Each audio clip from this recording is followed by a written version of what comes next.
आनंदतीर्थमतुलं भजेतापत्रयापकं कामधेनुर्यथा पूर्वं सर्वाभीष्टफलप्रदा तथा कलौ वादिराजश्रीपादो भीष्टदस्सतां दुर्वादिध्वान्तरवजे वैष्णवेन्दीवरेन्दवे श्रीराघवेन्द्रगुरवे नमोऽत्यन्तदयालवे पृथ्वीमण्डलमध्यस्थाः पूर्णबोधमतानुगाः वैष्णवाः विष्णुहृदयाः तान्नमस्ये गुरून् मम जन्माद्यस्य यतोऽन्वयादितरतश्चार्थेष्वभिज्ञस्वराट् तेने ब्रह्महृदाय आदिकवये मुह्यन्ते यं सूरयः तेजोवारिमृदां यथा विनिमयो यत्र त्रिसर्गो मृषा धाम्ना स्वेन सदा निरस्तकुहकं सत्यं परं धीमहि श्रीमदानन्दतीर्थचरणौ शरणं प्रपद्ये मयमिह सुमतिं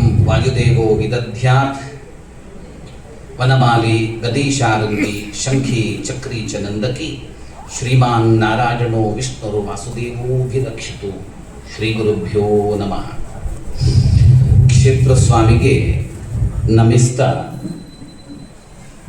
ಪರಮ ಪೂಜ್ಯ ಶ್ರೀಪಾದರ ಅನುಜ್ಞೆಯನ್ನು ಕೋರುತ್ತಾ ನೆರೆದಿರತಕ್ಕಂತಹ ಎಲ್ಲ ಭಗವದ್ ಭಕ್ತರಿಗೆ ಶುಭ ಸಾಯಂಕಾಲವನ್ನು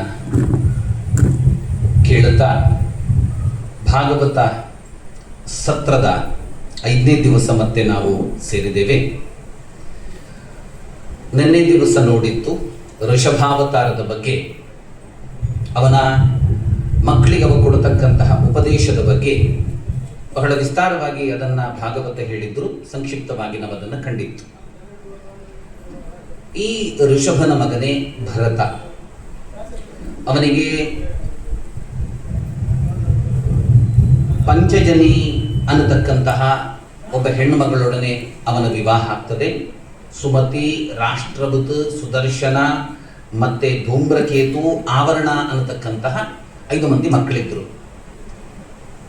ಅವನು ಸಮರ್ಥವಾಗಿ ರಾಜ್ಯವನ್ನ ಆಳಿ ಪ್ರಾಯ ಕಳೆದಾದ ಮೇಲೆ ಆ ರಾಜ್ಯದ ಭಾರವನ್ನ ತನ್ನ ಮಕ್ಕಳ ಹೆಗಲ ಮೇಲೆ ಕೊಟ್ಟು ತಾನು ಮತ್ತೆ ವಾನಪ್ರಸ್ಥಕ್ಕೆ ಹೊರಡುವುದು ಅಂತ ತೀರ್ಮಾನ ಮಾಡ್ತಾನೆ. ಬಂದ ಗಂಡಕಿ ನದಿ ಹತ್ರ ಪುಲಹರ ಆಶ್ರಮ, ಆ ಆಶ್ರಮದ ಹತ್ರ ಬಂದು ಇನ್ನು ಮುಂದಿನ ನಿವೃತ್ತ ಜೀವನಕ್ಕೆ ಪ್ರವೃತ್ತಿಸ್ತಾನೆ. ಜಪ ಮಾಡೋದು ಅದು ಬಿಟ್ಟು ಬೇರೆ ಏನಿಲ್ಲ. 60ರವರೆಗೆ ಪ್ರವೃತ್ತಿ ಅಂತ ಅಂದರೆ ಆವಾಗ ಹೆಂಡತಿ ಮಕ್ಕಳು ಇವರೆಲ್ಲರೂ ಕೂಡ ಇನ್ವರ್ಟೆಡ್ ಕೋಮದಲ್ಲಿ ಇರ್ತಾರೆ. ನನ್ನ ಆತ್ಮ ಸಾಧನೆ ಅನ್ನುವಂಥದ್ದು ಬ್ರ್ಯಾಕೆಟ್ ಅಲ್ಲಿ ಇರ್ತದೆ. 60ರ ನಂತರ ಹೆಂಡತಿ ಮಕ್ಕಳು ಬ್ರ್ಯಾಕೆಟಿಗೆ ಬರ್ತಾರೆ, ನನ್ನ ಆತ್ಮ ಸಾಧನೆ ಅನ್ನುವಂಥದ್ದು ಇನ್ವರ್ಟೆಡ್ ಕೋಮದಲ್ಲಿ ಬರ್ತದೆ. ಇಷ್ಟೇ ವ್ಯತ್ಯಾಸ. ಅವೆಲ್ಲ ಬಿಟ್ಟು ಬಿಡೋದು ಅಂತ ಅರ್ಥ ಅಲ್ಲ. ಇದ್ದದ್ದೇ ಸಂಸಾರದಲ್ಲಿ ಇದ್ದುಕೊಂಡೇ ಸಂಸಾರವನ್ನು ಜಯಿಸ್ತಕ್ಕಂಥ ಸಂಗತಿಯನ್ನ ಋಷಿಮುನಿಗಳು ಕೊಟ್ಟ ಬಗೆ ಹೀಗೆ ಅಂತ. ಅಂತೂ ನಿವೃತ್ತಿ ಜೀವನಕ್ಕೆ ಹೊರಟ, ತಪಸ್ ಮಾಡ್ತಾ ಇದ್ದಾನೆ. ಒಂದ್ಸರ್ತಿ ದೇವರ ಧ್ಯಾನ ಮಾಡ್ತಾ ಇರುವಂಥ ಸಂದರ್ಭದಲ್ಲಿ ಒಂದು ಘಟನೆಯನ್ನು ಕಂಡ. ಎಷ್ಟದು ಆ ಘಟನೆ ಅವನನ್ನು ತಿರುಗಿಸ್ತದೆ ಅಂತ ಹೇಳಿದ್ರೆ ಅವನ ಜೀವನದ ಅತ್ಯಂತ ದೊಡ್ಡ ತಿರುವದು. ಏನಾಗ್ತದೆ ಗೊತ್ತಾ? ಒಂದು ತುಂಬು ಗರ್ಭಿಣಿ ಜಿಂಕೆಯನ್ನ ಯಾವುದೋ ಹುಲಿ ಸಿಂಹ ಅಟ್ಟಿಸ್ಕೊಂಡು ಬರ್ತಾ ಇದೆ. ಅಟ್ಟಿಸ್ಕೊಂಡು ಬರ್ತಾ ಇರುವಾಗ ಬದುಕಿದ್ರು ಸಾಕು ಅಂತ ಬಯಸಿದ ಆ ಜಿಂಕೆ ಮರಿ ಉಂಟಲ್ಲ, ಕಾಲನ್ನ ಎತ್ತಿ ಆ ನೀರಿಗೆ ಹಾರಿ ನೀರಿಂದ ಹೇಗಾದ್ರೂ ಬಚಾವಾಗಬೇಕು ಅಂತ ಬಯಸಿದಾಗ ಅದರ ಆ ಒಂದು ರೀತಿಯ ಪ್ರಯತ್ನದ ಸಂದರ್ಭದಲ್ಲಿ ಗರ್ಭಜಾರಿ ನೀರಿಗೆ ಬೀಳುತ್ತದೆ. ಅದು ಆಚೆ ಕಡೆಗೆ ಹೋಯಿತು, ಅದನ್ನು ಅಟ್ಟಿಸ್ಕೊಂಡು ಬಂದ ಪ್ರಾಣಿ ಈಚೆ ಕಡೆಗೆ ಹೋಯಿತು. ಇದನ್ನ ಕಣ್ಣಾರೆ ನೋಡ್ತಾ ಇದ್ದಾನೆ ಭರತ. ಅವ ಕೂತ ಜಾಗಕ್ಕೆ ನೀರಲ್ಲಿ ಹರಿತಾ ಹರಿತಾ ಆ ಪುಟ್ಟ ಕಂದಮ್ಮ ಜಿಂಕೆಯ ಮರಿ ಉಂಟಲ್ಲ ಅದು ಬಂತು.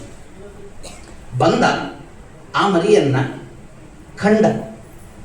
ತಾಯಿ ಈಗಷ್ಟೇ ಕಂಡಿದ್ದಾನೆ, ಇದಕ್ಕೆ ತಾಯಿ ಇಲ್ಲ, ಯಾರಿದಕ್ಕೆ ಗತಿ ಅಂತ ಭಾವಿಸಿದ ಭರತ ಅದನ್ನ ಕೈಯಲ್ಲಿ ಹಿಡ್ಕೊಂಡು ಸಾಕ್ಲಿಕ್ಕೆ ಪ್ರಾರಂಭ ಮಾಡುತ್ತಾನೆ. ಭಾಗವತ ಎಷ್ಟು ಚೆನ್ನಾಗಿ ಹೇಳ್ತದೆ ಹೇಳಿದ್ರೆ, ಹೆಂಡತಿಯನ್ನ ಬಿಟ್ಟಿದ್ದ, ಸ್ವಂತ ಮಕ್ಕಳನ್ನು ಬಿಟ್ಟಿದ್ದ, ರಾಜ ಪರಿವಾರದವರನ್ನು ಬಿಟ್ಟಿದ್ದ, ರಾಜ್ಯವನ್ನ ಬಿಟ್ಟಿದ್ದ, ಎಲ್ಲವನ್ನ ಬಿಟ್ಟ ಭರತನಿಗೆ ಜಿಂಕೆ ಮರೆಯಲ್ಲ ಆಸಕ್ತಿ ನೆಟ್ಟಿತು ನೋಡಿ. ಬಹಳ ಭರತನ ಅನರ್ಥಕ್ಕದು ಕಾರಣ ಆಯಿತು ಅಂತ. ಎಲ್ಲಿವರೆಗೆ ಜಿಂಕೆಯ ಮೇಲೆ ಆಸಕ್ತಿ ಅಂತ ಹೇಳಿದ್ರೆ ಅದನ್ನ ಚೆನ್ನಾಗಿ ತಿಕ್ಕೋದು, ತೀಡೋದು, ಅದನ್ನ ಸ್ನಾನ ಮಾಡಿಸೋದು, ಅದು ತಿನ್ಲಿಕ್ಕೆ ಹೋಗುವಾಗ ಅದರ ಕಡೆ ಗಮನ ಕೊಡೋದು, ಅದು ಅವನಿಗೆ ಹೆದರಿಕೆ. ಒಂದು ನೇರದಲ್ಲಿ ನೋಡಿದಾನಲ್ಲ ಯಾವುದೋ ಒಂದು ಪ್ರಾಣಿ ಇದರ ತಾಯಿಯನ್ನ ಅಟ್ಟಿಸ್ಕೊಂಡು ಬಂದದ್ದು, ಅವನಿಗೆ ಹೆದರಿಕೆ, ಮನಸ್ಸಿನ ಒಳಗೊಂದು ಹೆದರಿಕೆ. ಏನು ಹೇಳಿದ್ರೆ ಇನ್ನು ಇದು ತಿನ್ಲಿಕ್ಕೆ ಹೊರಡುವಾಗ ಇನ್ನು ಯಾವುದು ಬರ್ತದೋ, ಇನ್ನು ಏನಾಗ್ತದೋ, ಇದರ ರಕ್ಷಣೆ ಹೆಂಗೆ ಮಾಡೋದು ಅಂತ. ಅದು ಎಲ್ಲಾದ್ರೂ ಮೇಯ್ಲಿಕ್ಕೆ ಅಂತ ಹೊರಗಡೆ ಹೋದಾಗ ಪಕ್ಕ ಬರಲಿಲ್ಲ ಹೇಳಿದ್ರೆ ಎದೆಯಲ್ಲಿ ದಬಡಬ ಅಂತ ಆಗ್ತಾ ಇತ್ತಂತೆ ಭರತನಿಗೆ. ಇಂಥದ್ದಾಯ್ತು ನೋಡಿ ಒಂದು ಜಿಂಕೆ ಮರಿ ಎಷ್ಟು ಅವನನ್ನ ಆವರಿಸ್ತದೆ ಅಂತ ಹೇಳಿದ್ರೆ. ಅಲ್ಲ, ಹಿಂದೆ ಜಿಂಕೆ ಮರಿ, ಈಗ ನಾಯಿ ಮರಿ, ಇಷ್ಟೇ ವ್ಯತ್ಯಾಸ. ಹಿಂದೆ ಜಿಂಕೆ ಮರಿ, ಅದಾದ್ರೂ ಅಡ್ಡಿಲ್ಲ, ಅದರ ಚರ್ಮ, ಅದರ ಮೇಲೆ ಕೂತ್ಕೊಂಡು ತಪಸ್ಸು, ಜಪವನ್ನ, ಧ್ಯಾನವನ್ನ ಸ್ವಾಮಿಗಳು ಮಾಡುತ್ತಾರೆ. ಇದು ಯಾವುದಕ್ಕೂ ಪ್ರಯೋಜನಕ್ಕೆ ಬರೋದಿಲ್ಲ ನಾಯಿ. 17ನೇ ಶತಮಾನದಲ್ಲಿದ್ದಂಥ ಜಗನ್ನಾಥ ದಾಸರು ಅವರ ಒಂದು ಕೀರ್ತನೆಯಲ್ಲಿ ಹೇಳ್ತಾರೆ, ನಮ್ಮನ್ನು ನೋಡ್ಕೊಂಡೇ ಹೇಳಿದ್ದು ಏನೋ ಎಂಬಂತಿದೆ. ಸಾಕಲ್ಯದಿಂದ ಸಾಲಿಗ್ರಾಮಕ್ಕೆ ಆಕಳ ಹಾಲು ಹಾಕದೆ ನಾಕೆಂಟು ನಾಯಿಗಳ ನಡುವೆ ಬಾಳಿ ಬದುಕೆಂದು ನಾ ಬಯಸಿದೆ ಅಂತ. ಒಂದು ದನಾದ್ರೂ ಕಟ್ಟಿ ಅದರ ಹಾಲನ್ನಾದ್ರೂ ತೆಗೆದು ಅಜ್ಜ, ಮುತ್ತಜ್ಜ, ಅಪ್ಪ ಪೂಜೆ ಮಾಡಿದ ಸಾಲಿಗ್ರಾಮಕ್ಕೆ ಆ ಹಾಲಿಂದ ಅಭಿಷೇಕ ಆದ್ರೂ ಮಾಡಿದ್ರೆ ಪಾಪ ನಿವೃತ್ತಿ ಆಗ್ತಾ ಇತ್ತು. ನಂದು ಬೇರೆಯೇ ಕತೆ. ಆಚೆ ಪೂರ್ತಿ ಕವರು ಆಗದ, ಈಚೆ ಅರ್ಧಕ್ಕೂ ಬರದ, ಒಂದು ರೀತಿಯ ಅತಂತ್ರ ಆಗಿರತಕ್ಕಂತಹ, ಒಂದು ರೀತಿಯ ಇಷ್ಟರವರೆಗೆ ಮಾತ್ರ ಬಟ್ಟೆಯನ್ನು ಹಾಕೊಂಡ, ನಾಯಿಯನ್ನ ಹಿಡ್ಕೊಂಡ, ಜಾಗಿಂಗಿಗೆ ಹೊರಟ, ವಾಕಿಂಗಿಗೆ ಹೊರಟ. ನಾಯಿಗೆ ಇವ ನಾಯಿ, ಇವನಿಗೆ ಅದು ನಾಯಿ. ಹಿಂಗಾಯ್ತು ಕತೆ. ಏನು ಪ್ರಯೋಜನಕ್ಕೆ ಬಂತು ಅಂತ ಕೇಳ್ತಾರೆ. ಯಾವುದಾದ್ರೂ ಪುರುಷಾರ್ಥ ಪ್ರಯೋಜನಕ್ಕೆ ಪ್ರಾಪ್ತಿ ಆಗ್ತದ? ಇಲ್ಲ. ಆ ಪ್ರಾಣಿಗಳಲ್ಲಷ್ಟು ಆಸಕ್ತಿ ಅಂತ ಇದು ಇವನನ್ನ ಇಷ್ಟು ತಿರುಗಿಸ್ತದೆ. ಕೊನೆಗೆ ಭರತ ವಾರ್ಧಕ್ಯದ ಕಟ್ಟ ಕಡೆಯಲ್ಲಿದ್ದಾನೆ, ದೇಹದಿಂದ ಪ್ರಾಣ ಹೋಗಬೇಕಾದಂಥ ಸ್ಥಿತಿ ಬಂತ್ರಿ. ಹಿಂಗೆ ಬಂದ್ರು ಮನಸ್ಸಿನಲ್ಲಿ ಆಲೋಚನೆ ಏನು ಗೊತ್ತಾ, ನಾನು ಹೋದ್ಮೇಲೆ ಈ ಜಿಂಕೆ ಗತಿಯಾರು ಅಂತ. ಅದನ್ನು ಯೋಚನೆ ಮಾಡಿ ಮಾಡಿ ಪ್ರಾಣ ಬಿಟ್ಟ ನೋಡಿ. ನೆಕ್ಸ್ಟ್ ಜನ್ಮ ಜಿಂಕೆಯಾಗಿಯೇ ಹುಟ್ಟಿದ ಅಂತ ಹೇಳುತ್ತದೆ ಭಾಗವತ. ಯಂ ಯಂ ವಾಪಿ ಸ್ಮರನ್ ಭಾವಂ ತ್ಯಜತ್ಯಂತೆ ಕಲೇವರಂ ತಂ ತಮೇವೈತಿ ಕೌಂತೆಯ ಸದಾ ತದ್ಭಾವ ಭಾವಿನಃ ಅಂತ ಹೇಳಿ ಕೃಷ್ಣ ಭಗವದ್ಗೀತೆಯಲ್ಲಿ ಹೇಳ್ತಾನೆ. ಮನುಷ್ಯ ಯಾವುದನ್ನು ಯೋಚನೆ ಮಾಡಿ ಪ್ರಾಣ ಬಿಡುತ್ತಾನೆ ಅದೇ ಆಗಿ ಮತ್ತು ಹುಡುತಾನೆ ಅಂತ. ಅದರಿಂದ ತುಂಬಾ ಪ್ರಾಯ ಆಚೆಗೆ ಹತ್ರ ಈಚೆಗೆ ದೂರ ಅಂತ ಇರತಕ್ಕಂಥ ಮಂದಿಗಳ ಮನೆಯಲ್ಲಿ ಗಟ್ಟಿಯಾಗಿ ಸೀರಿಯಲ್ ಹಾಕೋದು, ಇನ್ನು ಯಾವುದೋ ಬೇರೆ, ಅದನ್ನೆಲ್ಲ ಅಲ್ಲ. ಆದಷ್ಟು ದೇವರ ಸ್ಮರಣೆ, ಅವರಿಗೂ ಪುಣ್ಯ ಸಿಗುವ ಹಾಗೆ ನಮಗೂ ಪುಣ್ಯ ಸಿಗುವ ಹಾಗೆ ಅಂಥದ್ದೆಲ್ಲ ಮಾಡಬೇಕು ಅಂತ. ಯಾಕೆ ಗೊತ್ತಾ, ಯಾವುದೋ ಕ್ಯಾರೆಕ್ಟರ್ ಅನ್ನ ಯೋಚನೆ ಮಾಡ್ತಾ ಜೀವ ಬಿಟ್ಟರೆ ನೆಕ್ಸ್ಟ್ ಆಕ್ಟ್ರೆಸ್ ಆಗ್ತಾರೆ ಅಥವಾ ಆಕ್ಟರ್ ಆಗ್ತಾರೆ, ಮತ್ತೆಂಥದೂ ಇಲ್ಲ. ಬೇಕಾ ಇದು? ಇದೊಂದು ದೊಡ್ಡ ಸಂದೇಶ ಕೊಡುತ್ತದೆ. ಅವ ಭರತ ಜಿಂಕೆಯನ್ನ ಯೋಚನೆ ಮಾಡಿ ಜಿಂಕೆಯಾಗಿಯೇ ಹುಟ್ಟಿದ. ಆದರೆ ಅವನ ಭಾಗ್ಯ ಏನು ಅಂತ ಹೇಳಿದ್ರೆ, ಜಿಂಕೆಯಾಗಿ ಹುಟ್ಟಿದ ಸಂದರ್ಭದಲ್ಲೂ ಪ್ರಾಕ್ ಜನ್ಮದ ಸ್ಮರಣೆ ಇತ್ತಂತೆ.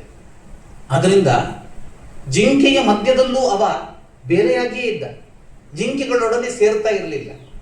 ಒಂದು ಆಶ್ರಮದ ಹತ್ರ ಬರೋದು, ಅಲ್ಲಿ ಕೂರೋದು, ಮಂತ್ರಗಳನ್ನು ಕೇಳೋದು, ಏನು ಯಜ್ಞಗಳನ್ನು ನಡೆಸ್ತಾರೆ ಅದನ್ನು ನೋಡೋದು ಇತ್ಯಾದಿಗಳನ್ನು ಮಾಡುತ್ತಾ ಇದ್ದ. ಒಂದು ರೀತಿ ತಪಸ್ವಿ ಜೀವನ. ಈಗ ಮಾಡಿ ಮಾಡಿ ಒಂದು ದಿವಸ ಏನು ಮಾಡ್ತಾನೆ ಹೇಳಿದ್ರೆ, ಗಂಡಕಿ ನದಿಗೆ ಹಾರಿ ತನ್ನ ದೇಹವನ್ನು ಬಿಟ್ಟುಬಿಟ್ಟ. 2 ಜನ್ಮ ಆಯಿತು. ನೆಕ್ಸ್ಟ್ ಪುನಃ ಹುಡುತಾನಂತವ. ನೆಕ್ಸ್ಟ್ ಹುಟ್ಟಿದ ಅಂಗೀರಸ ಗೋತ್ರದಲ್ಲಿದ್ದ ಒಬ್ಬ ಬ್ರಾಹ್ಮಣನ 2ನೇ ಹೆಂಡತಿಯ ಮಗನಾಗಿ ಹುಡುತಾನೆ ಅಂತ. ಮೊದಲ ಹೆಂಡತಿಯಲ್ಲಿ ಒಂದಷ್ಟು ಗಂಡು ಮಕ್ಕಳೆಲ್ಲ ಇದ್ರು, ಇದು 2ನೇ ಹೆಂಡತಿ ಮಗನಾಗಿ ಹುಡುತಾನೆ.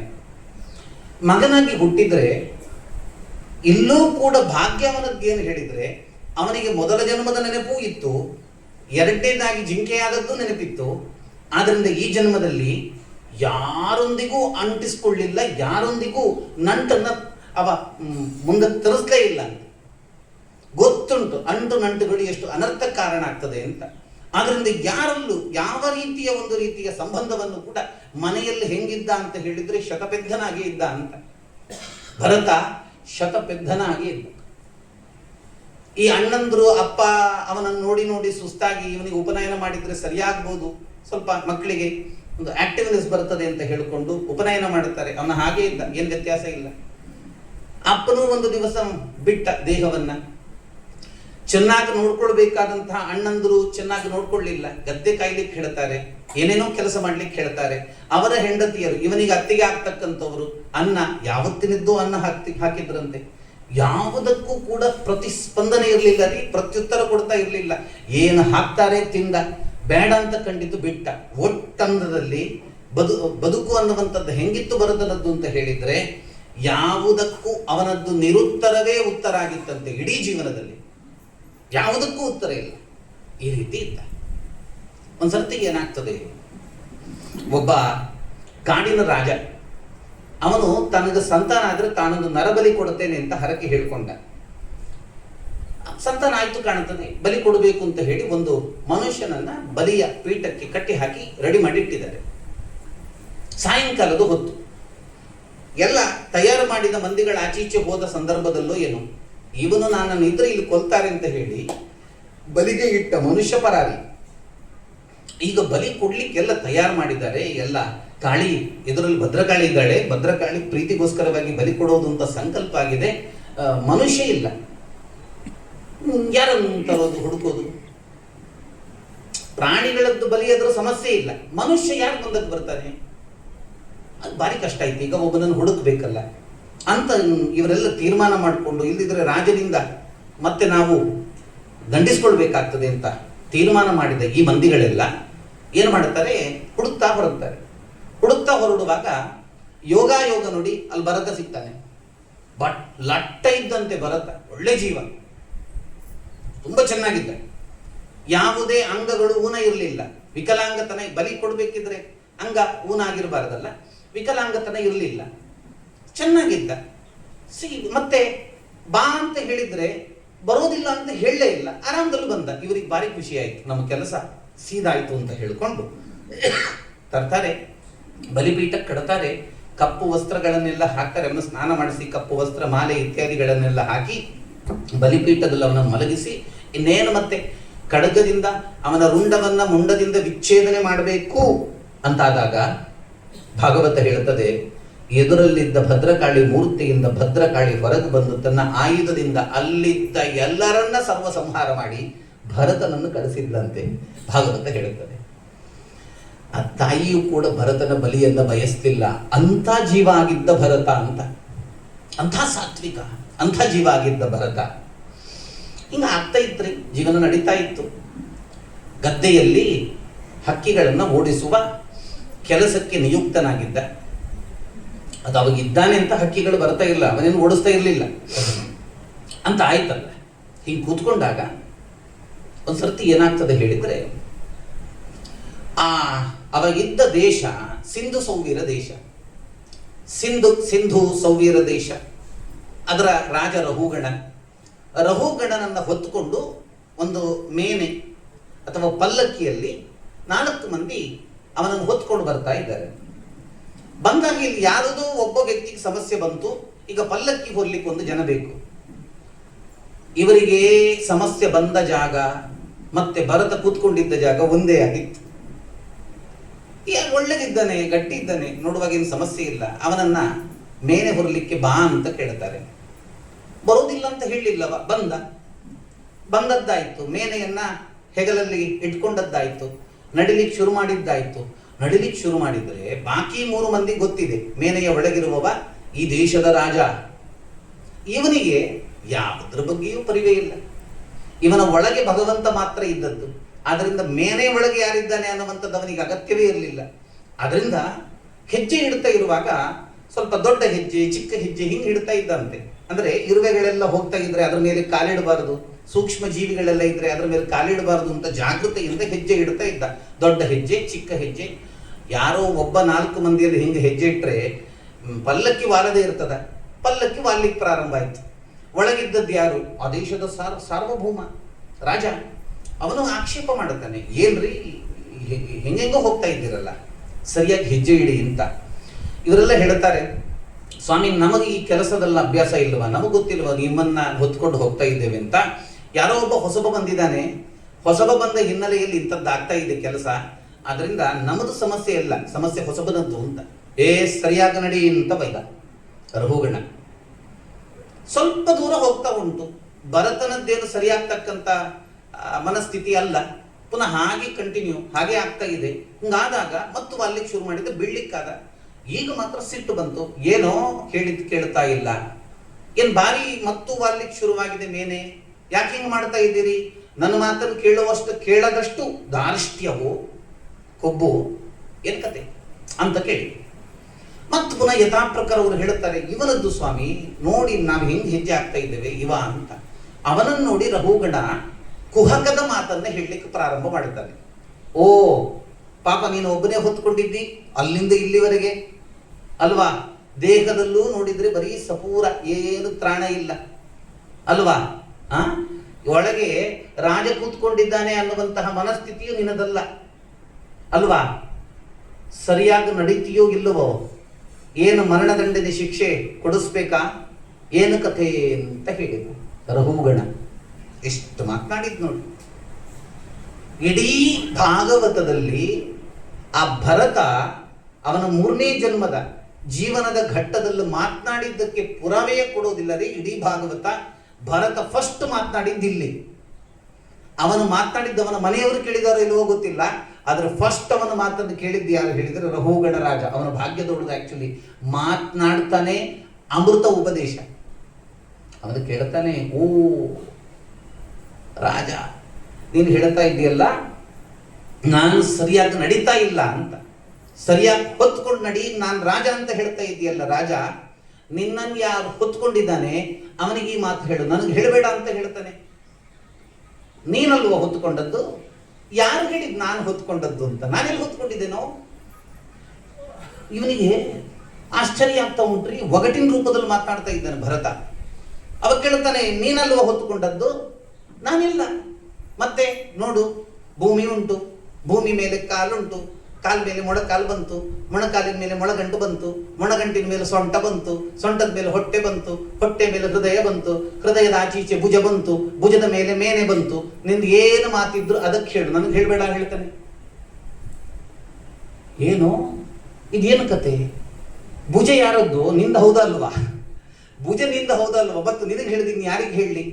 ಅವಾಗ ಹೇಳ್ತಾನೆ, ರಾಜ ತ್ವಯೋದಿತಂ ವ್ಯಕ್ತಂ ಅವಿಪ್ರಲಬ್ಧಂ ಭರ್ತು ಸಮೇ ಸ್ಯಾತ್ ಯದಿ ವೀರವಾರಃ ಗಂತುರ್ ಯದಿ ಸ್ಯಾತ್ ಅಧಿಗಮ್ಯ ಮಧ್ವ ಪೇವೇತಿ ಚಾಸೋನ ವಿಧಾಂ ಪ್ರವಾದಃ ಅಂತ ಹೇಳ್ತಾನೆ.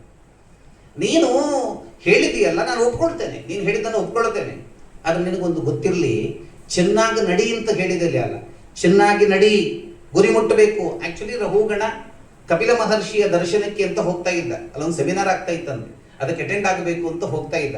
ಆ ಸಂದರ್ಭದಲ್ಲಿ ಏನಾಗಿದೆ ಹೇಳಿದ್ರೆ, ಈ ಇವೆಲ್ಲ ಹೋಗ್ತಾ ಇದ್ದದ್ದನ್ನ ಕಂಡು ಅವನಿಗೆ ಆತಂಕ ಆಗಿದೆ, ಅಲ್ಲಿ ಮುಗಿದ್ರೆ ಅಂತ. ಆದ್ರಿಂದ ಅವಾಗ ಹೇಳ್ತಾನೆ, ಏನು ಗೊತ್ತಾ, ನೀನು ಹೇಳಿದ ಮಾತೆಲ್ಲ ಸರಿ, ನಿನಗ ಗುರಿ ಇದೆ, ಅದಕ್ಕನುಗುಣವಾಗಿ ನಾನು ನಡಿಬೇಕು ಅಂತ ನೀನು ಬಯಸ್ತಾ ಇದ್ದೆ, ಆದ್ರೆ ನಡೆಯುವವ ನಾನಲ್ವ, ನನಗೆ ಗುರಿಯೇ ಇಲ್ಲ. ಗುರಿ ಇದ್ದವ ಅಲ್ವಪ್ಪ ನಡೆಯೋದು, ನನಗೆ ಗುರಿಯೇ ಇಲ್ಲ. ನಾವು ಮನೆಯಿಂದ ಅನಂತ ಪದ್ಮನಾಭ ದೇವಸ್ಥಾನಕ್ಕೆ ಬಂತು. ಯಾಕೆ ಬಂತು? ಅನಂತ ಪದ್ಮನಾಭ ದೇವಸ್ಥಾನ ನಮ್ಮದು ಡೆಸ್ಟಿನಿ, ನಮ್ಮ ಗುರಿ ಇಲ್ಲ. ಹಂಗಿದ್ರೆ ಎಲ್ಲಿಗೂ ಹೋಗ್ಬೋದು, ಎಲ್ಲೂ ತಿರುಗಾಡ್ತಾ ಇರ್ಬೋದಲ್ವ, ಅದನ್ನೇ ಹೇಳ್ತಾನವ. ಅದರಿಂದ ಬರ್ತು ಸಮೇ ಸ್ಯಾತ್ ಯದಿ ವೀರಭಾರಃ, ಅಲ್ಲ ನಾನು ಈ ದೇಶದ ರಾಜ ಅಂತ ನೀನು ಹೇಳ್ತಾ ಇದ್ದಿ, ನಿನ್ನ ಪ್ರಜೆಗಳಿಗೆ ಈ ಮಾತನ್ನ ಹೇಳು, ನಿನ್ನನ್ನ ಸ್ವಾಮಿ ಅಂತ ನಂಬಿಕೊಂಡ ನಿನ್ನ ದಾಸರಿಗೆ ಈ ಮಾತನ್ನ ಹೇಳು, ನನಗೆ ಯಾವ ರಾಜನೂ ಇಲ್ಲ, ನನಗೆ ಯಾವ ಸ್ವಾಮಿಯೂ ಇಲ್ಲ ಅಂತ ಹೇಳ್ತಾನೆ. ಒಬ್ಬ ರಾಜನ ಮುಂದೆ ಮಾತನಾಡಿದ್ದಿದು ಸಾಮಾನ್ಯ ಸಂಗತಿ ಅಲ್ಲ. ಇವತ್ತು MLA ಹತ್ರ ನಮಗೆ ರಸ್ತೆ ಸರಿಯಾಗಲಿಲ್ಲ ಅಥವಾ ನೀವು ಮಾಡಿದ ಕೆಲಸ ಸರಿಯಾಗಲಿಲ್ಲ ಅಂತ ಹೇಳಲಿಕ್ಕೆ ಹೆದರಿಕೆ ಆಗ್ತದೆ. MLA ಇದು ಯಾರ ಹತ್ರ ಮಾತನಾಡುದು? ಭರತ ಆ ದೇಶದ ರಾಜನ ಹತ್ರ. ಅವ ಹೇಳ್ತಾನೆ, ಮತ್ತೆ ಗಂಧುರು ಯದಿ ಸ್ಯಾತ್ ಅಧಿಗಮ್ಯ ಮಧ್ವ, ನನಗೆ ಹೋಗಬೇಕು ಅನ್ನುವಂಥದ್ದು, ಈ ಕಡೆಗೆ ಹೋಗಬೇಕು, ಅವಸ್ವಾಮಿ ಇವಸ್ವಾಮಿ ಎಂಥದೂ ಇಲ್ಲ. ದೇವೇತಿ ಚಾಸೋನ ವಿಧಾಂ ಪ್ರವಾದಃ, ನೀನು ಬಹಳ ತೋರ ಇದ್ದಿ, ನೀನು ಬಹಳ ಸಪುರ ಇದ್ದಿ, ಏನೋ ಮಕ್ಕಳು ಮಾತಾಡ್ತಕ್ಕಂಥ ಮಾತನ್ನ ಆಡ್ತಾ ಇದ್ದೀಯಲ್ಲ. ತೋರ ಅವ ದಪ್ಪಗಿರೋದು, ಅವ ತೆಳ್ಳಗಿರೋದು, ಅವ ಕಪ್ಪಗಿರೋದು, ಅವ ಬೆಳ್ಳಗಿರೋದು, ಅವ ಉದ್ದಕ್ಕಿರೋದು, ಅವ ಗಿಡ್ಡಕ್ಕಿರೋದು, ಇದೆಲ್ಲ ಶರೀರಕ್ಕೆ ಸಂಬಂಧಪಟ್ಟದ್ದು, ರಾಜನ್ ಆತ್ಮಕ್ಕೆ ಸಂಬಂಧಪಟ್ಟ ಸಂಗತಿಯಲ್ಲ ಅಂತ ಹೇಳ್ತಾರೆ. ಬೂದಿ ಮುಚ್ಚಿದ ಕೆಂಡದಂತಿತ್ತು ಮಾತು. ಆ ಭರತನಂತು ದೊಪ್ಪನೆ ಕೆಳಗಿಳಿತ ನೋಡಿ. ರಾಜ ಬಹಳ ಒಳ್ಳೆಯವ, ರಾಜ ಬಹಳ ಒಳ್ಳೆಯವ. ಅದರಿಂದ ದೊಪ್ಪನೆ ಕೆಳಗಿಳಿತಾನೆ. ಅದ್ಭುತ ಮಾತನಾಡ್ತಾ ಇದ್ದೀರಿ ಸ್ವಾಮಿ, ನನಗೆ ಉಪದೇಶ ಕೊಡಿ, ನನ್ನನ್ನು ಉದ್ಧಾರ ಮಾಡಿ ಹೇಳಿ. ನಾನು ಇಷ್ಟರವರೆಗೆ ಕಪಿಲನನ್ನ ನೋಡ್ಲಿಲ್ಲ, ಸಾಂಖ್ಯ ಶಾಸ್ತ್ರವನ್ನು ಹೇಳಿದ ಕಪಿಲನನ್ನ ನೋಡ್ಲಿಲ್ಲ, ನೀವೇ ಕಪಿಲರು ಹೇಳಿ ಅಂತ ಹೇಳ್ತಾನೆ. ಅಲ್ಲಿ ತನಕ ಆಗಿದೆ ಅವನಿಗೆ. ಅವನು ಅಷ್ಟರವರೆಗೆ ಕಪಿಲ ಮಹಾ ಪಂಡಿತ ಮೇಧಾವಿ ಅಂತ ತಿಳ್ಕೊಂಡಿದ್ದ. ಈ ಮಾತು ಕೇಳಿ ಆದ ಕೂಡಲೇ ಇವರೇ ಕಪಿಲರು ಅನ್ನತಕ್ಕಂಥ ಭಾವ ಬಂತು ನೋಡಿ. ನೀವೇ ಕಪಿಲರು ಅಂತ ಕೇಳ್ತಾನೆ. ನನ್ನನ್ನ ನಿಮ್ಮ ಶಿಷ್ಯನಾಗಿ ಪಡ್ಕೊಳ್ಳಿ ಅಂತ ಹೇಳ್ತಾನೆ. ನನಗೆ ನೀವು ಉಪದೇಶ ಕೊಡಿ ಅಂತ ಕೇಳ್ತಾನೆ ರಹುಗಡ ರಾಜ.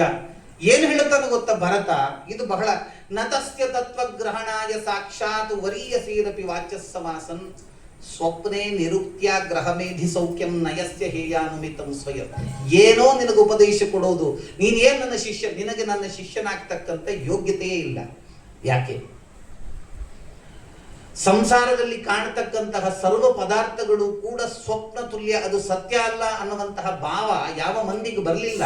ಅವನಿಗೆ ಯಾವ ವೇದ ಉಪದೇಶ ಕೊಟ್ಟರೆ ಏನು ಪ್ರಯೋಜನ, ಯಾವ ಪುರಾಣವನ್ನು ಹೇಳಿದ್ರೆ ಏನು ಪ್ರಯೋಜನ, ಯಾವ ಶಾಸ್ತ್ರವನ್ನ ಅಭಿಷೇಕ ಮಾಡಿದ್ರೆ ಏನು ಪ್ರಯೋಜನ? ವ್ಯರ್ಥ.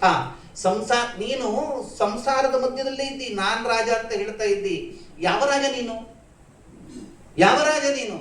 ಎಲ್ಲರ ಹಾಗೆ ಹುಟ್ಟಿದ್ದೊಂದು ದಿವಸ ಇಷ್ಟೇ ದೊಡ್ಡ ಮಗುವಾಗಿ, ಆಗ ನೀನು ರಾಜನೋ ಅಲ್ಲ. ದೊಡ್ಡದಾದಿ ಒಂದು ದಿವಸ ಉಪನಯ ಮಾಡಿದೆ, ಇಷ್ಟು ದೊಡ್ಡದಾದಿ 8 ವರ್ಷದ ಮಾಣಿ ಅಂತಾದಿ, ಆಗ ನೀನು ರಾಜನು ಅಲ್ಲ. 16 ವರ್ಷಕ್ಕೆ ಬಂದು ಸಮರ್ಥನಾದಿ, ಸ್ವಲ್ಪ ಸಮಯದ ನಂತರ ನಿನ್ನ ಅಪ್ಪ ನಿನಗೆ ಪಟ್ಟ ಕಟ್ಟಿದ, ಆಗ ನೀನು ರಾಜ, ಸರಿ ರಾಜಾದಿ.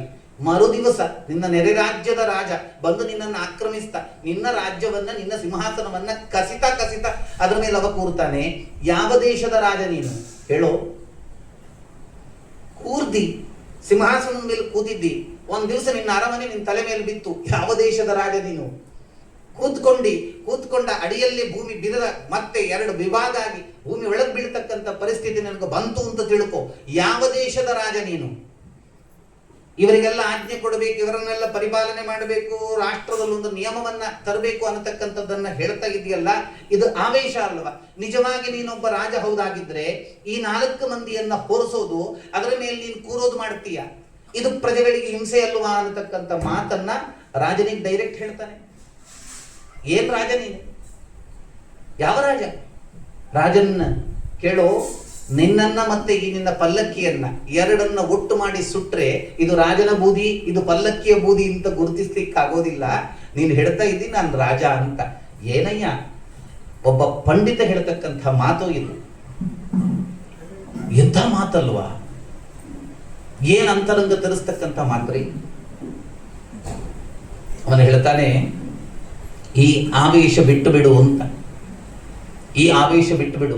ಒಂದು ಮಾತು ಹೇಳ್ತಾನೆ, ಸ್ಥೌಲ್ಯಂ ಕಾರ್ಶ್ಯಂ ವ್ಯಾದಯ ಆದಯಶ್ಚ ಕ್ಷುತ್ರಭಯಂ ಕಲಿರಿಚ್ಛಾ ಜರಾಚ ನಿದ್ರಾರತಿರ್ ಮನ್ಯುರಹಂ ಮದಶ್ಚ ದೇಹೇನ ಜಾತಸ್ಯ ನಮೇನ ಸಂತಿ ಅಂತ ಹೇಳ್ತಾನವ. ರಾಜನ್ನ ಕೇಳು, ಏನು? ಸ್ಥೌಲ್ಯಂ ತೋರ ಇರೋದು, ಕಾರ್ಶ್ಯಂ ಸಪುರ ಇರೋದು, ವ್ಯಾದಯ ಆದಯಶ್ಚ ಮನಸ್ಸಿಗೆ ಸಂಬಂಧಪಟ್ಟ ಕಾಯಿಲೆಗಳು, ದೇಹಕ್ಕೆ ಸಂಬಂಧಪಟ್ಟ ಕಾಯಿಲೆಗಳು, ಕ್ಷುತ್ರಭಯಂ ಕಲಿರಿಚ್ಛ ಜರಾಚ ಹಸಿವಾಗೋದು, ಬಾಯಾರಿಕೆ ಆಗೋದು, ಮೈಥುನ ಇಚ್ಛೆ, ಮತ್ತೆ ಜರಾಚ ವಾರ್ಧಕ್ಯ ಬರೋದು, ನಿದ್ರಾರತಿರ್ ಮನ್ಯುರಹಂ ಮದಶ್ಚ ನಿದ್ರೆ ಬರೋದು, ಕೋಪ ಬರೋದು, ಮದಕ್ಕಾರಳಾಗುವುದು, ಮದ ಬರೋದು, ಇದೆಲ್ಲವೂ ದೇಹೇನ ಜಾತಸ್ಯ ನಮೇನ ಸಂತಿ ಅಂತ ಹೇಳ್ತಾನೆ. ಇದೆಲ್ಲ ದೇಹಕ್ಕೆ ಸಂಬಂಧಪಟ್ಟ ವಿಕಾರಗಳೇ ಹೊರತು ರಾಜ ಇದು ನನಗೆ ಸಂಬಂಧಪಟ್ಟದ್ದಲ್ಲವೇ ಅಲ್ಲ ಅಂತ. ನಮಗೂ ಸಹಜ ಪ್ರಶ್ನೆ ಬರ್ತದೆ, ಕೇಳುವಾಗ ಒಳ್ಳೇದುಂಟು, ನಮಗೂ ಪ್ರಶ್ನೆ ಬರ್ತದೆ, ಅಲ್ರಿ ದೇಹ ಮನಸ್ಸನ್ನ ಧಾರಣೆ ಮಾಡಿಕೊಂಡದ್ದಲ್ಲ, ದೇಹದ ಒಳಗೆ ಮನಸ್ಸಿದೆ ಅಲ್ವಾ? ಆದ್ರಿಂದ ಏನು ಮನಸ್ಸಿನಲ್ಲಿ ವಿಕಾರ ಆಗ್ತದೆ ಅದು ದೇಹದಲ್ಲಿ ಬರ್ತದೆ. ಆದ್ರಿಂದ ದೇಹಕ್ಕೆ ಏನಾಗ್ತದೆ ಅದು ಮನಸ್ಸಿಗೆ ಸಂಬಂಧಪಟ್ಟದ್ದು, ಅವನಿಗೆ ಸಂಬಂಧಪಟ್ಟದ್ದೇ ಆಗ್ತದೆ. ಇದನ್ನು ಹೆಂಗೆ ಸಪರೇಟ್ ಆಗಿ ಮಾಡೋದು ಅಂತ ಅವನು ಏನು ಹೇಳ್ತಾನೆ ಗೊತ್ತಾ? ನೀನು ಯಾವಾಗ ಅಭಿಮಾನವನ್ನ ನಿನ್ನ ವಿಷಯದಲ್ಲಿ ನೀನು ಬಿಡ್ಲಿಲ್ಲ, ಅಲ್ಲಿ ತನಕ ಇದರಿಂದ ನೀನು ಸಪರೇಟ್ ಆಗೋದೇ ಇಲ್ಲ ಅಂತ ಹೇಳ್ತಾನೆ ಭರತ. ಬಿಡ್ಲಿಕ್ಕೆ ಆಗ್ತದ? ಓ ಆಗ್ತದೆ, ಆಗ್ತದೆ. ಒಂದು 4-6 ಮಂದಿ ಮಕ್ಕಳು ನಮ್ಮ ಅಂಗಣದಲ್ಲಿ ಆಡ್ತಾ ಇದ್ದಾರೆ ಅಂತ ತಿಳ್ಕೊಳ್ಳಿ. ಚಿಕ್ಕ ಮಕ್ಕಳು ಆಡ್ತಾ ಇರುವಾಗ ಕಿಟಾರನೆ ಒಂದು ಮಗು ಬಿದ್ದು ಕಿರಿಚಿದಾಗೆ ಆಗ್ತದೆ. ಮನೆಯ ಒಳಗಿದ್ದ ಆ ಮನೆಯ ಮಗುವಿನ ತಾಯಿ ಹೆದರ್ಕೊಂಡು ಹೊರಗೆ ಬರ್ತಾಳೆ. ಹೊರಗೆ ಬಂದು ನೋಡಿದಾಗ ಮನೆ ಮಗು ಅವಳದ್ದಲ್ಲ, ಪಕ್ಕದ ಮನೆಯವರದ್ದು. ಏನಾಯ್ತು ಅನ್ನತಕ್ಕಂಥ ಆವೇಗ ತವಕ ಇರ್ತದಲ್ಲ, ಪಟ್ಟನೆ ನಿಂತು ಬಿಡುತ್ತದೆ. ಯಾಕೆ? ಮಗು ಅವಳದ್ದಲ್ಲ, ಮಗು ಪಕ್ಕದ ಮನೆಯವರದ್ದು. ನೋವಾಗ್ಬೋದು, ಒಳ್ಳೆ ಹೆಂಗಸರಿಗೆ ನೋವಾಗ್ತದೆ, ಪಾಪ ಬಾಲಿಗೆ ತಾಗನಂತ ನೋವಾಗದೇ ಇರೋದಿಲ್ಲ ಆದರೆ ತನ್ನ ಮಗುವಿಗಾದಾಗ ಎಷ್ಟು ನೋವಾಗ್ತದೋ, ಎಷ್ಟು ಸಂಕಟ ಆಗ್ತದೋ ಅಷ್ಟು ಸಂಕಟ ಇನ್ನೊಂದು ಮಗುವಿಗಾದಾಗ ಆಗೋದಿಲ್ಲ ಅಲ್ವಾ? ಯಾಕೆ? ನನ್ನದು ಅನ್ನತಕ್ಕಂಥ ಅಭಿಮಾನ ಬಂದದ್ರಿಂದ ಆದದ್ದಲ್ವ ಈ ಸಂಗತಿ. ನನ್ನದು ಅನ್ನುವಂಥದ್ದನ್ನ ಬಿಟ್ಟಾಗ ಎಲ್ಲಾ ಮಗುವಿಗೂ ನೋವಾದಾಗ ನನಗೆ ನೋವಾಗ್ತದ್ರಿ, ಅಥವಾ ಯಾವ ಮಗುವಿಗೆ ನೋವಾದರೂ ಕೂಡ ನನಗೆ ಸಂಕಟವೇ ಆಗೋದಿಲ್ಲ. ಇದನ್ನು ಭರತ ಬಹಳ ಚೆನ್ನಾಗಿ ಹೇಳಿತ್ತು. ನೀನು ಏನು ಪಲ್ಲಕ್ಕಿಯಲ್ಲಿ ಈಗ ಹೋಗ್ತಾ ಇದ್ದಿ ರಾಜ, ಇದರ 10 ಪಟ್ಟು ದೊಡ್ಡ ಪಲ್ಲಕ್ಕಿಯಲ್ಲಿ ನಾನು ಒಂದು ಕಾಲದಲ್ಲಿ ಹೋಗ್ತಾ ಇದ್ದೆ ಅಂತ. ಭರತ ರಾಜ ಆಗಿದ್ದಾಗ 5 ಮಕ್ಕಳ ತಂದೆ ಆಗಿದ್ದ ನೋಡಿ. ಅವಾಗ ಅಖಂಡ ಚಕ್ರವರ್ತಿ, ಸಾರ್ವಭೌಮ ಭರತ. ಆಗ ಈ ಸಿಂಧು ಸೌವೀರ ದೇಶವು ಅವನ ಪ್ರಾಂತ, ಅವನ ಸಾಮಂತ ದೇಶ ಆಗಿರ್ಬೋದು. ಅದನ್ನ ಅವರು ಹೇಳ್ತಾನೆ, ನಿನ್ನ ಪಲ್ಲಕ್ಕಿಗಿಂತ 10 ಪಟ್ಟು ದೊಡ್ಡ ಪಲ್ಲಕ್ಕಿಯಲ್ಲಿ ನಾನು ಹೋಗ್ತಾ ಇದ್ದೆ, ಈಗ ಹೊರುವವರಿಗಿಂತ 10 ಪಟ್ಟು ಮಂದಿ ಜಾಸ್ತಿ ನನ್ನ ಹೊರತಾ ಇದ್ರು. ಅಷ್ಟೆಲ್ಲ ಅವರೊಡನೆ ನನ್ನ ಎಲ್ಲ ವ್ಯವಹಾರವನ್ನು ಮುಗಿಸಿ, ಇದು ಯಾವುದು ಶಾಶ್ವತವಾಗಿ ಪ್ರಯೋಜನಕ್ಕೆ ಬರೋದಿಲ್ಲ ಅನ್ನುವಂಥದ್ದನ್ನ ಗಟ್ಟಿಯಾಗಿ ಪಡೆದ ನಂತರ ಈಗ ನಾನು ಇಂಥ ಸ್ಥಿತಿಗೆ ಬಂದಿದ್ದೇನೆ, ಆವೇಶ ಬಿಟ್ಟು ಬಿಡು ಅನ್ನತಕ್ಕಂಥ ಅದ್ಭುತ ಸಂಗತಿ ಹೇಳ್ತಾನೆ. ಇಂಥ ಉಪದೇಶವನ್ನ ಕೇಳಿ ಆದ ಮೇಲೆ ನಮೋ ನಮಃ ಅಂತ, ನಮೋ ನಮೋ ಕಾರಣ ವಿಗ್ರಹಾಯ ಸ್ವರೂಪ ತುಚ್ಛೀಕೃತ ವಿಗ್ರಹಾಯ ಅಂತ ನಮಸ್ಕಾರ ಮಾಡಿಬಿಟ್ಟ ರಾಜ. ಒಬ್ಬ ಜಡ ಭರತನಿಗೆ ನಮಸ್ಕಾರ ಮಾಡಿದ್ದ. ನಿಮ್ಮ ಜನ್ಮವೂ ಕೂಡ ಒಂದು ಕಾರಣ ಇದ್ದದ್ರಿ, ಏನ್ ತಿಳ್ಕೊಂಡಿದ್ದೀರಿ, ಆದರೆ ತಿಳ್ಕೊಂಡದ್ದನ್ನ ಇನ್ನೊಬ್ಬನಿಗೆ ಹೇಳಬೇಕು ಅನ್ನತಕ್ಕಂತಹ ಕಿಂಚಿತ್ತೂ ಒಂದು ರೀತಿಯ ಸ್ವರೂಪವನ್ನ ತೋರಿಸದೇ ಇರತಕ್ಕಂಥ ವ್ಯಕ್ತಿಯಾಗಿ ಬಿಟ್ರಿ. ಆದ್ರಿಂದ ನಮೋ ಅವಧೂತ ನಿಜ ವೇಷ ಬಂಧೋ ನಿಜ ಬಂಧುಲಿಂಗ, ನಿಮಗೆ ನನ್ನ ನಮನ ಅಂತ ಹೇಳಿ ನಮೋ ಮಹದ್ಭ್ಯೋಸ್ತು ಅನ್ನತಕ್ಕಂತಹ ವೇದ ಮಂತ್ರಕ್ಕೆ ಸರಿಯಾಗಿರತಕ್ಕಂತಹ ನಮನಗಳನ್ನು ಸಲ್ಲಿಸ್ತಾ ಮತ್ತೆ ಶಿಷ್ಯನಾಗಿ ಮುಂದಕ್ಕೆ ಅನೇಕ ಉಪದೇಶವನ್ನು ಪಡೆಯುವಂಥದ್ದಾಗ್ತದೆ. ಇದು ರಹುಗಣನ ಮತ್ತೆ ಜಡಭರತನ ಮಧ್ಯದಲ್ಲಿ ನಡೆದಿರತಕ್ಕಂತಹ ಸಂವಾದ. ಮುಂದಕ್ಕೆ ರಾಜ ಪ್ರಶ್ನೆಯನ್ನ ಕೇಳುತ್ತಾನೆ ಶುಕಾಚಾರ್ಯರ ಹತ್ರ. ಏನು ಪ್ರಶ್ನೆ ಹೇಳಿದ್ರೆ, ಪ್ರಾಯಶ್ಚಿತ್ತದ ಬಗ್ಗೆ ಕೇಳಿದ ಪ್ರಶ್ನೆ. ಏನಾಗಿದೆ ಗೊತ್ತಾ, ಇದರ ಮಧ್ಯದಲ್ಲಿ ಒಂದು ಸಂಗತಿ ಏನಾಗಿದೆ ಹೇಳಿದ್ರೆ, ಶುಕಾಚಾರ್ಯರು ಪರೀಕ್ಷಿತ ಮಹಾರಾಜನಿಗೆ ಭಾಗವತವನ್ನ ಹೇಳ್ತಾ ಭೂಗೋಳ ಅದರ ವಿವರಣೆಯನ್ನ ಕೊಡ್ತಾ ಸ್ವರ್ಗ ಅದರ ವಿವರಣೆಯನ್ನ, ಭಗವಂತನ ವಿರಾಟ್ ಸ್ವರೂಪ, ವಿರಾಟ್ ರೂಪದ ದೇಹದ ಅಧಿಷ್ಠಾನಗಳನ್ನ ಎಲ್ಲವನ್ನ ಅದನ್ನೆಲ್ಲ ಹೇಳ್ತಾ ನರಕದ ಚಿತ್ರಣವನ್ನ ಕೊಡ್ತಾರೆ. ಇಷ್ಟು ನರಕ ಇದೆಯಪ್ಪ, ಇಂಥ ನರಕಕ್ಕಿಂತ ಪಾಪ ಮಾಡಿದ ವ್ಯಕ್ತಿ ಹೋಗುವಂತದ್ದಾಗ್ತದೆ, ಹಿಂಗಾಗ್ತದೆ ಅಂತ ಹೇಳಿ ಎಲ್ಲವನ್ನ ಹೇಳುತ್ತಾರೆ. ಕೊನೆಗೆ ಒಂದು ಮಾತಲ್ಲಿ ನಿಲ್ಲಿಸ್ತಾರೆ. ಏನು ಹೇಳಿದ್ರೆ, ಇಂಥ ನರಕವನ್ನ ಮನುಷ್ಯ ಹೋಗುವುದು ಯಾವಾಗ ಅಂತ ಹೇಳಿದ್ರೆ, ಮಾಡಬಾರದನ್ನ ಮಾಡಿದಾಗ. ಮಾಡಬಾರದನ್ನ ಮಾಡಿದ ಮಂದಿ ಹೋಗಬಾರದ ನರಕಕ್ಕೆ ಹೋಗ್ತಾನೆ. ಅಂತ ಹೋಗಬಾರದ ನರಕಕ್ಕೆ ಮನುಷ್ಯ ಹೋಗಬಾರದು ಅನ್ನುವಂಥದ್ದನ್ನ ಸಂಕಲ್ಪ ಮಾಡಿದ್ದಾನೆ ಅಂತಾದ್ರೆ ಪಾಪವನ್ನ ಮಾಡಬಾರದು. ಅಥವಾ ಒಂದು ಪಕ್ಷ ಪಾಪ ತಪ್ಪಿ ಘಟಿಸಿದ್ರೂ ಕೂಡ ಅಂಥ ಪಾಪಕ್ಕೆ ಪ್ರಾಯಶ್ಚಿತ್ತವನ್ನ ಮಾಡಿಕೊಳ್ಬೇಕು. ಆ ಪ್ರಾಯಶ್ಚಿತ್ತದ ಬಲದಿಂದ ಮನುಷ್ಯನಿಗೆ ನರಕಾದ್ಯನರ್ಥಗಳು ದೂರಾಗಿ ಸ್ವರ್ಗಾದಿ ಮಹಾಲೋಕಗಳು ಪ್ರಾಪ್ತಿಯಾಗಬಹುದು ಅನ್ನುವಂಥದ್ದನ್ನ ಹೇಳಿದಾಗ ರಾಜ ಪ್ರಶ್ನೆ ಮಾಡ್ತಾನೆ, ಅಲ್ಲ ಸ್ವಾಮಿ, ಪ್ರಾಯಶ್ಚಿತ್ತವನ್ನ ನೀವು ಹೇಳ್ತೀರಿ, ಪ್ರಾಯಶ್ಚಿತ್ತವೂ ಕೂಡ ಕೆಲವು ಸರ್ತಿ ಅಧಃಪತನಕ್ಕೆ ಕಾರಣ ಆಗ್ತದಲ್ಲ. ಕ್ವಚಿನ್ ನಿವರ್ತತೆ ಅಭದ್ರಾದ್ ಕ್ವಚಿಚ್ಚರತಿ ತತ್ಪುನಃ ಪ್ರಾಯಶ್ಚಿತ್ತಂ ಮಥೋಪಾರ್ಥಂ ಮನ್ಯೇ ಕುಂಜರ ಶೌಚವದ್ ಅಂತ. ಈಗ ನೋಡಿ, ಸಿಗ್ನಲ್ ಲೈಟ್ ಇದೆ, ಸಿಗ್ನಲ್ ಲೈಟ್ ಅಲ್ಲಿ ರೆಡ್ ಲೈಟ್ ಬಂದಿದೆ. ಅರ್ಥ ಏನು? ನಾವು ಹೋಗಬಾರದು ಅಂತ. ಸಿಕ್ಕಾಪಟ್ಟೆ ಅವಸರ ಇದೆ, ಹೋಗ್ಲೇಬೇಕಾಗಿದೆ. ಈಗ ಒಂದೊಂದು ಸೆಕೆಂಡು ಬಾರಿ ಅನಿವಾರ್ಯ. ಏನ್ ಮಾಡುತ್ತೇವೆ? ಸಿಗ್ನಲ್ ಲೈಟ್ ಕ್ರಾಸ್ ಮಾಡಿ ಹೋಗ್ತೇವೆ. ಫೈನ್ ಹಾಕ್ತಾನೆ ಅವ. RTO ಫೈನ್ ಬರ್ತದೆ, 5,000, 1,000, 2,000, 5,000 ಕಟ್ಟಬೇಕೀಗ. ಅದರ ಅರ್ಥ ಏನು ಗೊತ್ತಾ? 2,000 ಕಟ್ಟಿದ್ರೆ ನೀವು ಏನು ಜಂಪ್ ಮಾಡಿದ್ದೀರಿ, ಸಿಗ್ನಲ್ ಲೈಟ್ ಕ್ರಾಸ್ ಮಾಡಿದ್ದೀರಿ, ಅದು ಮಾಫಿ ಆಯ್ತು ಅಂತ. ಮಾಡಬಾರದೇ ಕೆಲಸ ಮಾಡಿದ್ದು, ಅದೊಂದು ಸಮಾಜದ ನಿಯಮ. ಮಾಡಬಾರದನ್ನೇ ಮಾಡಿದ್ದವ, ಆದರೆ 2,000 ಕಟ್ಟಿದ್ರೆ ಅದು ಮಾಫಿ ಆಯ್ತು.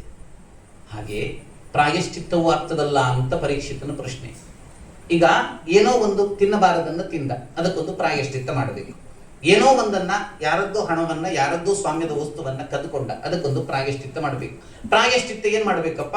ಏನೋ ಒಂದು ಹೋಮ, ಪವಮಾನ ಹೋಮ ಏನೋ ಮಾಡುತ್ತೇವೆ. ಪವಮಾನ ಹೋಮಕ್ಕೆ ಎಷ್ಟು ಖರ್ಚಾಗ್ತದ್ರಿ? ಒಂದು 10-20 ಸಾವಿರ ಖರ್ಚಾಗ್ತದೆ. ಇವ ಮಾಡಿದ್ದ ಪಾಪ, ಅದರಿಂದ ಬಂದ ಹಣ ಎಷ್ಟು? ಕೆಲವು ಕೋಟಿಗಳು. ಕೆಲವು ಕೋಟಿಯ ಹಣವನ್ನ ಒಳಗೆ ಹಾಕಿದ್ದಾನೆ. ಅದರ ಪ್ರಾಯಶ್ಚಿತ್ತಕ್ಕೆ 20 ಸಾವಿರ ಖರ್ಚು ಮಾಡಿದ. ಪವಮಾನ ಪ್ರಾಯಶ್ಚಿತ್ತ. ಈ ಪ್ರಾಯಶ್ಚಿತ್ತದಿಂದ ಅಲ್ಲಿ ಮಾಡಿದ ಅಷ್ಟೂ ದೊಡ್ಡ ಅಪರಾಧ ಮಾಫಿ ಆಗ್ತದೋ ಅಂತ ಪ್ರಶ್ನೆ. ಅದರಿಂದ ಆಯ್ತಾ, ಇನ್ನೂ ತಮಾಷೆ ಇದೆ. ಸದ್ಗತಿ ಸಿಗಲಿ ಅಂತ, ಹಿರಿಯರಿಗೆ ಸದ್ಗತಿ ಸಿಗಲಿ ಅಂತ ತಿಲಹೋಮ ಮಾಡುತ್ತೇವೆ. ತಿಲಹೋಮ ಮಾಡುವಾಗ ಬೆಳಿಗ್ಗೆ ಬೇಗ ಅಂತ ತಿಳ್ಕೊಳ್ಳಿ, ಇಲ್ಲ ಪೂರ್ತಿ ಬೆಳಕಿಲ್ಲ, ಕರೆಂಟು ಹೋಗಿದೆ ಅಂತ ತಿಳ್ಕೊಳ್ಳಿ. ಆ ಎಳ್ಳಲ್ಲೇ ಒಂದಷ್ಟು ಚಿಕ್ಕ ಚಿಕ್ಕ ಜೀವ ಇರ್ತದೆ, ಹಾಕ್ತಾ ಇರುವಾಗ ಅದು ಸಾಯ್ತದೆ. ಈಗ ನಿಜವಾಗಿ ಮೋಕ್ಷ ಸಿಕ್ಕಿದ್ದು ಅಂದ್ರೆ ಸ್ವರ್ಗ ಸಿಕ್ಕಿದ್ದು ಈ ಸೂಕ್ಷ್ಮ ಜೀವಿಗೋ, ಯಾರನ್ನು ಉದ್ದೇಶೀಕರಿಸಿಕೊಂಡು ಮಾಡಿದ್ದೇವೆ ಅವರಿಗೋ, ಅಥವಾ ಇದನ್ನ ಭಕ್ತಿಯಿಂದ ಯಾರು ಮಾಡಿದ್ದಾನೆ ಯಜಮಾನ ಅವನಿಗೋ? ಹೋಮವನ್ನ ಮಾಡತಕ್ಕಂಥ ಪುರೋಹಿತರ ಹತ್ರ ಕೇಳಿ. ಹೋಮ ಶುರು ಮಾಡಿರ್ತೇವೆ, ಹೋಮ ಮಧ್ಯಕ್ಕೆ ಬಂದಿರ್ತದೆ. ಹೋಮ ಮಧ್ಯಕ್ಕೆ ಬಂದಾಗ ಮಧ್ಯದಲ್ಲಿ ಅಡಿಯಲ್ಲಿದ್ದಂತಹ ಕಟ್ಟಿಗೆಯಿಂದ ಇರುವೆಗಳು ದಸದಸ ಅಂತ ಹೊರಗೆ ಬರ್ತವೆ. ಇನ್ನು ಮಳೆಗಾಲಕ್ಕೆ ಸಮಸ್ಯೆ ಇದೆ, ಏನ್ ಮಾಡ್ಬೇಕೀಗ? ಕೆಲವೊಂದು ಇರುವೆಗಳು ಆಲ್ರೆಡಿ ಹೋಗಿ ಆಗಿದೆ ಅಂತ ನನಗೂ ಗೊತ್ತಿದೆ. ಈಗ ಯಾರಿಗ್ರಿ ಮೋಕ್ಷ? ಯಾರಿಗೋ ಒಬ್ಬನ ಜೀವದ ಆತ್ಮ ಶ್ರೇಯಸ್ಸಿಗೋಸ್ಕರವಾಗಿ ಇಲ್ಲಿ ಕಾರ್ಯಕ್ರಮ ಮಾಡ್ತಾ ಇದ್ದೇವೆ. ಕಾರ್ಯಕ್ರಮ ಮಾಡ್ತಾ ಇರುವಾಗಲೇ ಅನೇಕ ಜೀವಿಗಳ ಹತ್ಯೆ ಆಗ್ತಾ ಇದೆಯಲ್ಲ. ಅದರಿಂದ ಪ್ರಾಯಶ್ಚಿತ್ತವನ್ನ ಸರ್ವಶ್ರೇಷ್ಠ ಅಂತ ಹೆಂಗ್ ಭಾವಿಸೋದು? ಇದು ನಿಜವಾಗಿ ಪರೀಕ್ಷಿತನ ಕಳಕಳಿಯ ಪ್ರಶ್ನೆ. ಅದಕ್ಕೆ ಪ್ರಾಯಶ್ಚಿತ್ತ ಅಂತ ಹೇಳಿದ್ರೆ ಏನು ಗೊತ್ತಾ? ಪರೀಕ್ಷಿತ ಅಂತ ಶುಕಾಚಾರ್ಯರು ಹೇಳಿ, ಚಿತ್ತ ಶೋಧನ ಅಂತ. ನಾನು ಏನೋ ಮಾಡಿದ್ದೇನ್ರಿ ತಪ್ಪು, ಆ ತಪ್ಪು ಮಾಡಿ ಆದ್ಮೇಲೆ ಇನ್ನು ಮುಂದೆ ಜೀವನಕ್ಕೆ ಜಪ್ಪಯ್ಯ ಅಂತ ಹೇಳಿದ್ರು ಆ ತಪ್ಪನ್ನು ಮಾಡೋದಿಲ್ಲ ಅನ್ನುವಂಥ ತೀರ್ಮಾನಕ್ಕೆ ಬರೋದಿದೆಯಲ್ಲ, ಅದು ನಿಜವಾದ ಪ್ರಾಯಶ್ಚಿತ್ತ ಅಂತ. ಅದನ್ನ ದೇವರ ಮುಂದೆ ಹೇಳ್ಕೊಳ್ತಕ್ಕಂಥ ವಿಧಿ ಇದೆಯಲ್ಲ, ಅದು ಹೋಮಗಳು, ಪಾರಾಯಣಗಳು, ಇನ್ಯಾವುದು ಅಂತ. ಅದಕ್ಕೆ ಪ್ರಾಯಶ್ಚಿತ್ತ ಮಾಡೋದು. ಏನೋ ಒಂದು ಮದ್ಯ ಕುಡಿದ, ಮಾಂಸ ತಿನ್ನಬಾರದ ವ್ಯಕ್ತಿ, ಆ ಮಾಂಸ ತಿಂದ, ಅದಕ್ಕೊಂದು ಏನೋ ಹೋಮ ಮಾಡಿದ, ಪವಮಾನ ಹೋಮದಲ್ಲಿ ಮಾತೃ ಪಿತೃವದಾದ ಅಂತ ಹೇಳಿ ಅದರ ಪ್ರಾಯಶ್ಚಿತ್ತ ಬಹಳ ದೊಡ್ಡದಿದೆ. ಇದಕ್ಕೆಲ್ಲ ಪವಮಾನ ಸೂಕ್ತ ಪರಿಹಾರ ಅಂತ. ಏನೋ ಮಾಡಿದನ, ಅದಕ್ಕೆ ಪವಮಾನ ಸೂಕ್ತ ಮಾಡಿದ, ಭಾರಿ ಖುಷಿ ಆಯ್ತು ಅವನಿಗೆ. ಭಾರಿ ಕಮ್ಮಿ ಖರ್ಚಲ್ಲಿ ಪವಮಾನ ಆಯ್ತು. ಅದನ್ನು ಮಾಡೋದು 2-3 ತಿಂಗಳು ಸುಮ್ಮನೆ ಇರೋದು, ಮತ್ತು ಪುನಃ ಬೇರೆ ಅದೇ ಮೊದಲು ಏನು ಮಾಡಿದ ಅದನ್ನು ಸ್ಟಾರ್ಟ್ ಮಾಡೋದು. ಹಿಂಗೆ ಕಾರ್ಯಕ್ರಮ ಸುಲಭ ಆಯ್ತಲ್ಲ. ಕೆಲವು ಸರ್ತಿ ಪ್ರಾಯಶ್ಚಿತ್ತವೇ ತಪ್ಪು ಮಾಡ್ಲಿಕ್ಕೆ ಅವಕಾಶ ಕೊಡ್ತದಲ್ಲ. ಏನ್ ಹೇಳ್ತೀರಿ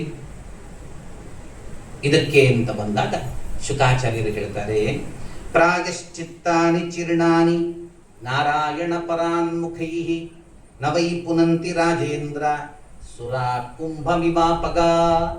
ಅದ್ಭುತ ಮಾತು ನೋಡಿ, ನೆನಪಲ್ಲಿಟ್ಕೊಳ್ಬೇಕಿದ್ದನ್ನು ಮರಿಲಿಕ್ಕೆ ಇಲ್ಲ. ಶುಕಾಚಾರ್ಯರು ಹೇಳ್ತಾರೆ, ಅಪ್ಪ, ಪ್ರಾಯಶ್ಚಿತ್ತಗಳಿಗೆ ಸಾರ್ಥಕತೆ ಬರೋದು ಯಾವಾಗ ಗೊತ್ತುಂಟ? ಶ್ರೀಮನ್ನಾರಾಯಣನ ನಾಮ ಮಂತ್ರೋಚ್ಚಾರಣೆಯನ್ನ ಮಾಡಿದಾಗ, ಮತ್ತೆ ಭಗವಂತನಲ್ಲ ಮಂತ್ರವನ್ನ ಹೇಳ್ತಾ ಇನ್ನು ಜನ್ಮಕ್ಕೂ ಇಂಥದ್ದು ಕೆಟ್ಟ ಕೆಲಸವನ್ನು ನಾನು ಮಾಡೋದಿಲ್ಲ ಅನ್ನುವಂತಹ ನಿವೇದನೆಯನ್ನ ಸಲ್ಲಿಸಿದಾಗ,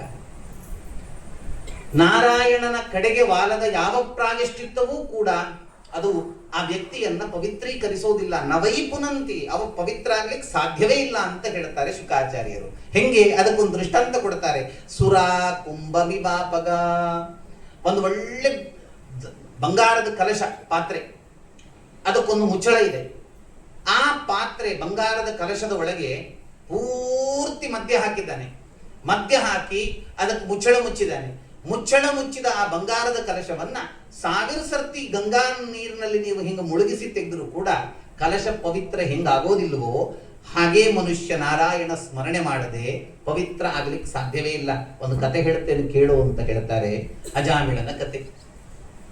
ಕಾನ್ಯಕುಬ್ಜ ಅಜಾಮಿಳ, ಅವನು ಒಳ್ಳೇದಿದ್ದ, ಸಂಸಾರ ಮಾಡ್ತಾ ಇದ್ದ, ಸಂಸಾರದಲ್ಲಿ ನಡೀತಾ ಇತ್ತು. ಒಂದು ಸರ್ತಿ ಕಾಡಿಗೆ ಸಮಿದೆ ತರ್ಲಿಕ್ಕೋ ದರ್ಭೆ ತರ್ಲಿಕ್ಕೋ ಯಾವುದೋ ಕಾರಣಕ್ಕೆ ಹೊರಡ್ತಾನ್ರಿ. ಸ್ವಾರಸ್ಯ ಏನು ಗೊತ್ತಾ? ಅವ ಬ್ರಾಹ್ಮಣ, ಆದ್ರೆ ಅವನ ಹೆಸರು ಅಜಾಮಿಳ ಅಂತ. ಇದು ಎರಡು ನಿಜವಾಗಿ ವಿರೋಧ ಪದ. ಅಜಾಮಿಳ ಅಂತ ಹೇಳಿದ್ರೆ ಸಿಕ್ಕಿದ್ದನ್ನು ತಿನ್ನುವವ ಅಂತ, ಮೇಕೆಯ ಹಾಗೆ. ಬ್ರಾಹ್ಮಣ ಸಿಕ್ಕಿದ್ದನ್ನೆಲ್ಲ ತಿನ್ಲಿಕ್ಕಿಲ್ಲ, ಅವನಿಗೆ ವಿಧಿ ನಿಷೇಧ ಇದೆ. ಅಂದ್ರೆ ಏನಾಯ್ತು ಹೇಳಿ? ವಿರುದ್ಧ ಗುಣಧರ್ಮದ ಏಕ ವ್ಯಕ್ತಿ ಅಂತ ಆಯ್ತು. ಒಬ್ಬನಲ್ಲೇ 2 ಬಂತು. ಇಂಥ ಮಂದಿಗೆ ಏನಾಗ್ತದೆ ಅನ್ನುವಂಥದ್ದನ್ನು ಈ ಕತೆ ಹೇಳುತ್ತದೆ ಅನ್ನುವ ರೀತಿಯಲ್ಲಿ ಈ ಕಥೆಯನ್ನು ಶುಕಾಚಾರ್ಯರು ಶುರು ಮಾಡುತ್ತಾರೆ. ಅವನು ಕಾಡಿಗೆ ಹೋದ. ಕಾಡಿಗೆ ಹೋದ್ರಲ್ಲಿ ಏನಾಗಿದೆ ಗೊತ್ತಾ, ಅಲ್ಲಿ ಒಬ್ಬ ವೇಷ ಸ್ತ್ರೀ ಒಬ್ಬ ವಿಟ ಪುರುಷನೊಂದಿಗೆ ರಮಿಸ್ತಾ ಇದ್ದಾಳೆ. ನೋಡಿದ, ತನಗೆ ಆಕೆ ಬೇಕು ಅಂತ ಕಂಡಿತು. ಆಕೆಯೊಂದಿಗೆ ಬದುಕಲಿಕ್ಕೆ ಪ್ರಾರಂಭ ಮಾಡ್ತಾನ್ರಿ. ತಾನು ಕೈ ಹಿಡಿದ ಹೆಂಡತಿಯನ್ನು ಬಿಟ್ಟ, ಆಕೆಯಿಂದ ಹುಟ್ಟಿದ ಮಕ್ಕಳು ಬಿಟ್ಟ, ಈಕೆಯೊಂದಿಗೆ ಸಂಸಾರ ಪ್ರಾರಂಭ ಮಾಡುತ್ತಾನೆ. ಈಕೆಯೊಂದಿಗೆ ಸಂಸಾರವನ್ನ ಪ್ರಾರಂಭ ಮಾಡಿದ. ಆಕೆ ಆ ರೀತಿಯ ಜೀವನವನ್ನು ನಡೆಸ್ತಾ ಇದ್ದವಳಲ್ವಾ. ಇವ ಶ್ರೇಷ್ಠ ಆಗಿರ್ತಕ್ಕಂಥ ಪರಂಪರೆಯಿಂದ ಬಂದವ. ಇವನು ಏನ್ ತಿನ್ನಬಾರದು ಅದನ್ನೆಲ್ಲ ಆಕೆ ತಿನ್ನಿಸ್ತಾಳೆ. ಇವ ಏನ್ ನೋಡಬಾರ್ದಿತ್ತು ಅದನ್ನೆಲ್ಲ ಆಕೆ ತೋರಿಸ್ತಾಳೆ. ಇವ ಏನ್ ಹೇಳಬಾರ್ದಿತ್ತು ಅದನ್ನೆಲ್ಲ ಆಕೆ ಹೇಳಿಸ್ತಾಳೆ. ಇವ ಎಲ್ಲಿಗೆ ಹೋಗಬಾರ್ದಿತ್ತು ಅಲ್ಲಿಗೆಲ್ಲ ಆಕೆ ಅವನನ್ನು ಕಳಿಸ್ತಾಳೆ. ಅಂತೂ ಇವ ಒಟ್ಟಂದದಲ್ಲಿ ಇರಬಾರದ ರೀತಿಯ ಒಬ್ಬ ವ್ಯಕ್ತಿಯಾಗಿ ಇದ್ದ. 10 ಮಕ್ಕಳು ಆ ಹೆಣ್ಣು ಮಗಳೊಂದಿಗೆ ಇವನಿಗೆ ಹುಡುತದಂತೆ. ಒಂದು ಸಂತೋಷದ ಸಂಗತಿಯನ್ನು ಹೇಳಿದ್ರೆ, ಕೊನೆಯ ಮಗನಿಗೆ ನಾರಾಯಣ ಅಂತ ಹೆಸರಿಟ್ಟಿದ್ದ. ನಾರಾಯಣ ಅಂತ 88 ವರ್ಷ ಹಿಂಗೆ ಜೀವನ ಮಾಡುತ್ತಾನೆ. ಅವನ ನಿಜವಾದ ಹೆಂಡತಿಯಲ್ಲಿ ಹುಟ್ಟಿದ ಮಕ್ಕಳಿಗೆ ಅಪ್ಪ ಯಾರು ಅಂತ ತೋರಿಸುವ ಭಾಗ್ಯವೂ ಇಲ್ಲದ ರೀತಿಯಲ್ಲಿ ಈಚೆ ಕಡೆ ವಾಲಿ ಇಲ್ಲಿ ಬದುಕಿದ್ದ. ಒಂದು ದಿವಸ ಯಮದೂತರು ಪಾಶವನ್ನ ಹಿಡ್ಕೊಂಡು ಇವನನ್ನು ಕರ್ಕೊಂಡು ಹೋಗ್ಬೇಕು ಅಂತ ಬಂದದ್ದನ್ನ ಅಜಾಮಿಳ ಕಾಣ್ತಾನೆ. ಹೆದರಿಕೆ ಆಗ್ತದ ನೋಡಿ. ಹೆದರಿದ ಅಜಾಮಿಳ ನಾರಾಯಣ ಅಂತ ಅವನಿಗೆ ಕೊನೆ ಮಗ ಭಾರಿ ಪ್ರೀತಿಯಂತೆ.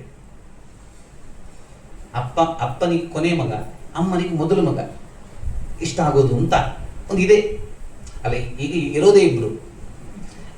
ಅದರಿಂದ ಏನಾಗಿದೆ ಹೇಳಿದ್ರೆ, ಕೊನೆಯ ಅತ್ಯಂತ ಪ್ರೀತಿಯ ಮಗನಾಗಿರತಕ್ಕಂತಹ ನಾರಾಯಣನನ್ನ ನಾರಾಯಣ ಅಂತ ಕರೆದದ್ದಾಯ್ತು. ನಾರಾಯಣ ಅಂತ ಕರೆದು ಕೂಡಲೇ ಈ ಯಮದೂತರು ಬರ್ತಾ ಇದ್ದಾರಲ್ಲ, ಬರ್ತಾ ಇರುವ ಸಂದರ್ಭದಲ್ಲಿ ತಟ್ಟನೆ ಮತ್ತೆ ದೇವದೂತರು ಬರ್ತಾರಂತೆ. ಇವ ನೋಡ್ತಾ ಇದ್ದಾನ್ರಿ, ನೇರ ಒಳ್ಳೆ ಸಾಕ್ಷಾತ್ಕಾರ ಆದಂತ ಆಗ್ತಾ ಇದೆ. ಇದನ್ನೆಲ್ಲ ನೋಡ್ತಾ ಇದ್ದಾನೆ. ಬಂದ ದೇವದೂತರು ಯಮದೂತರ ಹತ್ರ ಕೇಳ್ತಾರೆ, ಎಲ್ಲಿಗ್ರಿ ಹೋಗ್ತೀರಿ, ಯಾರನ್ನು ಕರ್ಕೊಂಡು ಬರ್ಲಿಕ್ಕೆ? ಈಗ ಈ ಕತೆ ಬಹಳ ಮುಖ್ಯ ಆಗ್ತದೆ ನೋಡಿ ನಮ್ಗೆ. ಯಾರನ್ನು ಕರ್ಕೊಂಡು ಬರ್ಲಿಕ್ಕೆ? ಅದಕ್ಕೆ ಅವ ಯಮದೂತರು ಹೇಳ್ತಾರೆ, ಅದು ಏನಾಗಿದೆ ಹೇಳಿದ್ರೆ, ಇವ ಬದುಕುವ ರೀತಿಯಲ್ಲಿ ಬದುಕದೆ, ಬದುಕಬಾರದ ರೀತಿಯಲ್ಲಿ ಜೀವಮಾನ ಇಡೀ ಬದುಕಿದ್ರಿಂದ ಇವನನ್ನ ನರಕಕ್ಕೆ ಕರ್ಕೊಂಡು ಹೋಗಬೇಕು ಅಂತ ನಾವು ತೀರ್ಮಾನ ಮಾಡಿ ಇವನಿಗೆ ಪಾಠ ಹಾಕಿ ಕರ್ಕೊಂಡು ಹೋಗಬೇಕು ಅಂತ ಬಂದಿದ್ದೇವೆ ಅಂತ. ದೇವದೂತರು ಹೇಳ್ತಾರೆ, ಅಲ್ಲ ನರಕಕ್ಕೆ ಹೆಂಗ್ ಕರ್ಕೊಂಡು ಹೋಗ್ತೀರಿ ಇವನನ್ನ? ಯಾಕೆ? ಇವ ಕೊನೆಗೆ ಹೇಳಿದ್ದೇನು? ನಾರಾಯಣ. ನಾರಾಯಣ ಅಂತ ಇವನ ಬಾಯಲ್ಲಿ ಬಂದಾದ್ಮೇಲೆ ಇವ ನರಕಕ್ಕೆ ಹೋಗ್ಲಿಕ್ಕಿಲ್ಲ ಅಲ್ವಾ, ಹೆಂಗ್ ಕರ್ಕೊಂಡು ಹೋಗ್ತೀರಿ ಅಂತ. ಅದಕ್ಕೆ ಯಮದೂತರು ಹೇಳ್ತಾರಂತೆ ದೇವದೂತರ ಹತ್ರ, ಸ್ವಾಮಿ, ಅವ ನಾರಾಯಣ ಅಂತ ಹೇಳಿದ್ದು ಲಕ್ಷ್ಮೀಪತಿಯಾದ ವೈಕುಂಠವಾಸಿ ಶ್ರೀಮನ್ನಾರಾಯಣನನ್ನಲ್ಲ, ಮತ್ತೆ ಅವನ ಕೊನೆಯ ಮಗನನ್ನ ನಾರಾಯಣ ಅಂತ ಕರೆದದ್ದಕ್ಕೆ ನೀವು ನಿಮ್ಮ ನಾರಾಯಣ ಅಂತ ಭಾವಿಸ್ಕೊಂಡು ಅವನನ್ನು ಅಲ್ಲಿ ಕರ್ಕೊಂಡು ಹೋಗ್ತೇನೆ ಅಂತ ತೀರ್ಮಾನ ಮಾಡಿದ್ರೆ ಇದು ಆಗ್ತದ? ಇದು ಧರ್ಮ ಅಲ್ಲ ಅಲ್ವಾ ಅಂತ. ಅದಕ್ಕೆ ದೇವದೂತರು ಹೇಳ್ತಾರೆ, ನಮಗೆ ಯಾಕೆ ಚರ್ಚೆ, ನಾವು ಯಾಕೆ ಮಾತನಾಡಿಕೊಳ್ಳೋದು? ನಿಮ್ಮನ್ನು ಕಳಿಸಿದ್ಯಾರು? ಯಮಧರ್ಮ ಅಲ್ವಾ? ಯಮನ ಹತ್ರ ಹೋಗಿ ಕೇಳಿ. ಹಿಂಗ ಕೊನೆಗೆ ನಾರಾಯಣ ಅಂತ ಹೇಳಿದಾನೆ, ಅವನನ್ನು ಕರ್ಕೊಂಡು ಬರ್ಬೇಕಾ ಬೇಡವಾ ಅಂತ ಯಮನ ಹತ್ರ ಹೋಗಿ ಹೇಳಿ. ಯಮ ಏನು ಹೇಳ್ತಾನೆ ಅದ್ರ ಮೇಲೆ ತೀರ್ಮಾನ ಅಂತ. ಸೀದಾ ಯಮದೂತರು ಹೋಗ್ತಾರೆ. ಯಮದೂತರು ಹೋಗಿ ಯಮನ ಹತ್ರ ಕೇಳ್ತಾರೆ, ಅಲ್ಲಯ್ಯ, ಅಲ್ಲಿ ದೇವದೂತರು ಬರೋದು ಅವ ನಾರಾಯಣ ಅಂತ ಹೇಳಿದ್ದಾನೆ, ಕರ್ಕೊಂಡು ಬರಬಾರ್ದು ಅಂತ ಹೇಳೋದು, ಕರ್ಕೊಂಡು ಹೋಗಬಾರದು ಅಂತ ಹೇಳೋದು. ನೀನು ಇಲ್ಲಿ ಬಂದು ನಮ್ಮ ಹತ್ರ ಅವನನ್ನ ಕರ್ಕೊಂಡು ಬನ್ನಿ, ಅವ ಪಾಪಿ ಅಂತ ಹೇಳೋದು. ಈಗ ನಾವು ಯಾವ ಶಾಸಕನ ಮಾತನ್ನ ಕೇಳಬೇಕು? ನೀನ್ ಹೇಳ್ತಾ ಇದ್ದಿ, ಅವರವರು ಹೇಳ್ತಾ ಇದ್ದಾರೆ, ನಾವೇನ್ ಮಾಡ್ಬೇಕು ಅಂತ. ಏನಾಯ್ತು ಕತೆ ಅಂತ ಯಮ ಕೇಳ್ತಾನೆ. ಕತೆ ಇಷ್ಟಾಗಿದೆ ಅಂತ ಯಮದೂತರು ಹೇಳ್ತಾರೆ. ಇಷ್ಟಾದ ಮೇಲೆ ಯಮ ಒಂದು ಮಾತು ಹೇಳ್ತಾನೆ ನೋಡಿ, ಮರಿಲಿಕ್ಕೇ ಇಲ್ಲ, ಇದನ್ನ ನಾವು ಯಾವತ್ತೂ ಮರಲಿಕ್ಕಿಲ್ಲ. ಅವ ಹೇಳ್ತಾನೆ, ಜಿಕ್ವಾ ನ ಭಕ್ತಿ ಭಗವದ್ ಗುಣನಾಮ ಧೇಯಂ ಚೇತಶ್ಚ ಸ್ಮರತಿ ತಚ್ಚರಣಾರವಿಂದಂ ಕೃಷ್ಣಾಯ ನೋ ನಮತಿಗೆಚ್ಚಿರಗೆ ಕದಾಪಿ ತಾನ್ ಆನಯದ್ವಂ ಅಸತ ಅಕೃತ ವಿಷ್ಣು ಕೃತ್ಯಾನ್. ಇದು ಯಮದೂತರಿಗೆ ಹೇಳ್ತಾನೆ, ಇವತ್ತಿನಿಂದ ಹೊಸ ಸಂವಿಧಾನ ತಿದ್ದುಪಡಿ. ಏನು ಅಂತ ಹೇಳಿದ್ರೆ, ಜಿಕ್ವಾ ನ ಭಕ್ತಿ ಭಗವತ್. ನೀವು ಇಲ್ಲಿಗೆ ಯಮಪುರಿಗೆ ಯಾರನ್ನು ಕರ್ಕೊಂಡು ಬರಬಹುದು ಅಂತ ಹೇಳಿದರೆ, ಯಾರ ನಾಲಿಗೆ ಒಂದು ಸರ್ತಿಯೂ ಜೀವಮಾನದಲ್ಲಿ ನಾರಾಯಣ ಅಂತ ಹೇಳಿಲ್ಲ ಅವನನ್ನು ಸೀದಾ ಕರ್ಕೊಂಡು ಬನ್ನಿ. ನನ್ನ ಅರಮನೆಯಲ್ಲಿ ಮುಕ್ತ ಪ್ರವೇಶ ಅವನಿಗೆ, ನರಕಕ್ಕೆ ಮುಕ್ತ ಪ್ರವೇಶ. ಯಾರ ನಾರಾಯಣ ಅಂತ ಹೇಳಿಲ್ಲ ಅವನಿಗೆ ಮುಕ್ತ ಪ್ರವೇಶ. ಚೇತಷ್ಟನ ಸ್ಮರದಿತ ಚರಣಾರವಿಂದಂ. ಯಾರ ಮನಸ್ಸು ಶ್ರೀಮನ್ನಾರಾಯಣನ ಪಾದ ಪದ್ಮಗಳಲ್ಲಿ ಆಸಕ್ತಿಯನ್ನ ರತಿಯನ್ನ ಹೊಂದಲಿಲ್ಲ ಅಂಥ ಮಂದಿ. ನಮಗೆ ಫಸ್ಟ್ ಇದ್ದು ಭಾರಿ ಖುಷಿ ಆಯ್ತು. ಫಸ್ಟ್ ಇದ್ದುಂಟಲ್ಲ, ನಾರಾಯಣ ಅಂತ ಯಾರು ಹೇಳಿದ್ದಾರೆ ಅವನನ್ನ ನೀವು ನಮ್ಮ ಅರಮನೆ ಕರ್ಕೊಂಡು ಬರುವರಿ. ನಾವೆಲ್ಲ ಈಗ ದಿವಸ ನಮಸ್ಕಾರ ಬರುವಾಗ 33 ಮಂತ್ರ ಹೇಳ್ತಾ ಇಲ್ವಾ? ದಿವಸ 33 ಸುತ್ತು ಬರುವಾಗ ಒಂದೊಂದು ಕೇಶವಾದಿ 24 ಮತ್ತೆ 9 ಮಂತ್ರ ಅಂತ ಹೇಳ್ತಾನೆ. ನಮ್ಗೆ ಗ್ಯಾರಂಟಿ ಆಯ್ತು, ಓ ಹಂಗಿದ್ರೆ ನಮಗೆ ನರಕ ಇಲ್ಲ ಅಂತ. ಆದ್ರೆ ಎರಡನೇದು ಹೇಳ್ತಾನೆ, ಚೇತಷ್ಟನ ಸ್ಮರತಿ ತಚ್ಚರಣಾರವಿಂದ. ಯಾರ ಮನಸ್ಸು ನಿರಂತರವಾಗಿ ಶ್ರೀಮನ್ನಾರಾಯಣನ ಪಾದ ಪದ್ಮದಲ್ಲಿ ಆಸಕ್ತಿಯನ್ನ ಹೊಂದಲಿಲ್ಲ ಅಂತವರನ್ನ ಕರ್ಕೊಂಡು ಬನ್ನಿ. ಕೃಷ್ಣಾಯ ನೋ ನಮತಿ ಎಚ್ಚಿರಗೆ ಕದಾಪಿ. ಯಾರ ತಲೆ ಒಂದು ಬಾರಿಯೂ ಭಗವಂತನ ಮುಂದೆ ಬಾಗಲಿಲ್ಲ ಅಂತವನನ್ನ ಕರ್ಕೊಂಡು ಬನ್ನಿ. ಅಂತವರನ್ನ ಬಿಟ್ಟು ಮತ್ತಿನ್ ಯಾರನ್ನೋ ನೀವು ಕರ್ಕೊಂಡು ಬಂದ್ರೆ, ನಾರಾಯಣ ಸ್ಮರಣೆಯನ್ನ, ನಾರಾಯಣ ಭಜಕರನ್ನ, ನಿತ್ಯ ಸ್ಮರಣೆ ಮಾಡ್ತಕ್ಕಂಥ ಮಂದಿಯನ್ನ ನೀವು ಯಮಪುರಕ್ಕೆ ಕರ್ಕೊಂಡು ಬಂದ್ರೆ, ಯಮಪುರದಲ್ಲಿ ಆ ನಾರಾಯಣ ಭಕ್ತನನ್ನ ನನಗೂ ಕೂಡ ನೋಡ್ಲಿಕ್ಕಾಗೋದಿಲ್ಲಪ್ಪ, ಕರ್ಕೊಂಡು ಬರಬೇಡ್ರಿ ಅಂತ ಹೇಳ್ತಾರೆ. ಬಂದು ಬಿಟ್ರು. ಮತ್ತೆ ಅಜಾಮಿಳ ನೋಡ್ತಾ ಇದ್ದಾನೆ, ಕೊನೆ ಕಾಲದಲ್ಲಿ ಏನು ಭಾಗ್ಯರಿ ಅವನದ್ದು. ಒಂದು ಮಗನ ಹೆಸರು ಏನ್ ಚಂದ ನೋಡಿ, ಎಷ್ಟೆಷ್ಟು ಉಪದೇಶ. ನಮ್ಮ ಮಕ್ಕಳಿಗೆ ದೇವರ ಹೆಸರು ಇಡಬೇಕು ಅಂತ. ನಮ್ಮ ಮಕ್ಕಳಿಗೆ ದೇವರ ಹೆಸರು ಇಟ್ರೆ ಕಡೇ ಪಕ್ಷ ಆ ಮಗನನ್ನು ಕರೆದಾಗ ಆದ್ರೂ ದೇವರ ಹೆಸರು ಹೇಳಿದಂತ ಆಗ್ತದೆ, ಅಜಮಿಳನಂತೆ ಉದ್ಧಾರ ಆಗ್ಬೋದು ಅಂತ. ಈಗ ಅದಕ್ಕೂ ಕೂಡ ದಾರಿದ್ರ್ಯ. ಎಂತೆಂಥದೋ ಹೆಸರಿಡೋದು, ಅದಕ್ಕೆ ಗೂಗಲ್ ನೋಡೋದು. ಗೂಗಲ್ ಅಲ್ಲಿ ಎಲ್ಲಾ ಹೆಣ್ಮಕ್ಳ ಹೆಸರನ್ನು ಲಕ್ಷ್ಮೀ ದೇವಿಯ ಹೆಸರು ಅಂತ ಹೇಳಿಬಿಡ್ತಾರೆ. ಅವಕ್ಕೇನು ಗೊತ್ತುಂಟು ಯಾವ ಸಂಸ್ಕೃತದ ಯೂನಿವರ್ಸಿಟಿ ಕಲ್ತಿದ್ದಾರೆ? ಎಲ್ಲಾ ಹೆಸರು ಲಕ್ಷ್ಮಿ ಇದ್ದು, ಎಲ್ಲಾ ಹೆಸರು ಒಂದು ರುದ್ರನದ್ದು, ಇಲ್ಲದಿದ್ರೆ ಶಿವನದ್ದು, ಇಲ್ಲದಿದ್ರೆ ವಿಷ್ಣುವಿದ್ದು ಅಂತ ಹೇಳಿಬಿಡ್ತಾರೆ. ಎಲ್ಲೋ ಒಂದು ಕಡೆ ಉಂಟು ಅಂತ ಒಂದು ರೆಫರೆನ್ಸ್ ಕೊಡ್ತಾರೆ. ಏನು ಕತೆ, ಎಷ್ಟು ಚಂದದ ಹೆಸರಿದೆ ಭಗವಂತನದ್ದು.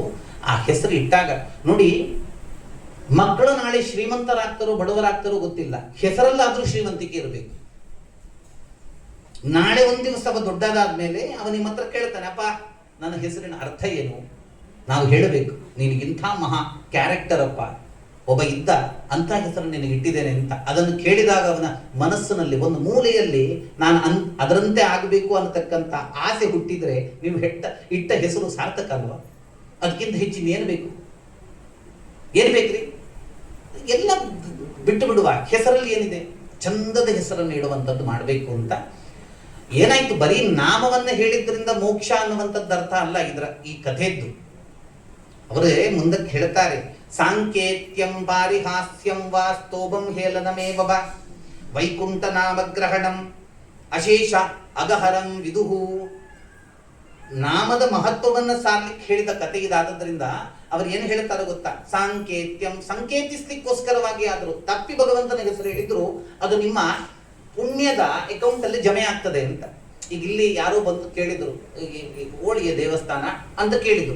ನೀವು ಅನಂತ ಪದ್ಮನಾಭ ದೇವರ ದೇವಸ್ಥಾನಕ್ಕೆ ರಸ್ತೆ ಅಂತ ಒಂದು ಬೋರ್ಡ್ ಇದೆ, ಸೀದಾ ಅದನ್ನು ಹಿಡ್ಕೊಂಡು ಹೋಗ್ರಿ ಅಂದ್ರೆ ಆ ರಸ್ತೆಯಲ್ಲಿ ಸೀದಾ ಹೋಗಿ ಅಂತ ಹೇಳ್ತೀರಿ.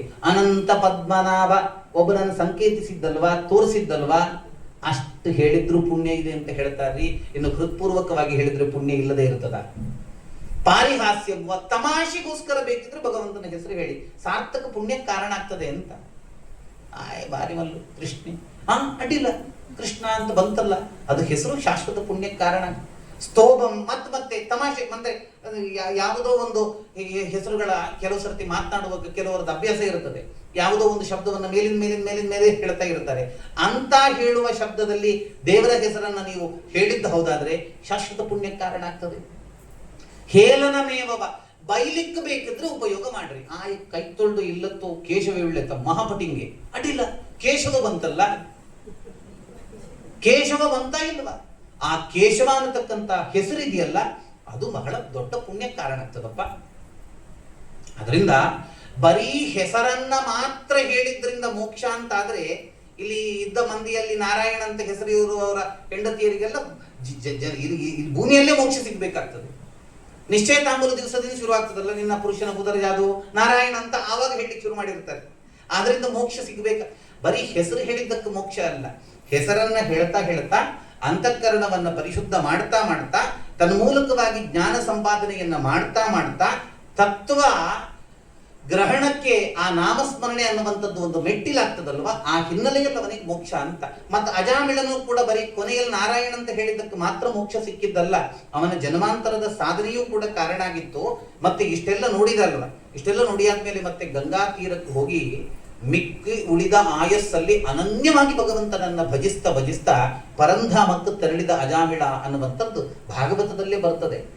ಅದರಿಂದ ಈ ಹಿನ್ನೆಲೆಯಲ್ಲಿ ನಾವು ಈ ಕಥೆಯನ್ನ ನೋಡಬೇಕು ಅಂತ ಮುಂದಕ್ಕೆ ಒಂದು ಕಥೆ ಹೇಗೆ, ಈ ದ್ವಾದಶ ಆದಿತ್ಯರಲ್ಲಿ ತ್ವಷ್ಟ್ರ ಅನ್ನತಕ್ಕಂಥ ಒಬ್ಬ ಆದಿತ್ಯ, 12 ಮಂದಿ. ಅವನಿಗೆ ರೋಚನ ಅನ್ನತಕ್ಕಂಥ ಹೆಣ್ಮಗಳೊಡನೆ ವಿವಾಹ ಆಗ್ತದೆ.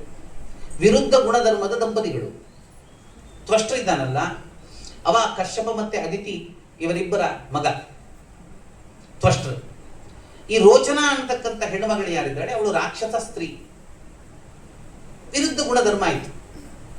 ಮದುವೆ ಮಾಡಿಕೊಂಡಾಗ ಇಬ್ಬರು ಮಕ್ಕಳು ಹುಡುತ್ತಾರೆ, ವಿಶ್ವರೂಪ ಮತ್ತೆ ಸನ್ನಿವೇಶ ಅಂತ. ವಿಶ್ವರೂಪ ಬಹಳ ದೊಡ್ಡ ಪಂಡಿತ ಆಗಿದ್ದಂತೆ. ಇದೇ ಸಂದರ್ಭದಲ್ಲಿ ಮೇಲೆ ಒಂದು ಘಟನೆ ಆಗ್ತದೆ ಸ್ವರ್ಗದಲ್ಲಿ. ಏನ್ ಹೇಳಿದ್ರೆ, ದೇವೇಂದ್ರನ ದರ್ಬಾರ್ ನಡೀತಾ ಇದೆ.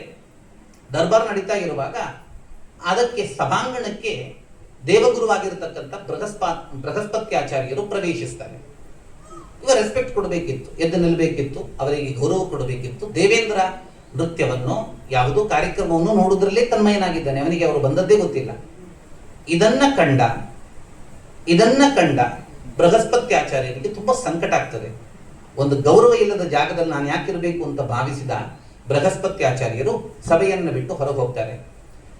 ಅವರು ಹೊರಗೆ ಹೋದಾದ ಕೂಡಲೇ ಇಂದ್ರನಿಗೆ ಅರಿವಾಯಿತು, ಬಹಳ ದೊಡ್ಡ ತಪ್ಪು ಕೆಲಸ ಆಗಿತ್ತು ತನ್ನಿಂದ ಅಂತ. ಅವರಲ್ಲಿ ಹೋಗಿ ಕ್ಷಮೆ ಕೇಳಿ ಅವರನ್ನು ಮತ್ತೆ ಪುನಃ ತಾನು ಕರಿಬೇಕು ಅಂತ ಹೊರಟಾಗ ಇವನಿಗೆ ಸಿಗಬಾರದು ಅಂತ ಬೃಹಸ್ಪತ್ಯಾಚಾರ್ಯರು ಅದೃಶ್ಯರಾಗಿ ಬಿಡ್ತಾರೆ. ಈಗ ಅರ್ಥ ಇತ್ತಲ್ಲ. ಈಗ ಏನಾಯಿತು, ಮಂತ್ರೋಪದೇಶವನ್ನ ಹೇಳತಕ್ಕಂತಹ ಪ್ರಧಾನ ಮಂತ್ರಿಯ ಸ್ಥಾನದಲ್ಲಿರತಕ್ಕಂತಹ ಬೃಹಸ್ಪತ್ಯಾಚಾರ್ಯರು ಇಂದ್ರನಿಗೆ ಸಹಕಾರಿಯಾಗಿ ಇಲ್ಲ ಅನ್ನುವಂಥದ್ದು ರಾಕ್ಷಸರಿಗೆ ಗೊತ್ತಾದ ಕೂಡಲೇ ಎಲ್ಲ ದೈತ್ಯರ ಆಕ್ರಮಣ ಮಾಡ್ಲಿಕ್ಕೆ ಶುರು ಮಾಡುತ್ತಾರೆ ಸ್ವರ್ಗಕ್ಕೆ.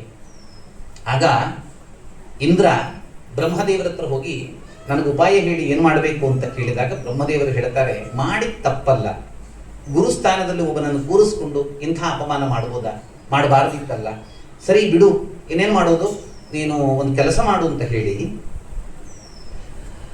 ಅದಿತಿ ಮತ್ತೆ ಕಶ್ಯಪರ ಮಗನಾಗಿರತಕ್ಕಂತಹ ತ್ವಷ್ಟ್ರ, ಆ ತ್ವಷ್ಟ್ರಿಗೆ ಒಬ್ಬ ಮಗ ಇದ್ದಾನೆ, ಬಹಳ ದೊಡ್ಡ ಪಂಡಿತ ವಿಶ್ವರೂಪ. ಅವನನ್ನ ಸದ್ಯಕ್ಕೆ ಬೃಹಸ್ಪತಿ ಆಚಾರ್ಯರ ಸ್ಥಾನದಲ್ಲಿ ಕೂರಿಸು ಅಂತ ಹೇಳ್ತಾನೆ ಬ್ರಹ್ಮದೇವ್. ಆದ್ರೆ ನೆನಪಿಡ್ಕೋ, ಸ್ವಲ್ಪ ದ್ವಂದ್ವ ವ್ಯಕ್ತಿತ್ವದ ವ್ಯಕ್ತಿ, ಆ ಬಗ್ಗೆ ನಿನಗೆ ಗಮನ ಇರಬೇಕು ಅಂತ ಮೊದಲೇ ಎಚ್ಚರಿಕೆ ಕೊಡ್ತಾರೆ ಬ್ರಹ್ಮದೇವರು. ಇವ ಬಂದ ಫಸ್ಟ್ ಕೇಳ್ಕೊಳ್ತಾನೆ, ನಮ್ಮ ಸ್ವರ್ಗದ ಪುರೋಹಿತರಾಗಿ ನೀವು ಬರಬೇಕು ಅಂತ ಕೇಳ್ಕೊಳ್ತಾನೆ ವಿಶ್ವರೂಪರ ಹತ್ರ. ವಿಶ್ವರೂಪರು ಬೇಡ ಹೇಳ್ತಾರೆ, ಪೌರೋಹಿತ್ಯ ಎಲ್ಲ ಬೇಡ ಮಾರಾರೆ, ಎಲ್ಲಾ ಜನರ ಹತ್ರ ಬಯಸ್ಕೊಳ್ಬೇಕು. ಬೇಗ ಹೋದರೆ ಊರು ದುಂಬತ್ತೇರು ಅಂತ ಬೈತಾರೆ, ತಡ ಹೋದರೆ ನನ್ನ ಆಶನ ಪಡ್ನ 2 ಗಂಟೆ ಹಾಕು ಅಂತ ಬೈತಾರೆ. ಇಷ್ಟಾಗಿಯೂ ಕೂಡ ದಕ್ಷಿಣೆ ಕೊಡುವಾಗ ದುಂಬುಮಂತ ಬಾರಿ ಕಮ್ಮಿ ಇದೆ, ಪುರೋಹಿತರನ್ನ ಹಾಕ್ಲಿಕ್ಕೆ ಜಾಸ್ತಿ ಆಯ್ತು ಅಂತ ಹೇಳ್ತಾರೆ. ಪುರೋಹಿತರು ಕೆಲಸ ಮಾಡಿ ಸಕ್ಸಸ್ ಆದ್ರೆ ಸಕ್ಸಸ್ ನಮ್ಮಿಂದ ಆಯ್ತು ಅಂತ ಹೇಳ್ತಾರೆ. ಪುರೋಹಿತರು ಕೆಲಸ ಮಾಡಿ ಸಕ್ಸಸ್ ಆಗದಿದ್ರೆ ಒಕ್ಕಡೆ ಎಂಚಿನ ಪಂಡ್ಯರ 4 ಜನ ಬರ್ತದೆ ಅಂತ ಹೇಳ್ತಾರೆ. ಒಟ್ಟು ಪುರೋಹಿತರಿಗೆ ಒಂದು ರೀತಿ ಒಳ್ಳೆ ಮಾತೇ ಇಲ್ಲ ಸಮಾಜದಲ್ಲಿ, ಬೇಡ ಅಂತ. ಪೌರೋಹಿತ್ಯಂ ಚಾರ್ಚಕತ್ವಂ ಮಠಾಪತ್ಯಂ ಅಂತ ಹೇಳಿ ಇದೆಲ್ಲ ಕೆಲಸಗಳು ಬಹಳ ಅನರ್ಥಕಾರಿ, ನಾವು ಬರೋದಿಲ್ಲ ಅಂತ ಹೇಳಿದರು ವಿಶ್ವರೂಪರು. ಆದ್ರೆ ಬಹಳ ಒತ್ತಾಯ ಮಾಡಿದ್ರಿಂದ ಒಪ್ಕೊಳ್ತಾರೆ, ಬರ್ತಾರೆ.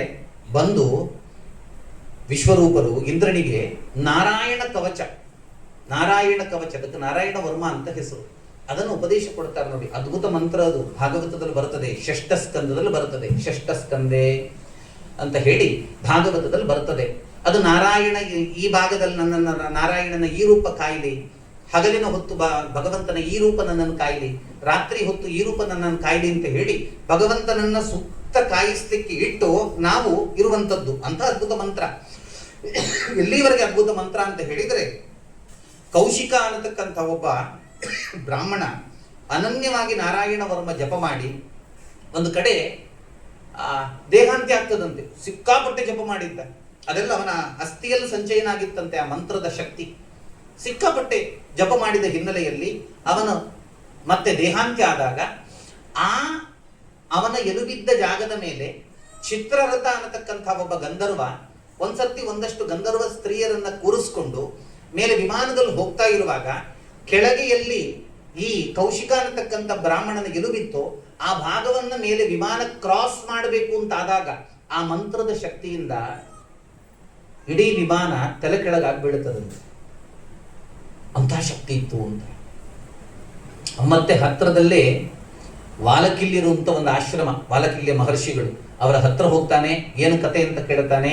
ಅದು ಆ ಕೌಶಿಕನ ಎಲುಬಿನ ಶಕ್ತಿಯಪ್ಪ, ಅವರು ನಾರಾಯಣ ವರ್ಮ ಜಪ ಮಾಡಿದ್ದು, ಆ ಹಿನ್ನೆಲೆಯಲ್ಲಿ ಹಿಂಗಾದದ್ದು, ಸರಸ್ವತಿ ನದಿಯಲ್ಲಿ ಅದನ್ನು ಬಿಡು ಅಂತ ಹೇಳುವಂಥದ್ದೆಲ್ಲ ಅಲ್ಲೇ ಬರ್ತದೆ. ನಾರಾಯಣ ವರ್ಮದಲ್ಲೇ ಕೊನೆಗೆ ಆ ಸಂಗತಿಯನ್ನ ಹೇಳುವಂಥದ್ದಾಗ್ತದೆ. ಇಂಥ ಮಂತ್ರವನ್ನು ಉಪದೇಶ ಕೊಟ್ಟು ದೇವತೆಗಳಿಗೆ ಬಲವನ್ನ ಕೊಟ್ಟು ರಾಕ್ಷಸರನ್ನ ಹೊಡೆದುಳಿಸ್ತಕ್ಕಂತಹ ಕೆಲಸವನ್ನ ವಿಶ್ವರೂಪರು ಮಾಡುತ್ತಾರೆ. ಒಂದು ರೀತಿ ಕೃತಜ್ಞತೆಯನ್ನ ತೋರಿಸ್ತಾನೆ, ಇಂದ್ರ ದೊಡ್ಡ ಉಪಕಾರ ಮಾಡಿದ್ರು ಅಂತ. ಆದರೆ ವಿಶ್ವರೂಪರದ್ದು ಸಂಕೀರ್ಣ ವ್ಯಕ್ತಿತ್ವ ಆಗಿತ್ತು ಅಂತ ಭಾಗವತ ಹೇಳ್ತಾರೆ. ತಸ್ಯಾಸನ್ನ ವಿಶ್ವರೂಪಸ್ಯ ಶಿರಾಂಸಿ ತ್ರೀಣಿ ಭಾರತ ಸೋಮಪೀತಂ ಸುರಾಪೀತಂ ಅನ್ನಾದವಿತಿ ಶುಶ್ರುಮ ಅಂತ ಹೇಳ್ತಾರೆ. ವಿಶ್ವರೂಪನಿಗೆ 3 ತಲೆ ಇತ್ತಂತೆ. ಇದು ಇಂದ್ರನಿಗೆ ಗೊತ್ತಿರಲಿಲ್ಲ. ಯಾವುದು 3 ತಲೆ? ಒಂದು ತಲೆಯಲ್ಲಿ ಸೋಮಲತೆಯ ರಸವನ್ನು ಕುಡಿತಾ ಇದ್ದಂತೆ, ದೇವತೆಗಳು ಕುಡಿಯುವಂಥದ್ದು. ಒಂದು ತಲೆಯಲ್ಲಿ ಅನ್ನವನ್ನು ತಿಂತಾ ಇದ್ದಂತೆ, ಮನುಷ್ಯರು ತಿನ್ನುವಂಥದ್ದು. ಮತ್ತೊಂದು ತಲೆಯಲ್ಲಿ ಸುರೆಯನ್ನು ಕುಡಿತಾ ಇದ್ದಂತೆ, ರಾಕ್ಷಸರು ಕುಡಿಯುವಂಥದ್ದು. ಒಬ್ಬನೇ ವ್ಯಕ್ತಿಯಲ್ಲಿ ಸತ್ವ, ರಜಸ್ಸು ಮತ್ತೆ ತಮಸ್ಸು 3 ಗುಣಗಳು ಕೂಡ ಒಂದು ರೀತಿ ಕೆಲಸ ಮಾಡ್ತಾ ಇತ್ತು.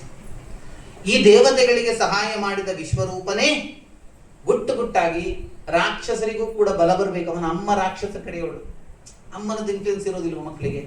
ಆದ್ರಿಂದ ಅಮ್ಮನ ಕಡೆಯವರಿಗೂ ಬಲ ಸಿಗಬೇಕು ಅಂತ ಹೇಳಿ ರಾಕ್ಷಸರಿಗೂ ಬಲ ಸಿಗಲಿ ಅಂತ ಕೆಲಸ ಮಾಡ್ತಾ ಇದ್ದಂತೆ.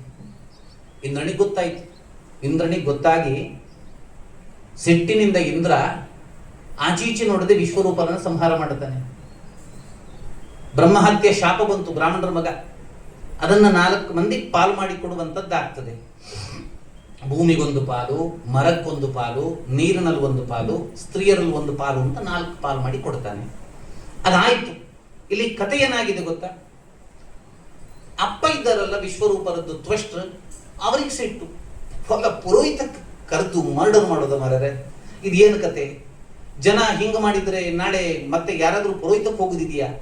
ಆದ್ರಿಂದ ಪುರೋಹಿತಕ್ಕೆ ನಾವೇನು ಅವನ ಹತ್ರ ಅಪ್ಲಿಕೇಶನ್ ಹಾಕಿರ್ಲಿಲ್ಲ. ಸ್ವರ್ಗದ ಪೌರೋಹಿತ್ಯದ ಜಾಗ ಖಾಲಿ ಇದೆ, ಅಪೇಕ್ಷಿತ ವ್ಯಕ್ತಿಗಳು ಅರ್ಜಿ ಸಲ್ಲಿಸಬಹುದು, ಹಿಂಗೇನು ನಾವು ಇದೀಗ ಇಂಟ್ರೆಸ್ಟ್ ಅಲ್ಲಿ ಹಾಕಿದ್ದಲ್ಲ. ಅವನೇ ಬಂದು ಕೇಳಿದ್ದು, ಇಷ್ಟೆಲ್ಲ ಆದದ್ದು, ನಾವು ಹೋದದ್ದು, ನನ್ನ ಮಗ ಹೋದದ್ದಕ್ಕೆ ಸಂಹಾರ ಮಾಡೋದಾ? ಇಂದ್ರನಿಗಿಷ್ಟು ದುರಹಂಕಾರವ? ಇಂದ್ರನನ್ನು ಬಿಡ್ಲಿಕ್ಕಿಲ್ಲ ಅಂತ ಹೇಳಿ ನನಗೆ ಇನ್ನೊಂದು ಮಗ ಬೇಕು. ಎಂಥ ಮಗ? ಇಂದ್ರನನ್ನ ಕೊಲ್ಲುವ ಮಗ ಬೇಕು ಅಂತ ಹೇಳಿ ಇಂದ್ರ ಶತ್ರುರ್ವರ್ಧಸ್ವ ಅಂತ ಹೇಳಿ ಆ ರೀತಿಯಲ್ಲಿ ಮಂತ್ರವನ್ನ ಹೇಳಿ ತಪಸ್ಸನ್ನ ಮಾಡಿ ಧ್ಯಾನವನ್ನ ಮಾಡಿ ಒಬ್ಬ ಮಗನನ್ನ ಪಡಿಬೇಕು ಅಂತ ಸಂಕಲ್ಪ ಮಾಡಿ ಹೊರಟ ತ್ವಷ್ಟೃ ಆದಿತ್ಯ. ಆದ್ರೆ ಅವ್ರು ಹೇಳುವಾಗ ಮಂತ್ರದಲ್ಲಿ ಸ್ವಲ್ಪ ವ್ಯತ್ಯಾಸ ಬಂತು. ಮಂತ್ರದಲ್ಲಿ ನಮ್ಮ ಲೌಕಿಕವಾಗಿ ವಿಷ್ಣು ಸಹಸ್ರನಾಮದಲ್ಲೆಲ್ಲ ಆ ಸಮಸ್ಯೆ ಇಲ್ಲ. ವೇದ ಮಂತ್ರಕ್ಕಾಗುವಾಗ ಸ್ವರದಲ್ಲಿ ಹೆಚ್ಚು ಕಮ್ಮಿ ಆದ್ರೆ ಅದರ ಭಾವದಲ್ಲಿ ಹೆಚ್ಚು ಕಡಿಮೆ ಆಗ್ತದೆ. ಅದರಿಂದ ಇವ ವೇದ ಮಂತ್ರ ಹೇಳಿದ್ದು ಸ್ವರದಲ್ಲಿ ಹೆಚ್ಚು ಕಮ್ಮಿ ಆಯ್ತು. ಇವನ ಬಯಕೆ ಇದ್ದದ್ದೇನು? ಇಂದ್ರನನ್ನ ಹತ ಮಾಡತಕ್ಕಂಥ ಮಗ ಹುಟ್ಟಬೇಕು ಅಂತ. ಆ ಸ್ವರದಲ್ಲಿ ಹೆಚ್ಚು ಕಮ್ಮಿ ಆದದ್ರಿಂದ ಏನಾಯ್ತು ಗೊತ್ತಾ? ಇಂದ್ರನಿಂದ ಹತನಾಗ್ತಕ್ಕಂಥ ಮಗ ಹುಟ್ಟಿದ. ಅಂದ್ರೆ ಕಂಪ್ಲೀಟ್ ಒಂದು ರೀತಿಯ ತ್ವಷ್ಟೃವಿನ ಸಂಕಲ್ಪದ ವಿರುದ್ಧ ಆಗಿರತಕ್ಕಂಥ ಕ್ರಿಯೆ ಅನ್ನುವಂಥದ್ದು ಮುಂದಕ್ಕೆ ನಡೀಲಿಕ್ಕಾಯ್ತು ಅಂತ. ಹೀಗಾಗಿ ಒಬ್ಬ ಮಗ ಹುಡ್ತಾನೆ ನೋಡಿ, ವೃತ್ರ ಅಂತ ಅವನಿಗೆ ಹೆಸರು. ಕ್ಷಣಕ್ಕೆ ಬಾಣದಷ್ಟು ದುಡಿದು ಬೆಳೀತಾ ಇದ್ದ. ಅದರಿಂದ ಅವನಿಗೆ ಆವರಿಸುವ ಮಗನಾದದ್ರಿಂದ, ಇಡೀ ವ್ಯೋಮಕ್ಕೆ ಆವರಿಸುವ ಮಗನಾದದ್ರಿಂದ ಅವನಿಗೆ ವೃತ್ರ ಅಂತ ಹೆಸರಿಟ್ಟರಂತೆ.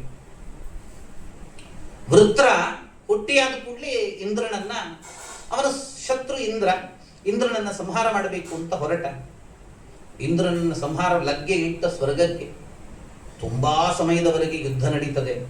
ಯುದ್ಧ ನಡೆದ್ರೆ ಇವನ ಬರಿಯ ಗರ್ಜನೆಗೆ, ಇವನ ಭೀಕರಾಗಿರತಕ್ಕಂತಹ ಒಂದು ದೇಹ ಚಲನೆಗೆ ದೇವತೆಗಳೆಲ್ಲ ಕಂಪಿಸ್ಲಿಕ್ಕೆ ಪ್ರಾರಂಭ ಮಾಡುತ್ತಾರೆ ನೋಡಿ.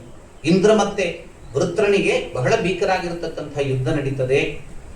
ಮತ್ತೆ ಹಿಂಗಾಗ್ತಾ ಇದ್ದಾಗ ದೇವತೆಗಳು ಸ್ವಲ್ಪ ಮೇಲ್ಗೈಯನ್ನ ಸಾಧಿಸುವಂತಹ ಸಂದರ್ಭದಲ್ಲಿ ಈ ರಾಕ್ಷಸರೆಲ್ಲ ಹೆದರಿ ಹೊರಡ್ಲಿಕ್ಕೆ ಪ್ರಾರಂಭ ಮಾಡ್ತಾರಂತೆ, ಓಡ್ಲಿಕ್ಕೆ ಪ್ರಾರಂಭ ಮಾಡ್ತಾರೆ. ಓಟದ ಸಂದರ್ಭದಲ್ಲಿ ವೃತ್ರ ಹೇಳ್ತಾನೆ, ಯಾಕೆ ಓಡ್ತಾ ಇದ್ದೀರಿ? ಯುದ್ಧ ಮಾಡಿ, ಯುದ್ಧ ಮಾಡಿ. ಯುದ್ಧ ರಂಗದಲ್ಲಿ ಸತ್ತ ವ್ಯಕ್ತಿಗೆ ನಿಶ್ಚಯವಾಗಿ ಸ್ವರ್ಗ ಅಂತ ಶಾಸ್ತ್ರ ಹೇಳ್ತದೆ ಅಂತ ಒಬ್ಬ ರಾಕ್ಷಸನ ಬಾಯಲ್ಲಿ ಶಾಸ್ತ್ರದ ಮಾತು ಬರ್ತಾ ಇದೆ. ಆಶ್ಚರ್ಯ, ಫಸ್ಟ್ ವಂಡರ್ ಸ್ಟಕ್ ಆಯ್ತು ಇಂದ್ರನಿಗೆ. ಇದೇನು ಹಿಂಗೆ ಹೇಳ್ತಾ ಇದ್ದಾನಿವ? ಆಯ್ತಾ, ಯುದ್ಧ ಮುಂದುವರಿತಾ ಉಂಟು. ಯುದ್ಧ ಮುಂದುವರಿತಾ ಇರುವಾಗ ಒಂದು ಪೆಟ್ಟಿನ ರಭಸಕ್ಕೆ ಆ ಇಂದ್ರನ ಕೈಯಲ್ಲಿದ್ದಂತಹ ಆಯುಧವೂ ಕೂಡ ಕೆಳಗೆ ಬಿತ್ತಂತೆ. ಹಿಂಗ್ ಕೆಳಗೆ ಬಿದ್ದಾಗ ಸ್ವಯಂ ವೃತ್ರನೇ ಹೇಳ್ತಾನೆ, ಆಯುಧವನ್ನ ಎತ್ಕೊಳ್ಳೋ, ಅಷ್ಟವರೆಗೆ ನಾನು ಏನು ಮಾಡೋದಿಲ್ಲ, ಮತ್ತು ನನ್ನನ್ನು ಹುಡಿ ಅಂತ. ಬರೀ ಆಶ್ಚರ್ಯ ರೀ, ಎದುರಾಡಿ ಹೀಗೆ ಮಾತನಾಡೋದುಂಟ.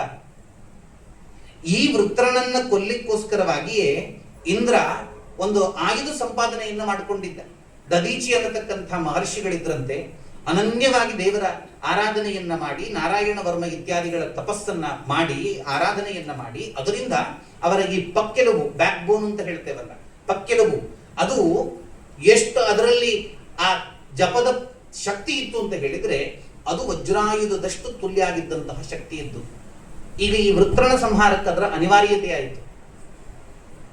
ದದೀಚಿ ಮಹರ್ಷಿ ಜೀವಂತ ಇದ್ದಾರೆ, ಅವ್ರ ಹತ್ರ ಹೋಗಿ ಕೇಳೋದ? ನಿಮ್ಮ ಬೆನ್ನೆಲುಬು ಕೊಡಿ ಅಂತ ಕೇಳಲಿಕ್ಕಾಗ್ತದ? ಮನುಷ್ಯನ ಹತ್ರ ಸಹಾಯಕ್ಕೆ ₹100 ಕೊಡ್ರಿ ಅಂತ ಕೇಳ್ಬೋದು. ಸ್ವಲ್ಪ ನಿಮ್ಮ ಗಾಡಿ ಚಾವಿ ಕೊಡಿ, ಹೀಗೆ ಹೋಗಿ ಬರ್ತೇನೆ ಅಂತ ಕೇಳ್ಬೋದು. ಬಾರಿ ಹಾಯ್ಕೊಂಡು ನಿಮ್ಗಳ ಎಡಕಣ್ಣು ಕೊಳ್ಳಿ ಅಂತ ಕೇಳಲಿಕ್ಕಾಗ್ತದ? ಅಂತದೊಂದು ಕಾರ್ಯಕ್ರಮ. ಆದರೆ ಬಹಳ ಸಂಕಟದಿಂದ ಇಂದ್ರ ಕೇಳ್ತಾನೆ, ದದೀಚಿ ಮಹರ್ಷಿ ಸಂಭ್ರಮದಿಂದ ಒಪ್ಕೊಳ್ತಾರೆ, ಇದಲ್ವ ನನ್ನ ಭಾಗ್ಯ, ನಾನು ಸತ್ತ ಮೇಲೂ ಕೂಡ ನನ್ನ ಜೀವದ ಯಾವುದೋ ಒಂದು ಅಂಗ ಅನೇಕ ಜನಾಂಗವನ್ನು ಉಳಿಸ್ಲಿಕ್ಕೆ ಕಾರಣ ಆಗ್ತದೆ ಅಂತಾದರೆ ಇದಕ್ಕಿಂತ ದೊಡ್ಡ ಭಾಗ್ಯ ಏನಿದೆ? ಏತಾವಾನೇವ ಅವ್ಯಯೋ ಧರ್ಮ ಅಂತ ಹೇಳಿ ಅವರು ಒಪ್ಕೊಳ್ತಾರೆ. ಹಾಗೆ ಅವರ ಪಕ್ಕೆಲುವಿನ ಆ ಭಾಗವನ್ನು ಪಡ್ಕೊಂಡ ಇಂದ್ರ, ಅದು ವಜ್ರಾಯುಧ ಅಂತಿತ್ತಲ್ಲ, ಅದು ವಜ್ರಾಯುಧ ಆಯ್ತಲ್ಲ, ಆ ವಜ್ರಾಯುಧವನ್ನ ಪಡ್ಕೊಂಡು ಈ ವೃತ್ರನೊಡನೆ ಮತ್ತೆ ಜಗಳಕ್ಕೆ ಬಂದಾಗ ಮೊದಲೇನಾಗ್ತದೆ ಗೊತ್ತಾ? ಜಗಳದಲ್ಲಿ ಈ ಒಂದಷ್ಟು ರಾಕ್ಷಸರೆಲ್ಲ ಸಂಹೃತರಾಗ್ತಾರೆ. ಇದು ಭೀಕರ ಸ್ಥಿತಿಗೆ ಬಂದಾಗ ಇಂದ್ರ ಅವನ ಒಂದು ಕೈಯನ್ನು ಕಡ್ದ, ಬರೀ ಒಂದೇ ಕೈಯನ್ನು ಹಿಡ್ಕೊಂಡು, ಶೂಲವನ್ನು ಹಿಡ್ಕೊಂಡು ಯುದ್ಧಕ್ಕೆ ಹೊರಟ. ಹಿಂಗೆ ಹೊರಟಾಗ ಅವನ ಇನ್ನೊಂದು ಕೈಯನ್ನು ಕೂಡ ಕಡಿದು ಬಿಟ್ಟಾಗ ಈ ಮಧ್ಯದಲ್ಲಿ ಏನಾಗ್ತಾ ಇರುತ್ತದೆ? ಯುದ್ಧ ಆಗ್ತಾ ಇರುವಾಗ ಅವನು ಒಬ್ಬ ತಟಸ್ಥನಾಗ್ತಾನಂತೆ ಇಂದ್ರ. ಎರಡು ಕೈ ಇಲ್ಲ ಅಲ್ವಾ, ಇನ್ನು ಯುದ್ಧ ಮುಂದುವರಿಸ್ಬೇಕಾ ಬೇಡವಾ, ಏನು ಕತೆ ಅಂತ. ಆಗ ಅವ ಹೇಳ್ತಾನಂತೆ, ಇಂದ್ರ ಸುಮ್ಮನೆ ಇರಬೇಡ, ಬಾ ನನ್ನನ್ನು ಕೊಲ್ಲು ಅಂತ ಹೇಳ್ತಾನೆ. ವೃತ್ರ ಹೇಳ್ತಕ್ಕಂಥ ಮಾತು, ಇಂದ್ರ ನನ್ನನ್ನು ಕೊಲ್ಲು. ಯಾಕೆ ನೋಡು, ಇದೊಂದು ನಾಟಕ ವೇದಿಕೆ, ಈ ಭೂಮಿ ಇದೆಯಲ್ಲ, ಇದೊಂದು ನಾಟಕದ ರಂಗಸ್ಥಳ. ಇದರಲ್ಲಿ ನಿನಗೆ ಸಾಯಿಸುವ ಪಾತ್ರ ಭಗವಂತ ಕೊಟ್ಟಿದ್ದಾನೆ, ನನಗೆ ಸಾಯಿಸುವ ಪಾತ್ರ ಕೊಟ್ಟಿದ್ದಾನೆ. ಅದರಿಂದ ನೀನೀಗ ನನ್ನನ್ನು ಸಾಯಿಸಲೇಬೇಕು, ಮತ್ತು ನಿನ್ನ ಕೈಯಿಂದ ನಾನು ಸಾಯಲೇಬೇಕು. ಸಾಯಿಸಲ್ವಾ? ಹೊಡಿ, ನನಗೆ ಹೊಡಿ ಅಂತ ಹೇಳ್ತಾನೆ. ಹೊಡೆಯೋದಿಲ್ವಾ? ನಿನ್ನ ನಾನು ಬಿಡೋದಿಲ್ಲ ಅಂತ ಹೇಳಿ ಮತ್ತೆ ಮುಂದುವರಿತಾನೆ. ಅಂದ್ರೆ ಇವನಿಗೆ ಏನಾಗಿದೆ ಗೊತ್ತಾ? ಇಂದ್ರನಿಗೆ ಇವನ ಹತ್ರ ಈಗ ಯುದ್ಧ ಮಾಡಬೇಕು ಬೇಡುವ ಅಂತ ಸಮಸ್ಯೆ ಆಗಿದೆ. ಅಂಥ ಒಂದು ರೀತಿಯ ಮಾತುರಿ, ಬಹಳ ಸಾತ್ವಿಕರು, ಪರಮಶ್ರೇಷ್ಠ ಋಷಿಮುನಿಗಳು ಹೇಳ್ತಕ್ಕಂಥ ಮಾತನ್ನ ಒಬ್ಬ ಕೆಚ್ಚೆದೆಯ ವೃತ್ರ ಹೇಳ್ತಾ ಇದ್ದಾನೆ. ಇದೇನು ಕತೆ? ಆಗ ಅವನು ಹೇಳ್ತಾನೆ, ಆಗ ಇದ್ದಕ್ಕಿದ್ದಾಗೆ ಅವ ಪ್ರಾರ್ಥನೆ ಮಾಡ್ತಾನೆ, ಅಹಂ ಹರೇ ತವ ಪಾದೇಕ ಮೂಲ ದಾಸಾನುದಾಸಃ ಭವಿತಾಸ್ಮಿ ಭೂಯಃ. ಹೇ ಶ್ರೀಮನ್ನಾರಾಯಣ, ನಾನು ಯಾವತ್ತೂ ನಿನ್ನ ಪಾದಕಮಲದ ದಾಸ. ಅದು ಇವತ್ತು ಮಾತ್ರ ಅಲ್ಲ, ಇನ್ನು ಮುಂದಕ್ಕೂ ಕೂಡ ಇರಬೇಕು. ಮನಸ್ಮರೇದಾತ್ಮ ಗುಣಾಂ ಆತ್ಮಪತೆ ಗುಣಾಂಸ್ತೆ. ನನ್ನ ಮನಸ್ಸು ಯಾವತ್ತೂ ನಿನ್ನ ಪಾದಗಳನ್ನು ಸ್ಮರಿಸ್ತಾ ಇರಲಿ, ನನ್ನ ಶರೀರ ನಿನ್ನ ಪೂಜೆಗೆ ಮೀಸಲಾಗಿರ್ಲಿ ಅಂತ ಪ್ರಾರ್ಥನೆ ಮಾಡ್ತಾನೆ. ಇದ್ದಕ್ಕಿದ್ದ ಹಾಗೆ ಅವನು ಎಲ್ಲಿ ತನಕ ಹೇಳ್ತಾನೆ ಹೇಳಿದ್ರೆ, ಅಜಾತ ಪಕ್ಷ ಇವ ಮಾತರಂಕಗಾಹ. ಭಗವನ್ ಯುದ್ಧರಂಗದಲ್ಲಿ ವೃತ್ರ ಹೇಳ್ತಕ್ಕಂಥ ಮಾತಿದು. ಭಗವನ್ ಅಜಾತ ಪಕ್ಷ ಇವ ಮಾತರಂಕಗಾಹ. ಈಗಷ್ಟೇ ಇನ್ನೂ ಕೂಡ ಪೂರ್ತಿಯಾಗಿ ರೆಕ್ಕೆ ಬಾರದ ಪುಟ್ಟ ಹಕ್ಕಿಯ ಮರಿಗಳಿರ್ತಾವಲ್ಲ, ಆ ಹಕ್ಕಿಯ ಮರಿಗಳು ತಮ್ಮ ತಾಯಿ ತಮಗೇನೋ ಆಹಾರವನ್ನ ತರ್ತಾವೆ ಅಂತ ಕಾಯ್ತಾ ಇರ್ತಾವಲ್ಲ, ಆ ರೀತಿ ನಿನ್ನನ್ನು ಕಾಣಬೇಕು ಅಂತ ನಾನು ಕಾಯ್ತಾ ಇದ್ದೇನೆ ಅಂತ ಹೇಳ್ತಾನೆ ವೃತ್ರ. ಸ್ತನ್ಯಂ ಯಥಾ ವತ್ಸತರಾ ಕ್ಷುಧಾರ್ತಾ. ದನ ಇಲ್ಲಿದೆ, ಕರೆಯುವ ಹೊತ್ತಾಗಿದೆ, ಕರಲ್ಲಿದೆ, ಕರು ಕಟ್ಟಿದ್ದಾರೆ. ಕಟ್ಟಿದಂತಹ ಕರು ಉಂಟಲ್ಲ, ಮನೆಯ ಯಜಮಾಂತಿ ಬಂದಾದ ಕೂಡಲೇ ಅದು ಹಿಂಗಿಂಗೆ ಮುಂದಕ್ಕೆ ಹೋಗ್ತದೆ. ಯಾಕೆ? ಈಗ ಆ ಯಜಮಾಂತಿ ಯಾರಿದ್ದಾಳೆ ಆಕೆ ನನ್ನ ಹಗ್ಗವನ್ನ ಬಿಚ್ಚುತ್ತಾಳೆ, ಆ ತಾಯಿಯ ಎದೆಯ ಅಮೃತವನ್ನು ಕುಡಿಬೇಕು ಅಂತ. ಆ ಕರು ಆ ಹಸುವಿನ ಹಾಲನ್ನ ಅದು ಯಾವ ರೀತಿ ಬಯಸ್ತಾ ಕಾಯ್ತಾ ಇರುತ್ತದೋ ಅದರಂತೆ ಭಗವನ್ ನಿನ್ನ ದರ್ಶನಕ್ಕೋಸ್ಕರವಾಗಿ ನನ್ನ ಮನಸ್ಸು ಕಾಣ್ತಾ ಇದೆ ಅಂತ ಹೇಳ್ತಾನೆ ವೃತ್ರ. ಏನಾಶ್ಚರ್ಯ, ಎಂತ ಪ್ರಾರ್ಥನೆ ಸಾಮಾನ್ಯದವ ಮಾಡ್ಲಿಕ್ಕಿದೆಯಾ? ಅವ ಹೇಳ್ತಾನೆ, ಪ್ರಿಯಂ ಪ್ರಿಯೈವ ವ್ಯಷಿತಂ ವಿಷಣ್ಣಾ. ಸುಮಾರು ವರ್ಷ ಎಲ್ಲೋ ದೂರದಲ್ಲಿದ್ದ ಪ್ರಿಯ ಕರ ಅಥವಾ ಗಂಡ, ಆ ಗಂಡನ ಬರುವಿಕೆಯನ್ನ ಹೆಂಡತಿ ಮನೆಯಲ್ಲಿ ಕಾಯ್ತಾ ಇರ್ತಾಳಲ್ಲ, ಹಾಗೇ ಭಗವನ್ ನಿನ್ನನ್ನು ಕಾಣಬೇಕು ಅಂತ ನನ್ನ ಮನಸ್ಸು ಬಯಸ್ತಾ ಇದೆ ಅಂತ. ಏನು ಮಾತು!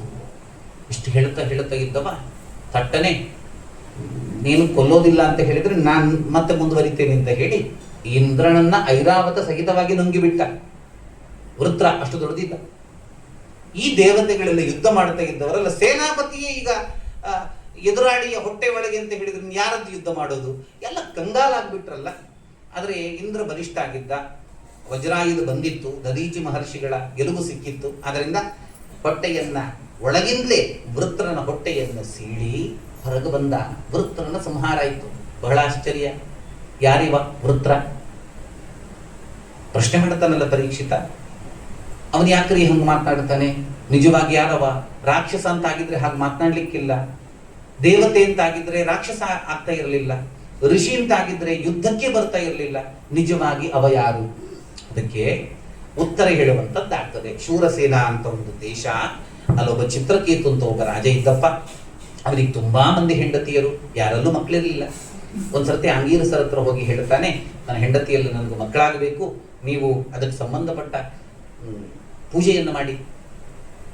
ಮೊದಲು ನಿರಾಕರಿಸ್ತಾರೆ, ನಿನಗೆ ಮಕ್ಕಳಿಲ್ಲ ಅನ್ನುವಂಥದ್ದು ಒಂದೇ ಕೊರಗೀಗ. ಮಕ್ಕಳಾದ್ರೆ 1000 ಸಮಸ್ಯೆ ಬರುತ್ತದೆ. ಆದೀತು ಅಂತ ಹೇಳಿದ.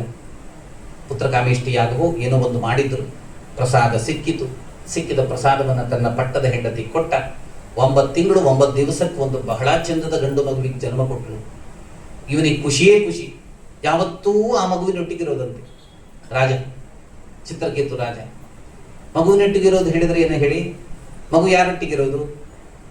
ಹೆಂಡತಿಯೊಟ್ಟಿಗೆ, ತಾಯಿಯೊಟ್ಟಿಗಿರೋದು. ಅಂದ್ರೆ ಸುಮಾರು ಹೆಂಡತಿಯರವನಿಗೆ.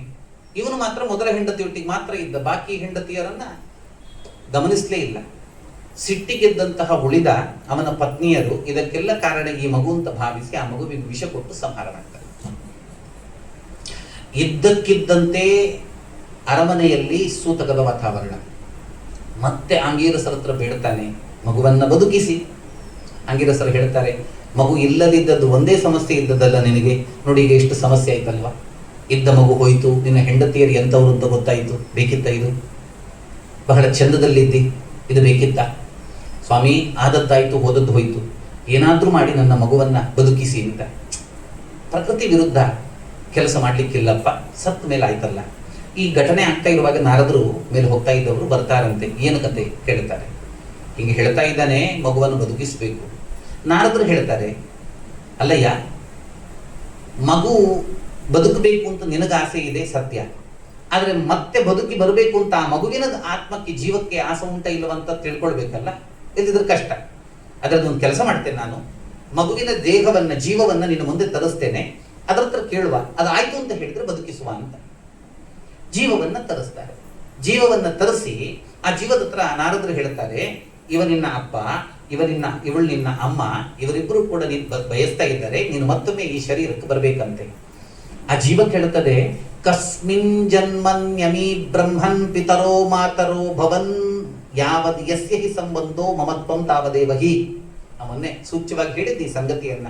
ಅದು ಏನ್ ಹೇಳುತ್ತದೆ ಗೊತ್ತಾ? ಜೀವ, ನನ್ನ ಯಾವ ಜನ್ಮದ ತಂದೆ ಸ್ವಾಮಿ ಇವ, ನನ್ನ ಯಾವ ಜನ್ಮದ ತಾಯಿ ಈಕೆ, ಯಾಕೆ ಲಕ್ಷಗಟ್ಟಲೆ ತಂದೆ ತಾಯಿಯನ್ನು ನೋಡಿದ್ದೇನೆ ನಾನು ಅಂತ ಹೇಳ್ತದೆ. ಒಂದು ಎರಡಲ್ಲ, ಲಕ್ಷಗಟ್ಟಲೆ ತಂದೆ ತಾಯಿಯನ್ನು ನೋಡಿದ್ದೇನೆ. ಅಷ್ಟರ ಮಧ್ಯದಲ್ಲಿ ಇವ ಎಷ್ಟನೇ ಅವ, ಅಷ್ಟರ ಮಧ್ಯದಲ್ಲಿ ಈಕೆ ಎಷ್ಟನೇ ಅವಳು ಅಲ್ಲ. ಮತ್ತೆ ಅವರಿಬ್ರು ಬಯಸ್ತಾ ಇದ್ದಾರೆ ಆ ದೇಹದೊಳಗೆ ನಾನು ಬರಬೇಕು ಅಂತ. ನೋಡಿ, ಅವರಿಬ್ಬರಿಂದ ಹುಟ್ಟಿದ್ದ ಆ ದೇಹ ಅದಲ್ಲೇ ಇದೆ, ನಾನಲ್ಲ ಹುಟ್ಟಿದ್ದು, ಅದಲ್ಲೇ ಇದೆ. ಅದನ್ನು ಮುದ್ದಾಡ್ಲಿ. ಯಾವುದು ಯಸ್ಯಹಿ ಸಂಬಂಧ ಮಮತ್ವಂ ತಾ, ಎಲ್ಲಿವರೆಗೆ ಸಂಬಂಧ ಅಂತ ಹೇಳಿದ್ರೆ ಈ ದೇಹದ ಒಳಗೆ ಜೀವ ಇರುವಾಗ. ಜೀವ ಬಿಟ್ಟ ಮೇಲೆ ಉಂಟಲ್ಲ, ಆ ಜೀವಕ್ಕೆ ಮತ್ತೆ ಆ ಮನೆಯವರಿಗೆ ಆಕ್ಚುಲಿ ಏನು ಸಂಬಂಧ ಇಲ್ಲ. ನಾವು ಕರ್ತವ್ಯ ಅಂತಕ್ಕಂಥ ದೃಷ್ಟಿಯಲ್ಲಿ ಅವರಿಗೆ ಶ್ರೇಯಸ್ಸಿಗೋಸ್ಕರವಾಗಿ ಇನ್ನು ಉತ್ತರ ಕ್ರಿಯೆಗಳನ್ನು ಮಾಡ್ತೇವೆ. ಆದ್ರೆ ಅದರ ಪೂರ್ತಿ ಮುಗಿದಾದ ಮೇಲೆ ಉಂಟಲ್ಲ, ಆ ಜೀವಕ್ಕೂ ಆ ಇಲ್ಲಿ ಇರತಕ್ಕಂತಹ ಅದರ ಇನ್ನಿತರ ಪರಿವಾರಕ್ಕೂ ಮತ್ಯಾವ ಸಂಬಂಧವೂ ಉಳ್ಕೊಳ್ಳೋದಿಲ್ಲ. ಮಮತ್ವಂ ತಾವದೇವಹಿ. ಸಂಸಾರದಲ್ಲಿ ಪತಿ ಪತ್ನಿ ಸುತ ಆಲಯ ಹೆಂಡತಿ ಗಂಡ ಮಕ್ಕಳು ಎಲ್ಲ ಉಂಟಲ್ಲ ಸಂಬಂಧ ಜೀವ ಇರುವವರೆಗೆ ಮಾತ್ರ. ಜೀವ ಬಿಟ್ಟ ಮೇಲೆ ಇದು ಯಾವುದೂ ಇಲ್ಲ. ಹಿಡಿಯಾದ ಕೂಡಲೇ ಶೂರಸೇನ ಚಿತ್ರಕೇತು ರಾಜನಿಗೆ ಸಾಕ್ಷಾತ್ಕಾರ ಆಗ್ತದೆ. ಮುಂದಕ್ಕೆ ಅದು ಕತೆ ಮುಂದುವರಿತದೆ ಅಂತ ಹೇಳಿ ಅದನ್ನು ಮುಂದುವರಿಸುವಂಥದ್ದಾಗ್ತದೆ. ಮತ್ತೆ ಒಂದು ಪ್ರಶ್ನೆ ಹೇಳ್ತಾನೆ. ಏನು ಹೇಳಿದರೆ, ಈ ದೇವರು ಯಾಕೆ ದೇವತೆಗಳ ಪಕ್ಷವನ್ನು ಮಾತ್ರ ವಹಿಸ್ತಾನೆ, ರಾಕ್ಷಸರ ಪಕ್ಷವನ್ನು ಯಾಕೆ ವಹಿಸುವುದಿಲ್ಲ?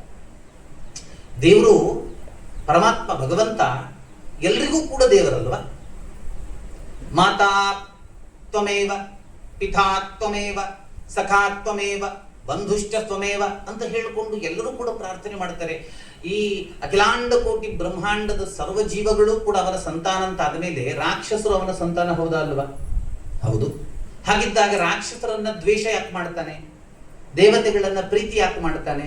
ಇದು ಭಗವಂತನ ಒಂದು ರೀತಿಯ ಡಿಸ್ಕ್ರಿಮಿನೇಷನ್ ಅಲ್ವಾ? ವೈಷಮ್ಯ ಯಾಕೆ, ಈ ವೈಷಮ್ಯ ಯಾಕೆ ಅಂತ ಪ್ರಶ್ನೆ ಬಂದಾಗ ಅದಕ್ಕೆ ಉತ್ತರ ಕೇಳುವಂತದ್ದಾಗ್ತದೆ. ಇದು ಸಂದರ್ಭ ಹೆಂಗಿತ್ತು ಹೇಳಿದ್ರೆ, ಶಿಶುಪಾಲ ಒಂದೇ ಸಮನೆ ಕೃಷ್ಣನನ್ನ ಬೈತಾ ಇದ್ದವ ಅವ ಎಷ್ಟು ಬೈದ್ರೂ ಕೂಡ ಕೃಷ್ಣ ನಗಡ್ತಾ ಇದ್ದಂತೆ. ಕೊನೆಗೆ ಅವನ ಬೈಗಳು ಅನ್ನುವಂಥದ್ದು ಮಿತಿ ಮೀರಿದಾಗ ಕೃಷ್ಣ ಅವನನ್ನ ಚಕ್ರದಿಂದ ಅವನ ಶಿರವನ್ನ ತರೆಯುವಂಥದ್ದಾಗ್ತದೆ. ಹೀಗೆ ಆಗ್ತಾ ಇದ್ದಾಗ ಆ ಸಭೆಯಲ್ಲಿ ಕೂತಂತ ಎಲ್ಲಾ ಮಂದಿಗಳು ನೋಡುತ್ತಾರೆ, ಶಿಶುಪಾಲನ ದೇಹದಿಂದ ಹೊರಟ ಜೀವ ಸೀದಾ ಕೃಷ್ಣನ ಹತ್ರ ಬಂದು ಸೇರುತ್ತದೆ. ಇದು ಎಲ್ರಿಗೂ ಕೂಡ ಆಶ್ಚರ್ಯ. ಧರ್ಮರಾಜ ನಾರದರಲ್ಲೂ ಪ್ರಶ್ನೆ ಮಾಡುತ್ತಾನೆ, ಸ್ವಾಮಿ, ಜೀವಮಾನ ಇಡೀ ಕೃಷ್ಣನನ್ನ ದ್ವೇಷ ಮಾಡಿದವ, ಇವ ಯಾಕೆ ಕೃಷ್ಣನನ್ನ ಸೇರಿದ? ನರಕಕ್ಕೆ ಹೋಗ್ಬೇಕಿತ್ತಿವ, ಅಂದಂತ ಮಸ್ತಿಗೆ ಹೋಗ್ಬೇಕಿತ್ತಿವ, ಇವ ಹೆಂಗ್ ಬಂದ? ಕೃಷ್ಣನ ದೇಹದ ಒಳಗೆ ಹೆಂಗ್ ಬಂದು ಸೇರಿದ? ಕೃಷ್ಣನ ಸಾಯುಜ್ಜೀವನಿಗೆ ಹೆಂಗ್ ಪ್ರಾಪ್ತ ಆಯಿತು ಅಂತ. ಆಗ ನಾರದರು ಹೇಳುತ್ತಾರೆ, ಇಷ್ಟನ್ನು ಮಾತ್ರ ನೋಡ್ಕೊಂಡು ನೀನು ತೀರ್ಮಾನ ಮಾಡಿದ್ರೆ ಸರಿ, ನೀನು ಹೇಳಿದ್ದು ಸರಿಯೇ. ಏನು ಹೇಳು? ಅವ ದ್ವೇಷ ಮಾಡಿದ, ಕೃಷ್ಣ ಅವನಿಗೆ ಅನುಗ್ರಹ ಮಾಡಿದ. ಆದ್ರೆ ಇಷ್ಟೇ ಅಲ್ಲ ಸಂಗತಿ. ಯಾರು ಗೊತ್ತಾ? ಶಿಶುಪಾಲ ಅವನ ಭೃತ್ಯಪ್ಪ, ಅವನ ಸೇವಕ. ಜಯ ವಿಜಯರೆಲ್ಲುವ ಶಾಪಗ್ರಸ್ತರಾಗಿ ಮತ್ತೆ ಹಿರಣ್ಯಾಕ್ಷ ಹಿರಣ್ಯಕಶಿಪು ಅಂತಾದದ್ದು, ಜಯ ವಿಜಯರೆಲ್ಲುವ ಮತ್ತೆ ಮುಂದಕ್ಕೆ ರಾವಣ ಮತ್ತೆ ಕುಂಭಕರ್ಣ ಅಂತಾದದ್ದು, ಜಯ ವಿಜಯರದ್ದೇ ಅಲ್ವ ಮೂರನೇ ಒಂದು ರೀತಿಯ ರಾಕ್ಷಸ ಜನ್ಮ ಶಿಶುಪಾಲ ಮತ್ತೆ ದಂತಭಕ್ತರ ಅಂತಾದದ್ದು. ಇದು ಅವರದ್ದು ಕೊನೆಯದ್ದು. ಆದ್ರಿಂದ ಅವನ ಕೊನೆಯ ಜನ್ಮ ಮುಗಿದಾದ ಕೂಡಲೇ ಅವನ ಶಾಪ ನಿವಾರಣೆ ಆಯ್ತಲ್ವಾ?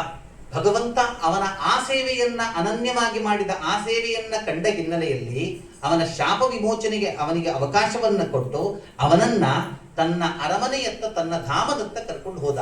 ಇದು ಸಂಗತಿ. ದೇವರಿಗೆ ಯಾವತ್ತೂ ಕೂಡ ಯಾವ ವ್ಯಕ್ತಿಯಲ್ಲೂ ಕೂಡ ನಿಷ್ಠುರತೆ ಇಲ್ಲ, ಮತ್ತೆ ವೈಷಮ್ಯ ಇಲ್ಲ. ಸುಮ್ಮನೆ ನನ್ನ ಕಡೆಯಿಂದ ಒಂದು ಸಂತೋಷ ಇರಲಿ, ಹಿಂಗೆ ಒಂದು ಲಾಟ್ರಿ ಕೊಡೋದು ದೇವರು ಮಾಡೋದಿಲ್ಲ. ನನ್ನ ಕಡೆಯಿಂದ ಒಂದು ದುಃಖ ಇರಲಿ, ಎಲ್ಲರೂ ನಮ್ಮಲ್ಲಿ ಇದೆ ಅಲ್ಲ, ಎಲ್ಲಾ ಸೇರ್ಕೊಂಡು ಒಂದು ಬಡಿತಾ ಇರುವಾಗ ನನ್ನ ಕಡೆಯಿಂದ ಒಂದು ಬಡಿಲಿ ಅಂತ, ಒಂದು ಪೆಟ್ಟಿರಲಿ ಅಂತ ಹಿಂಗೊಂದು ಆಲೋಚನೆ ಇರುತ್ತದೆ. ಕೃಷ್ಣ ಭಗವಂತ ಯಾವತ್ತೂ ಕೂಡ ಹೀಗೆ ಮಾಡೋದಿಲ್ಲ. ಅವನಿಗೆ ಏನು ಕೊಟ್ಟರು ಮತ್ತೆ ಏನನ್ನ ಪಡ್ಕೊಂಡ್ರು ಅದರ ಹಿನ್ನೆಲೆಯಲ್ಲಿ ಕರ್ಮದ ಒಂದು ರೀತಿಯ ಪ್ರಭಾವ ಅನ್ನುವಂಥದ್ದು ಇರ್ತದೆ. ಈ ಸಂದರ್ಭದಲ್ಲೇ ಹಿರಣ್ಯಕಶಿಪುವಿನ ವೃತ್ತಾಂತ ಪ್ರಾರಂಭ ಆಗ್ತದೆ. ಅಂದ್ರೆ ಹಿರಣ್ಯಾಕ್ಷನ ಕಥೆಯನ್ನ ಮುಗಿಸಿ ಆದ ಮೇಲೆ ಅವನಿಗೊಬ್ಬ ಅಣ್ಣ ಇದ್ದ, ಹಿರಣ್ಯಕಶಿಪು ಅಂತ. ಅವನು ಹೃತ್ಪೂರ್ವಕವಾಗಿ ಶ್ರೀಮನ್ನಾರಾಯಣನನ್ನ ದ್ವೇಷಿಸ್ತಾ ಇದ್ದ. ಕಾರಣ ಅಸುರ ಪಕ್ಷಪಾತಿ ಅಂತ, ಎರಡನೇ ತನ್ನ ತಮ್ಮನನ್ನು ಕೊಂದವ ಅಂತ. ಅವನಿಗೆ ಯೋಚನೆ ಮಾಡುತ್ತಾನೆ, ಹಿಂಗೆ ಬರೀ ಇದ್ದುಕೊಂಡು ಅವನನ್ನು ಎದುರಿಸ್ಲಿಕ್ಕೆ ಆಗೋದಿಲ್ಲ, ಬಲ ಬರಬೇಕು. ಬಲ ಬರಬೇಕಿದ್ರೆ ಅತ್ಯಂತ ಘೋರ ಆಗಿರತಕ್ಕಂಥ ತಪಸ್ಸು ಮಾಡಬೇಕು ಅಂತ ತಪಸ್ಸು ಮಾಡ್ಲಿಕ್ಕೆ ಹೊರಟ. ಎಂತ ತಪಸ್ಸು ಅಂತ, ಇಲ್ಲಿ ತನಕ ತಪಸ್ಸು ಮಾಡುತ್ತಾನೆ ಹಿರಣ್ಯಕಶಿಪು ಅಂತ ಹೇಳಿದ್ರೆ, ಅವನ ಸದದರ್ಶ ಪ್ರತಿಚ್ಛನ್ನಂ ವಲ್ಮೀಕ ತೃಣ ಕೀಚಕೈ ಅಂತ, ಅಂಥ ಭೀಕರ ಅವನ ಇಡೀ ಶರೀರ ಕೊನೆಗೆ ತ್ವಕ್ ಅಂದ್ರೆ ಎಲುಬಿನಲ್ಲಿ ನಿಂತಿತ್ತಂತೆ, ಬಾಕಿ ಎಲ್ಲ ಹೋಗಿದೆ. ಆದ್ರೂ ತಪಸ್ಸು ಮಾಡ್ತಾ ಇದ್ದ. ವಲ್ಮೀಕ ಆವರಣೆಯಾಗಿತ್ತಂತೆ, ಹುತ್ತ ಬಂದು ನಿಂತಿತ್ತು, ಗಟ್ಟಿಯಾಗಿತ್ತು. ಈ ರೀತಿ ಭೀಕರ ಆಗಿರತಕ್ಕಂಥ ತಪಸ್ಸು ಮಾಡಿದಾಗ ಆ ತಪಸ್ಸಿನ ಪ್ರಭಾವದಿಂದ ಪ್ರಕೃತಿಯಲ್ಲಿ ಒಂದು ರೀತಿ ಏರ್ಪೇರುಗಳು ಉಂಟಾದಾಗ ಬ್ರಹ್ಮದೇವರು ಮತ್ತೆ ಪ್ರತ್ಯಕ್ಷರಾಗಿ ಅವನ ಹತ್ರ ಕೇಳ್ತಾರೆ, ಏನು ಬರಬೇಕಪ್ಪ ಅಂತ. ಆಸೆ ಇದ್ದದ್ದೇನು, ಸಾಯಬಾರದು ಅಂತ. ನನಗೆ ಅಮರತ್ವ ಪ್ರಾಪ್ತಿಯಾಗಬೇಕು. ಅದರದ್ದು ವರ ಕೊಡ್ಲಿಕ್ಕೆ ಆಗೋದಿಲ್ಲ, ಹುಟ್ಟಿದವನಿಗೆ ಕೊನೆ ಒಂದು ದಿವಸ ಇರಲೇಬೇಕು. ಅದರಿಂದ ಇವರು ಅಮರ ವರವನ್ನ ಕೊಡೋದಿಲ್ಲ ಅಂತ ಆದಾಗ ನಾನು ಅದನ್ನು ಬೇರೆ ರೀತಿಯಲ್ಲಿ ಪಡ್ಕೊಳ್ತೇನೆ ಅಂತ ಸಂಕಲ್ಪ ಮಾಡಿದ ಹಿರಣ್ಯಕಶಿಪು ಒಂದು ವಿಚಿತ್ರ ವರವನ್ನ ಕೇಳ್ತಾನೆ. ನಾಂತರ್ಬಹಿಃ ದಿವಾನಕ್ತಂ ಅನ್ಯಸ್ಮಾದಪಿ ಚಾಯುಧೈಃ. ಸ್ವಾಮಿ, ನಾನು ಯಾವತ್ತೂ ಸಾಯಬಾರದು ಅಂತ ಕೇಳುವವ, ಅದಾಗೋದಿಲ್ಲ ಅಂತಾಯ್ತು. ಈಗ ನಾನು ಇನ್ನೊಂದು ವರವನ್ನ ಕೇಳ್ತಾ ಇದ್ದೇನೆ. ಏನು ವರ? ನಾನು ಮನೆಯ ಒಳಗೂ ಸಾಯಬಾರದು, ನಾನು ಮನೆಯ ಹೊರಗೂ ಕೂಡ ಸಾಯಬಾರದು, ನಾನು ಹಗಲೂ ಕೂಡ ಸಾಯಬಾರದು, ನಾನು ರಾತ್ರಿಯೂ ಕೂಡ ಸಾಯಬಾರದು, ನಾನು ಯಾವುದ ಆಯುಧಗಳಿಂದಲೂ ಕೂಡ ಸಾಯಬಾರದು, ಮತ್ತೆ ನಾನು ಭೂಮಿಯಲ್ಲೂ ಕೂಡ ಸಾಯಬಾರದು, ನಾನು ಮತ್ತೆ ಆಕಾಶದಲ್ಲೂ ಕೂಡ ಸಾಯಬಾರದು, ನಾನು ನರನಲ್ಲೂ ಸಾಯಬಾರದು, ನಾನು ಮೃಗನಲ್ಲೂ ಸಾಯಬಾರದು. ಒಟ್ಟಂದದಲ್ಲಿ ನೀವು ಸೃಷ್ಟಿ ಮಾಡಿದ ಯಾವ ಜೀವದಾತದಲ್ಲೂ ನನಗೆ ಸಾವು ಬರಬಾರದು. ಏನು ಚಮತ್ಕಾರದ ವರ ಕೇಳಿದ ನೋಡಿ. ತಥಾಸ್ತು ಅಂತ ಹೇಳ್ತಾರೆ ಬ್ರಹ್ಮದೇವರು. ಆಯ್ತಪ್ಪ ಅಂತ. ಇದು ಎಲ್ಲಿವರೆಗೆ ಆಗ್ತದೆ ಹೇಳಿದ್ರೆ, ಮುಂದೆ ಈ ಹಿರಣ್ಯಕಶಿಪು ಸಂಹಾರ ಆದ್ಮೇಲೆ ನರಸಿಂಹ ಭಗವಂತ ವಾಪಸ್ ಹೋಗುವಾಗ ಬ್ರಹ್ಮದೇವರನ್ನ ಮೆಲ್ಲ ಕರೆದು ಹೇಳ್ತಾರಂತೆ, ನಾನು ಪ್ರತಿ ಸತ್ತಿಲ್ಲ ಇಂಚಿತ್ನು ರಗಳೆದ ವರನ್ ಕೊಳ್ಳಡ ಅಂತ. ಎಲ್ಲ ಬೇಕಾದದ್ದು ಕೇಳ್ತಾವೆ ಅಲ್ಲ, ಅದಕ್ಕೆಲ್ಲ ಕೊಡ್ತಾ ಬರಬೇಡ ನೀನು ಅಂತ ಭಾಗವತದಲ್ಲಿ ಹಿಂಗೆಲ್ಲ ಹೇಳ್ತಾರೆ ಭಗವಂತ. ಭಾರಿ ಅದು ಸೋಜಿಗ. ಅಂತೂ ವರವನ್ನ ಪಡ್ಕೊಂಡಾದ್ಮೇಲೆ ಬಲ ಬಂತಲ್ಲ, ಬಲ ಬಂತು. ಲಗ್ಗೆ ಇಟ್ಟ ಸ್ವರ್ಗದ ಆಧಿಪತ್ಯವನ್ನ ಪಡ್ಕೊಂಡಿದ್ದಂತಹ ಇಂದ್ರ, ಲೋಕಪಾಲಕ ಎಲ್ಲರನ್ನ ಧೂಳಿಪಟ ಮಾಡಿಬಿಟ್ಟ. ದೇವತೆಗಳು ಮತ್ತೆ ಭಯಗ್ರಸ್ತರಾಗಿ ಬ್ರಹ್ಮದೇವರನ್ನ ಮುಂದಿಟ್ಟುಕೊಂಡು ಭಗವಂತನಲ್ಲಿ ಪ್ರಾರ್ಥನೆ ಮಾಡುತ್ತಾರೆ. ಭಗವಂತನಲ್ಲಿ ಪ್ರಾರ್ಥನೆ ಮಾಡಿದಾಗ ಭಗವಂತ ಹೇಳ್ತಾನೆ, ನೋಡ್ರಿ, ಹೆದರಬೇಡಿ, ನಾನು ಬರತಕ್ಕಂಥ ಕಾಲ ಸಮೀಪ ಆಗಿದೆ. ಇಷ್ಟೇ ಹೊತ್ರಿ ನರಸಿಂಹದೇವರು ಬಂದದ್ದು, ಸಾಯಂಕಾಲದ ಹೊತ್ತು. ನ ದಿವಾ ನ ನಕ್ತಂ ಅಂತ ಹೇಳುತ್ತಾರೆ. ಪೂರ್ತಿ ರಾತ್ರಿಯೂ ಅಲ್ಲ, ಪೂರ್ತಿ ಹಗಲೂ ಅಲ್ಲ, ಆ ಹೊತ್ತಲ್ಲಿ ಬಂದಿದ್ದ ಅಂತ. ಯೋಗಾಯೋಗ ಅದೇ ಹೊತ್ತು ಬಂತು ನೋಡಿ. ಅಂತೂ ಏನಾಯ್ತು ಅಂತ ಹೇಳಿದರೆ, ಭಗವಂತ ಒಂದು ಅಭಯ ಕೊಡ್ತಾನೆ. ನಮಗೆಲ್ಲರಿಗೂ ಕೂಡ ದೊಡ್ಡ ಅಭಯ ಇದೆ. ಯದಾ ದೇವೇಶು, ಯಾವಾಗ ಮನುಷ್ಯ ದೇವತೆಗಳಲ್ಲಿ ವಿಪರೀತ ಆಗಿರತಕ್ಕಂಥ ಅನರ್ಥಕಾರಿ ಕೆಲಸವನ್ನು ಮಾಡ್ಲಿಕ್ಕೆ ಪ್ರಾರಂಭ ಮಾಡ್ತಾನೆ, ಆಗ ನಾನು ಬರ್ತೇನೆ. ಯದಾ ವೇದೇಶು, ಯಾವಾಗ ಮನುಷ್ಯ ಶಾಸ್ತ್ರಗಳಿಲ್ಲ, ಅದೆಲ್ಲ ಪುಂಡು ಪೋಖರಿಗಳ ಕಂತೆ ಸಂತೆಗಳು ಅಂತ ಹೇಳಲಿಕ್ಕೆ ಪ್ರಾರಂಭ ಮಾಡಿ ಅದನ್ನು ಸಾರಿಸೋದೇ ಜೀವನದ ಉದ್ದೇಶ ಅಂತ ಹೇಳ್ತಾನೆ, ಆಗ ನಾನು ಆದಷ್ಟು ಬೇಗ ಆ ವ್ಯಕ್ತಿಯನ್ನ ನಾಶ ಮಾಡ್ತೇನೆ. ಯದಾ ಗೋಶು, ಯಾವಾಗ ಮನುಷ್ಯ ದನಗಳ ಮೇಲೆ ವಿಪರೀತವಾಗಿ ಹಲ್ಲೆ ಮಾಡ್ಲಿಕ್ಕೆ ಪ್ರಾರಂಭ ಮಾಡುತ್ತಾನೆ, ಆ ವ್ಯಕ್ತಿಯನ್ನ ಆದಷ್ಟು ಶೀಘ್ರದಲ್ಲಿ ನಾನು ನಾಶ ಮಾಡುತ್ತೇನೆ. ಯದಾ ವಿಪ್ರೇಶು, ಯಾವಾಗ ಮನುಷ್ಯ ಬ್ರಾಹ್ಮಣರನ್ನ ನಾಶ ಮಾಡ್ಲಿಕ್ಕೆ ಪ್ರಯತ್ನ ಪಡ್ತಾನೆ. ಬ್ರಾಹ್ಮಣರು ಅಂತ ಹೇಳಿದ್ರೆ ಬಂಡೇಳದ ಜನಾಂಗ ಅಂತ, ಯಾರ ತಂಟೆಗೂ ಹೋಗೋದಿಲ್ಲ ಅಂತ.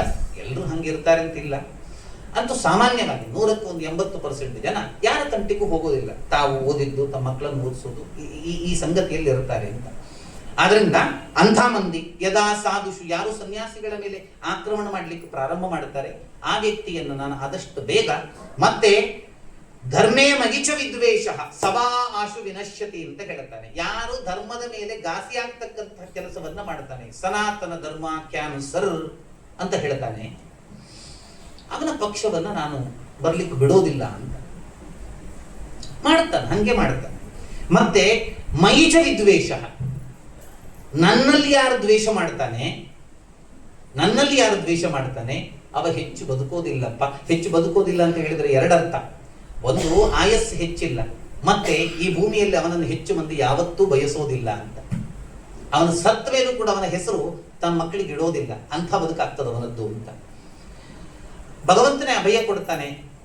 ಯಾರು ನನ್ನನ್ನ ಅನನ್ಯವಾಗಿ ದ್ವೇಷ ಮಾಡ್ತಾ ಇದ್ದಾನೆ ಹಿರಣ್ಯಕಶಿಪು, ಅವನದ್ದೇ ಮನೆಯಲ್ಲಿ ನನ್ನನ್ನ ಅನನ್ಯವಾಗಿ ಪ್ರೀತಿಸುವ ಒಂದು ಕೂಸು ಹುಡುತ್ತದೆ. ಆ ಕೂಸಿಗೆ ಯಾವಾಗ ಆಪತ್ತನ್ನು ಕೊಡ್ಲಿಕ್ಕೆ ಹಿರಣ್ಯಕಶಿಪು ಪ್ರಾರಂಭ ಮಾಡ್ತಾನೆ, ಆಗ ನಾನು ಬರ್ತೇನೆ ಅಂತ ಹೇಳ್ತಾನೆ. ಹಿರಣ್ಯಕಶಿಪು ಮತ್ತೆ ಹಿರಣ್ಯಾಕ್ಷ ಅಂತ ನಮಗೆ ಅಪ್ಪಮ್ಮ ಇಟ್ಟ ಹೆಸರು ಬೇರೆ ಇರಬಹುದು, ಆದ್ರೆ ಈ ಎರಡು ಹೆಸರನ್ನ ಅರ್ಥ ಮಾತ್ರ ನಮಗೆ ಬರ್ಬೋದು ಅಂತ. ಹಿರಣ್ಯಾಕ್ಷ ಅಂತ ಹೇಳಿದ್ರೆ ಏನು ಗೊತ್ತಾ? ಬಂಗಾರದ ಮೇಲೆ ಕಣ್ಣಿಟ್ಟವ. ಬಂಗಾರ ಅದು ಅಂದ್ರೆ ಈ ಪ್ರಾಪರ್ಟಿಯೇ ಸರ್ವಸ್ವ ಅಂತ ಯಾರು ಬಯಸುವಂತದ್ದಿದೆ ಅವರೆಲ್ಲ ಹಿರಣ್ಯಾಕ್ಷರು ಅಂತ ಅರ್ಥ. ಹಿರಣ್ಯ ಕಶಿಪು ಅಂತ ಹೇಳಿದ್ರೆ ಏನು ಗೊತ್ತಾ? ಬಂಗಾರವನ್ನ ದಿಂಬಿನ ಒಳಗಿಟ್ಟವ ಅಂತ. ಕಶಿಪು ಹೇಳಿದ್ರೆ ದಿಂಬು. ರಾತ್ರಿ ಮಲಗುವಾಗಲು ದಿಂಬಿನ ಅಡಿಯಲ್ಲಿ ಕಾಜಿ ಸರ ನನಗೆಲ್ಲ ಪಸಂಪು ಎರಡ. ಅಲ್ರಿ, ನಿಮ್ಮ ಹತ್ರ ಇಟ್ಕೊಂಡ್ರೆ ನಿಮ್ಮ ಸಂಹಾರ ಆದ್ರೆ ಅದಡ್ಡಿಲ್ಲ, ಬಂಗಾರ ಉಳಿತದಲ್ಲ. ಇಷ್ಟಿರ್ತದೆ. ನಾನು ಹೋದ್ರೂ ತೊಂದರೆ ಇಲ್ಲ, ಬಂಗಾರ ಉಳಿಬೇಕು ಅಂತ ಹಿರಣ್ಯ ಕಶಿಪು ಅಂತ ಅರ್ಥ. ಅಂತ ಸ್ವಾರಸ್ಯ. ಅವನಿಗೆ 4 ಮಂದಿ ಮಕ್ಕಳಂತೆ ನೋಡಿ ಹಿರಣ್ಯ ಕಶಿಪುವಿಗೆ. ಪ್ರಹ್ಲಾದ, ಅನುಕ್ಲಾದ, ಸಂಕ್ಲಾದ ಮತ್ತೆ ಹ್ಲಾದ ಅಂತ 4 ಮಂದಿ ಮಕ್ಕಳು. ಕ್ಲಾದ ಅಂತ ಹೇಳಿದ್ರೆ ಸಂತೋಷವನ್ನು ಕೊಡುವವ ಅಂತ ಸಂಸ್ಕೃತದಲ್ಲಿ.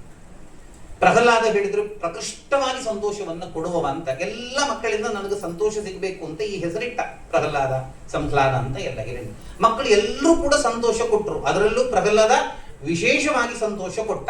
ಆದರೆ ಹಿರಣ್ಯ ಕಶಿಪುವಿಗಲ್ಲ, ಜನತೆಗೆಲ್ಲ ಸಂತೋಷ ಕೊಟ್ಟ. ದೊಡ್ಡದಾಗ್ತಾ ಇದ್ದನು ಹುಡುಗ, ಉಪನಯನ ಮಾಡಿಸಿದ ಕಾಣ್ತದೆ. ಋಷಿಗಳ ಆಶ್ರಮಕ್ಕೆ ಕಳಿಸ್ತಾನೆ, ಗುರುಕುಲಕ್ಕೆ ಕಳಿಸ್ತಾನೆ. ಶುಕ್ರಾಚಾರ್ಯರ ಶಿಷ್ಯರು ಷಂಡಾಮರ್ಕರು ಅವರು ಅವನ ಅಭ್ಯಾಸದ ಜವಾಬ್ದಾರಿಯನ್ನು ಹೊತ್ಕೊಳ್ತಾರೆ. ಅಭ್ಯಾಸ ಮಾಡಿಸಿ ಒಂದು ವೆಕೇಶನ್ ಬಂದಿದೆ, ಒಂದು ರಜೆ ಬಂದಿದೆ. ರಜೆಗೆ ಮಗ ಅರಮನೆಗೆ ಬಂದಿದ್ದಾನೆ. ಅರಮನೆಗೆ ಬಂದ ಮಗನನ್ನ ಕಾಲಲ್ಲಿ ಕೂರಿಸ್ಕೊಂಡು ಹಿರಣ್ಯಕಶಿಪು ಕೇಳ್ತಾನೆ, ಏನು ಕಲ್ತಿ ಮಗು ಗುರುಕುಲದಲ್ಲಿ?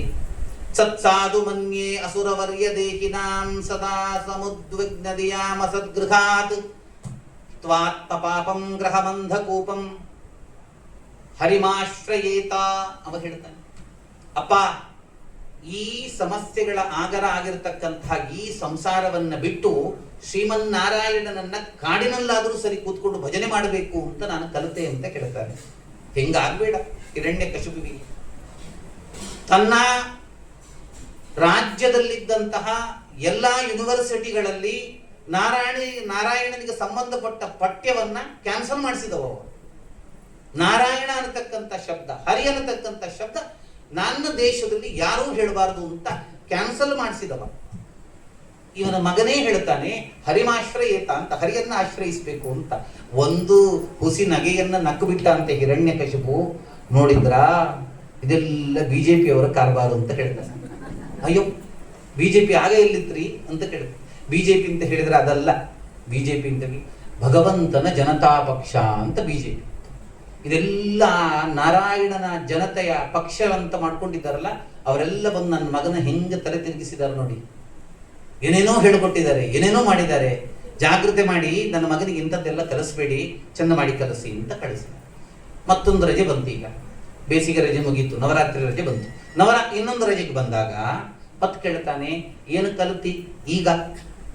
ಶ್ರವಣಂ ಕೀರ್ತನಂ ವಿಷ್ಣು ಸ್ಮರಣಂ ಪಾದ ಸೇವನಂ ಅರ್ಚನಂ ವಂದನಂ ದಾಸ್ಯಂ ಸಖ್ಯಮಾತ್ಮಂ ಆತ್ಮ ನಿವೇದನಂ ಅಂತ ಹೇಳ್ತಾನ್ರಿ. ಇದು ನವವಿಧ ಭಕ್ತಿ ಅಂತ ಶಾಸ್ತ್ರದಲ್ಲಿ ಪ್ರಸಿದ್ಧಿಯನ್ನು ಪಡೆದದ್ದು. ಮೊದಲು ಹೇಳಿದವ ಪ್ರಹ್ಲಾದ. ಭಗವಂತನ ಕುರಿತಾಗಿ ಕೇಳಬೇಕು, ಭಗವಂತನ ಗುಣಗಾನವನ್ನು ಹೇಳಬೇಕು, ಭಗವಂತನನ್ನೇ ನಿರಂತರವಾಗಿ ಸ್ಮರಣೆ ಮಾಡಬೇಕು.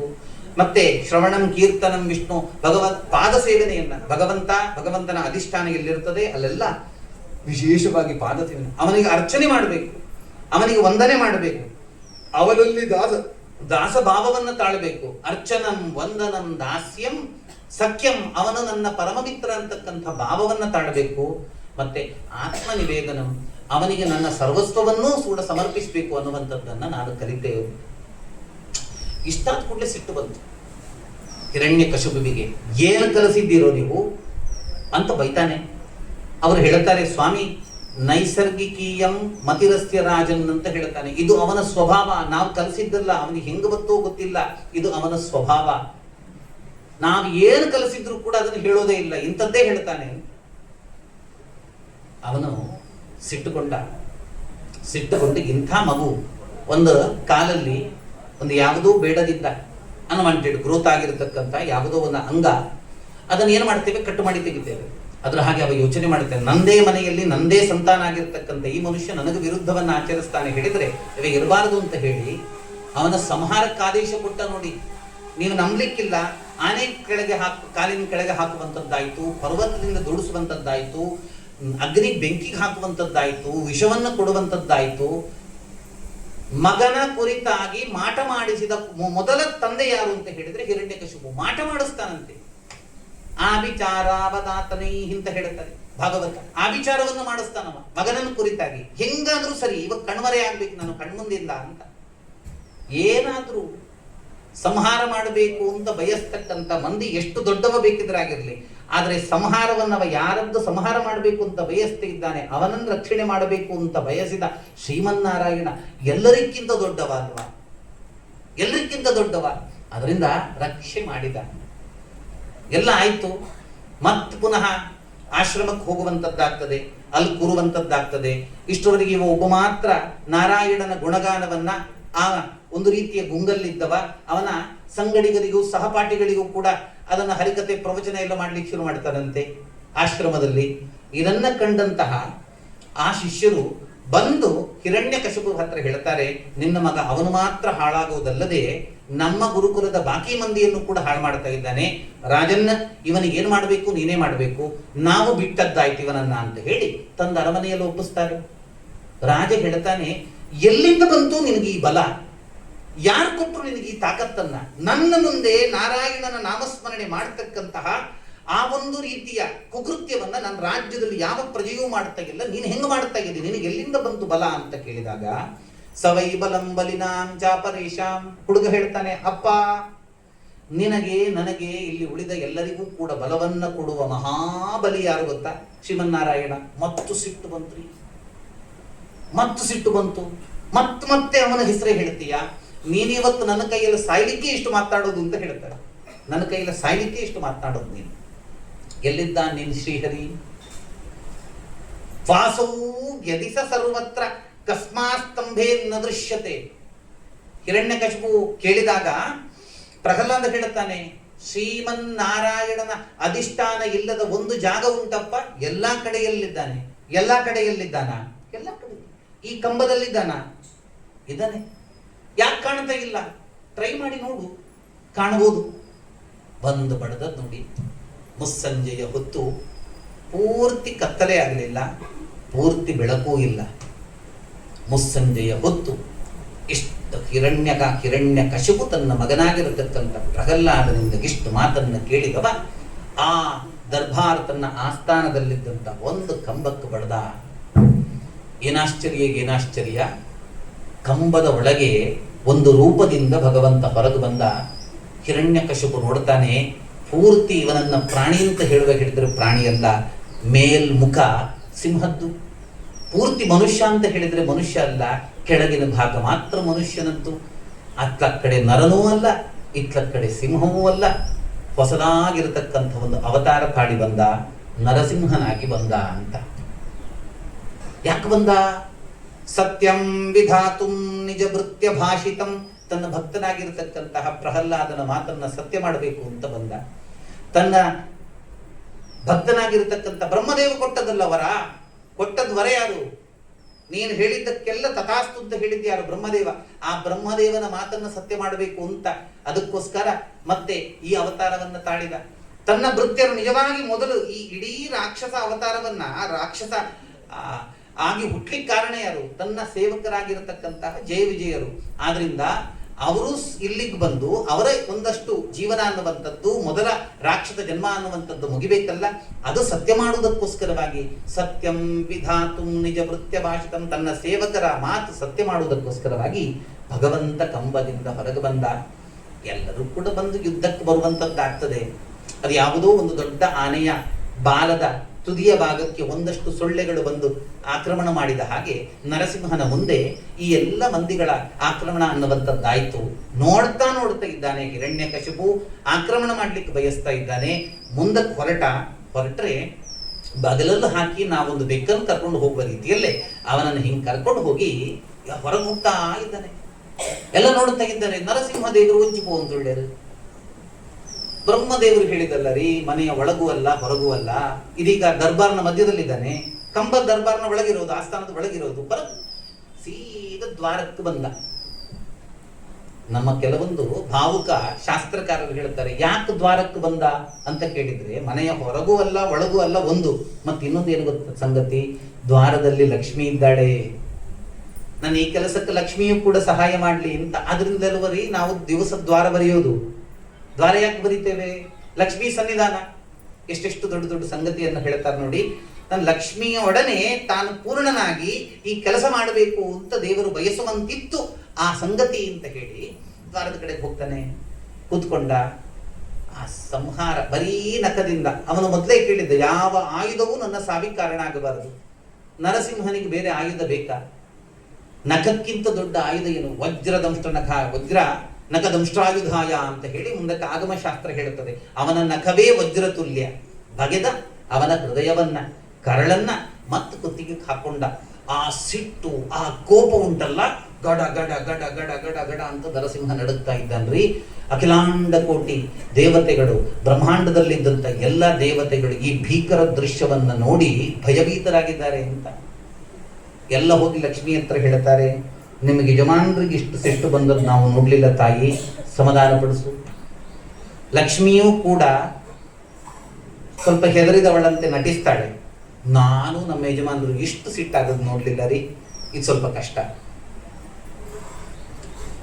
ಮತ್ತೆ ಎಲ್ಲರೂ ಕೂಡ ಪ್ರಹ್ಲಾದನ ಹತ್ರ ಹೇಳ್ತಾರೆ, ನಿನ್ನ ಉದ್ದೇಶದಲ್ಲೆಲ್ಲ ಬಂದದ್ದು, ಭಗವಂತ ನೀನೇ ಸಮಾಧಾನ ಮಾಡು. ಅದ್ಭುತ ಆಗಿರತಕ್ಕಂಥ ಸ್ತೋತ್ರವನ್ನ ಹೇಳ್ತಾನೆ ಪ್ರಹ್ಲಾದ. ಅವನ ಸ್ತೋತ್ರವನ್ನ ಕೇಳಿದ ಭಗವಂತ ಪ್ರಸನ್ನನಾಗ್ತಾನೆ. ಪ್ರಸನ್ನನಾದ ಮೇಲೆ ಈಗ ಭಗವಂತ ಕೇಳ್ತಾನಂತೆ ಪ್ರಹ್ಲಾದನ ಹತ್ರ, ಖುಷಿ ಆಯ್ತು, ಏನು ಬೇಕು ನಿನಗೆ ಅಂತ. ಈಗ ಭಗವಂತ ಸಮಾಧಾನ ಆಗಿದ್ದಾನೆ.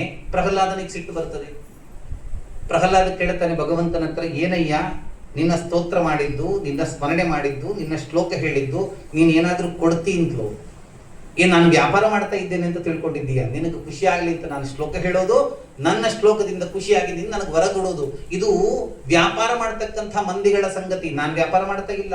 ಎಷ್ಟು ಆಶಾಸ್ತೆ ನ ಸಭೃತ್ಯ ಸ್ವವೈವಣಿಕ ಅಂತ ಹೇಳ್ತಾನೆ. ಯಾವುದೋ ಕಾಮನೆಯಿಂದ ದೇವರನ್ನ ಭಜಿಸುವವ ಅವ ಒಬ್ಬ ವ್ಯಾಪಾರಿ, ಅವ ಭೃತ್ಯ ಆಗ್ಲಿಕ್ಕೆ ಸಾಧ್ಯವೇ ಇಲ್ಲ ಅಂತ ಹಿಂಗೆ ಹೇಳಿದ ಪ್ರಹ್ಲಾದ ನರಸಿಂಹ ದೇವರ ಹತ್ರ ಕೇಳ್ತಾನೆ, ನೀನು ಕೊಡೋದು ಅಂತ ತೀರ್ಮಾನ ಮಾಡಿದ್ರೆ ಒಂದು ವರವನ್ನ ಕೇಳುತ್ತೇನೆ, ಕೊಡ್ತೀಯಾ?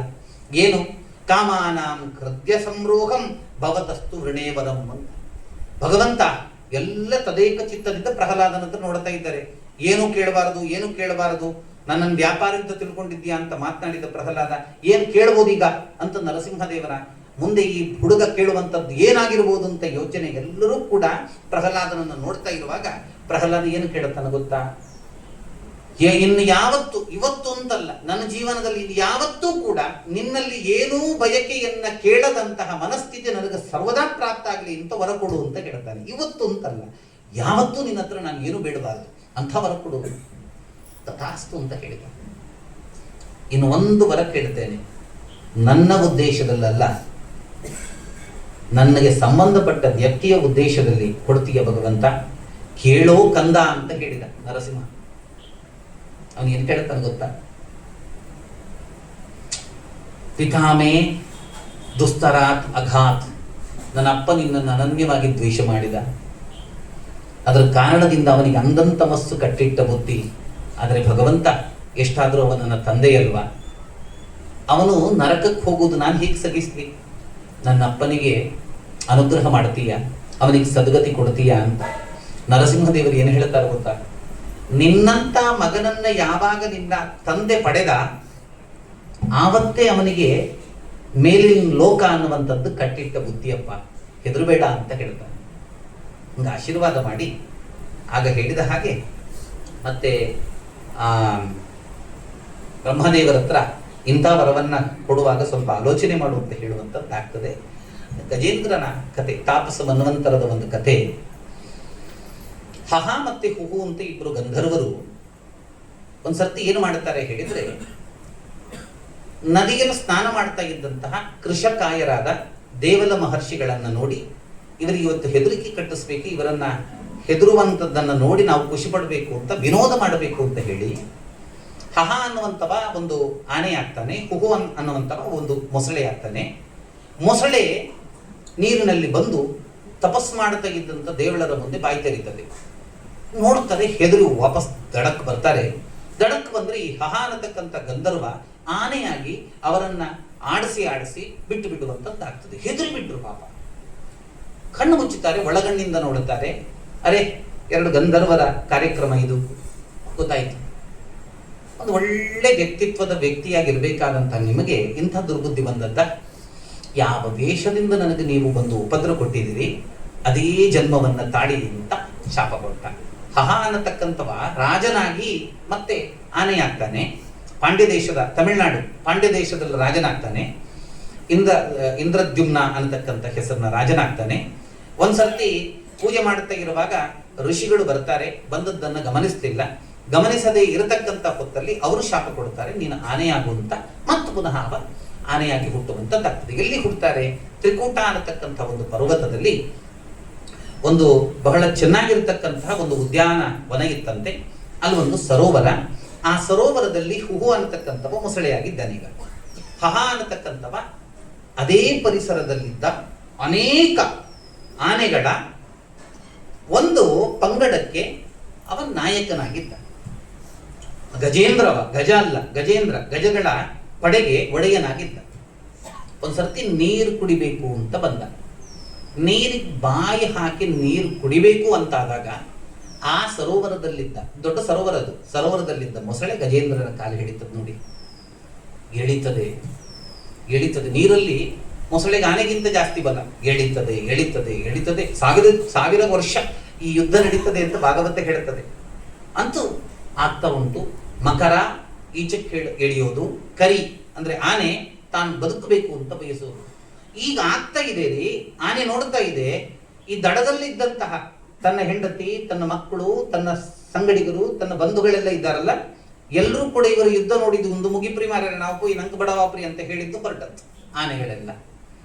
ಈಗ ಆನೆಗೆ ಎರಡು ಸಮಸ್ಯೆ ನೋಡಿ. ಒಂದು ಮಕರ, ಕ್ರೊಕೊಡೈಲ್, ಅದು ಎಳಿತಾ ಇದೆ. ಮತ್ತೊಂದು ಮಮಕಾರ. ಒಂದು ಮಕರ, ಮತ್ತೊಂದು ಮಮಕಾರ. ಇಷ್ಟರವರೆಗೆ ನನ್ನ ಹೆಂಡತಿ ಮಮಕಾರ, ಇಷ್ಟರವರೆಗೆ ನಾನು ಬದುಕಿದ್ದ ಅವಳಿಗೋಸ್ಕರ, ಇಷ್ಟರವರೆಗೆ ನನ್ನ ಮಕ್ಕಳು ಮಮಕಾರ, ಅವರಿಗೋಸ್ಕರ ಬದುಕಿದ್ದು. ಕಣ್ಣೆದುರು ನೋಡ್ತಾ ಉಂಟು ಆನೆ. ಎಲ್ಲ ಬಿಟ್ಟು ಹೋದದ್ದಾಯ್ತು. ಏನು ಕತೆ? ಎರಡು ನೋವು ನೋಡಿ ಆನೆಗೆ. ನೆನಪಾದದ್ದಾಗೇನು ಗೊತ್ತಾ? ಆನೆಗೆ ಜನ್ಮಾಂತರದ ಸುಕೃತ ಶ್ರೀಮನ್ನಾರಾಯಣನ ಸ್ಮರಣೆ ಬಂತಂತೆ. ಎಲ್ಲರೂ ಬಿಟ್ಟಾಗ ಕೈ ಹಿಡಿಯುವ ಒಂದೇ ಒಂದು ಪತಿ ಜಗದ್ರಕ್ಷಕ ಅಂತ ಹೇಳಿದ್ರೆ ಅದು ನಮ್ಮ ಶ್ರೀಪತಿ. ಇನ್ನು ಉಳಿದದ್ದವನ ಸ್ಮರಣೆ ಮಾತ್ರ ಅಂತ ಭಾವಿಸಿದ ಆನೆ ಅಲ್ಲೇ ಇದ್ದಂತ ಒಂದು ಕಮಲವನ್ನು ಹಿಂಗೆ ಎತ್ತಿ ಸೋಂತ ಸರಸ್ಯುರುಬಲೇನ ಗೃಹೀತ ಆರ್ತ ದೃಷ್ಟವಾ ಗರುದ್ಮತಿ ಹರಿಂಕ ಉಪಾತ್ತ ಚಕ್ರಂ ನಾರಾಯಣ ಅಖಿಲ ಗುರು ಭಗವನ್ ಉತ್ಕ್ಷಿಪ್ಯ ಸಾಂಬುಜಕರಂ ಗಿರಮಾಹ ಕೃಚ್ರಾತ್. ನಾರಾಯಣ ಅಖಿಲ ಗುರು ಭಗವನ್ ನಮಸ್ತೆ. ಒಂದು ಕಮಲದ ಪುಷ್ಪವನ್ನ ಎತ್ತಿ ಆಕಾಶದಲ್ಲಿ ಭಗವಂತನನ್ನ ಕಂಡಿತಂತೆ. ಜನ್ಮಾಂತರದ ನೆನಪು ನೋಡಿ. ಆಕಾಶದಲ್ಲಿ ಭಗವಂತನನ್ನ ಕಂಡು ಒಂದು ಕಮಲ ಪುಷ್ಪವನ್ನ ಎತ್ತಿ ಅದರ ಭಾಷೆಯಲ್ಲದು ಹೇಳುತ್ತದೆ, ನಾರಾಯಣ ಅಖಿಲ ಗುರು ಭಗವನ್ ನಮಸ್ತೆ. ಕಾಪಾಡಯ್ಯ ನಾರಾಯಣ, ನಾನು ಮಾಡಿದ ಎಲ್ಲ ವಾಚಿಕ ತಪ್ಪನ್ನ ಕ್ಷಮಿಸು. ಅಖಿಲ ಗುರು, ನಾನು ಮಾಡಿದ ಎಲ್ಲ ಮಾನಸಿಕ ತಪ್ಪನ್ನ ಕ್ಷಮಿಸು. ಭಗವನ್, ನಾನು ಮಾಡಿದ ಎಲ್ಲ ಕಾಯಿಕ ಶಕ್ತನ್ನ ಕ್ಷಮಿಸಪ್ಪ ಅಂತ ಹೇಳಿ ತ್ರಿಕರಣ ಪೂರ್ವಕವಾಗಿ 3 ನಾಮಗಳನ್ನ ತಪ್ಪು, ನನ್ನ ತ್ರಿಕರಣ ತಪ್ಪನ್ನ 3 ನಾಮಗಳು ಕ್ಷಮಿಸ್ತಿ ಅಂತ ಹೇಳುವ ರೀತಿಯಲ್ಲೋ ಎಂಬಂತೆ 3 ಹೆಸರನ್ನ ಹೇಳಿ ಇಟ್ಟ. ಏನು ಆಶ್ಚರ್ಯ ಗೊತ್ತಾ? ಶ್ರೀ ಭಗವಂತ ವೈಕುಂಠದಲ್ಲಿದ್ದಾನೆ. ಇದನ್ನು ಕೆಲವರು ಬಹಳ ಭಾವುಕರಾಗಿ ಹೇಳುವುದುಂಟು. ಏನು ಗೊತ್ತಾ? ಭಗವಂತ ವೈಕುಂಠದಲ್ಲಿದ್ದ. ಲಕ್ಷ್ಮೀದೇವಿ ಕಾಲು ಒತ್ತುತ್ತಾ ಇದ್ದಾಳೆ. ಇಲ್ಲಿ ಗಜೇಂದ್ರ ಈ ಹೂವನ್ನ ಎತ್ತಿ ಹಿಂಗೆ ಹೇಳುವಾಗ ಯೋಗ ನಿದ್ರೆಯಲ್ಲಿದ್ದ ಭಗವಂತ ತಟ್ಟನೆ ಎದ್ದ. ತಟ್ಟನೆ ಎದ್ದವ ಈ ಲಕ್ಷ್ಮೀದೇವಿ ಕೇಳ್ತಾಳೆ, ಸ್ವಾಮಿ ಏನಾಯ್ತು, ಎಲ್ಲಿಗೆ ಹೊರಟ್ರಿ? ಲಕ್ಷ್ಮೀದೇವಿ ಕೇಳ್ತಾಳೆ, ಏನಾಯ್ತು ಸ್ವಾಮಿ, ಎಲ್ಲಿಗೆ ಹೊರಟ್ರಿ? ನಾರಾಯಣ ಹೇಳ್ತಾನೆ, ಗಜೇಂದ್ರ ಕರಿತಾ ಇದ್ದಾನೆ ಅಂತ. ಸ್ವಾರಸ್ಯ ಏನು ಗೊತ್ತಾ? ಲಕ್ಷ್ಮಿಗೆ ಕೇಳಿದ್ದು ಗಾ ಅಂತ ಭಗವಂತ ಹೇಳಿದ ಒಂದು ಅಕ್ಷರ ಮಾತ್ರ ಅಂತೆ. ಜೇಂದ್ರ ಕರಿತಾ ಇದ್ದಾನೆ ಅಂತ ಭಗವಂತ ಹೇಳುವಾಗ ಅವ ಅಲ್ಲಿಗೆ ಬಂದು ಆ ಮೊಸಳೆಯನ್ನ ತನ್ನ ಚಕ್ರದಿಂದ ತರಿದು ಮೊಸಳೆಯನ್ನೂ ಉದ್ಧಾರ ಮಾಡ್ತಾನೆ, ಆನೆಯನ್ನು ಉದ್ಧಾರ ಮಾಡ್ತಾನೆ. ಏನು ಕಾರುಣ್ಯ ಭಗವಂತನದ್ದು, ಊಹಿಸ್ಲಿಕ್ಕೆ ಸಾಧ್ಯ ಉಂಟ? ಎದ್ದಂತಹ ಹಹ ಮತ್ತೆ ಕುಹು ಅನ್ನತಕ್ಕಂಥ ಗಂಧರ್ವರು ಮತ್ತೆ ಅವನಲ್ಲಿ ಪ್ರಾರ್ಥನೆ ಮಾಡುವಂಥದ್ದಾಗ್ತದೆ ಅಂತ ಹೇಳಿ ಈ ಸಂಗತಿಯನ್ನ ಹೇಳ್ತಾರೆ. ಒಂದಕ್ಕೆ ಸಮುದ್ರ ಮಥನದ ಒಂದು ಕಥೆ ಬರ್ತದೆ. ಈ ದೂರ್ವಾಸರು ಹಾದಿಯಲ್ಲಿ ಬರ್ತಾ ಇರುವಂತಹ ಸಂದರ್ಭದಲ್ಲಿ ಒಂದು ಮಾಲೆಯನ್ನ ಒಬ್ಬ ವಿದ್ಯಾಧರ ಸ್ತ್ರೀ ಹಿಡ್ಕೊಂಡಿದ್ಲಂತೆ. ದೂರ್ವಾಸರು ಕೇಳ್ತಾರೆ, ಮಾಲೆ ನನಗೆ ಕೊಡು ಅಂತ. ಆಕೆ ಕೊಟ್ಲು. ಮಾಲೆಯನ್ನ ಹಾಕೊಂಡು ದೂರ್ವಾಸರು ಬರ್ತಾ ಇದ್ದಾರೆ. ಅವ್ರು ಬರುವ ಹಾದಿಯಲ್ಲಿ ದೇವತೆ ಗಳ ಒಡೆಯಾಗಿರ್ತಕ್ಕಂಥ ಇಂದ್ರ ಐರಾವತದ ಮೇಲೆ ಬಂದ. ಇವರು ಏನು ಮಾಡಿದ್ರು, ತನ್ನ ಪ್ರಸಾದ ಇವನಿಗೆ ಇರಲಿ ಅಂತ ಹೇಳಿ ಮಾಲೆ ಕೊಟ್ಟರು. ಮಾಲೆ ಇಂದ್ರನಿಗೆ ಕೊಟ್ಟರೆ ಇಂದ್ರ ಏನು ಮಾಡ್ತಾನೆ ಗೊತ್ತಾ? ಅವ್ರ ಎದುರಲ್ಲೇ, ದೂರ್ವಾಸರ ಎದುರಲ್ಲೇ ಆ ಮಾಲೆಯನ್ನ ಆನೆ ಕೊಟ್ಟ. ಆನೆ ಸೊಂಡಿಲಲ್ಲಿ ಆ ಮಾಲೆಯನ್ನು ಹಿಡ್ಕೊಂಡದ್ದು, ರೌಂಡ್ ಮಾಡಿದ್ದು, ಕಾಲಿಗೆ ಹಾಕಿದ್ದು, ತುಳಿದದ್ದು. ದೂರ್ವಾಸರು ಮೊದಲೇ ಕೋಪದ ಮೂರ್ತಿ. ಇಂಥ ಒಂದು ರೀತಿಯ ಅವಮಾನವನ್ನು ಸಹಿಸ್ತಾರ? ಸಿಟ್ಟು ಬಂತವರಿಗೆ. ದೊಡ್ಡ ಸ್ಥಾನದಲ್ಲಿ ಕೂತ್ಕೊಂಡು ದೊಡ್ಡವರಿಗೆ ಒಂದು ದೊಡ್ಡ ಮರ್ಯಾದೆ ಹೆಂಗೆ ಕೊಡಬೇಕು ಅಂತ ಗೊತ್ತಿಲ್ಲ, ನೀನೇನ್ ದೊಡ್ಡವ ಅಂತ ಹೇಳಿದ್ರು. ನೀನು ನಿನ್ನ ಸ್ಥಾನದಲ್ಲಿ ಕೂರ್ಲಿಕ್ಕೆ ನಾಲಾಯಕ, ನೀನು ಸ್ಥಾನಭೃಷ್ಟನಾಗಬೇಕು ನೀನು ಅಂತ ಶಾಪ ಕೊಡ್ತಾರೆ. ಕ್ಷಮಿಸಬೇಕು ಅಂತ ಕೇಳಿದ ಇಂದ್ರ. ನೀನು ತಪ್ಪು ಮಾಡೋದು, ನಿನ್ನ ತಪ್ಪಿಗೆ ಕ್ಷಮೆ ಕೊಡೋದು ಅದೆಲ್ಲ ಬೃಹಸ್ಪತಿ ಆಚಾರ್ಯರು, ಅವರೆಲ್ಲ ಪಾಪದವರು. ನಮ್ಮದು ಕೋಪ ಮಾತ್ರ ನೋಡ್ಬೇಕು ನೀನು, ನಮ್ಮದು ಕ್ಷಮೆ ಇಲ್ಲ ಅಂತ ಹೇಳಿಬಿಟ್ಟು ಯಾವಾಗ ಸ್ಥಾನ ಬಿಡುವಂತಹ ಒಂದು ರೀತಿಯ ಶಾಪ ಅನ್ನುವಂಥದ್ದು ಅವನಿಗೆ ಪ್ರಾಪ್ತ ಆಯಿತು, ಎಲ್ಲ ದೇವತೆಗಳು ಮತ್ತೆ ಆಕ್ರಮಣ ಮಾಡುವಂಥದ್ದಾಗ್ತದೆ. ಇಲ್ಲಿ ಆಕ್ರಮಣ ಮಾಡಿ ಆದ ಮೇಲೆ ಸ್ಥಾನ ಖಾಲಿಯಾಯಿತು. ಮತ್ತೆ ದೇವತೆಗಳು ಮುಂದಕ್ಕೆ ಹೋಗಿ ಬ್ರಹ್ಮದೇವರ ಹತ್ರ ಪ್ರಾರ್ಥನೆ ಮಾಡುವಂಥದ್ದಾಗ್ತದೆ.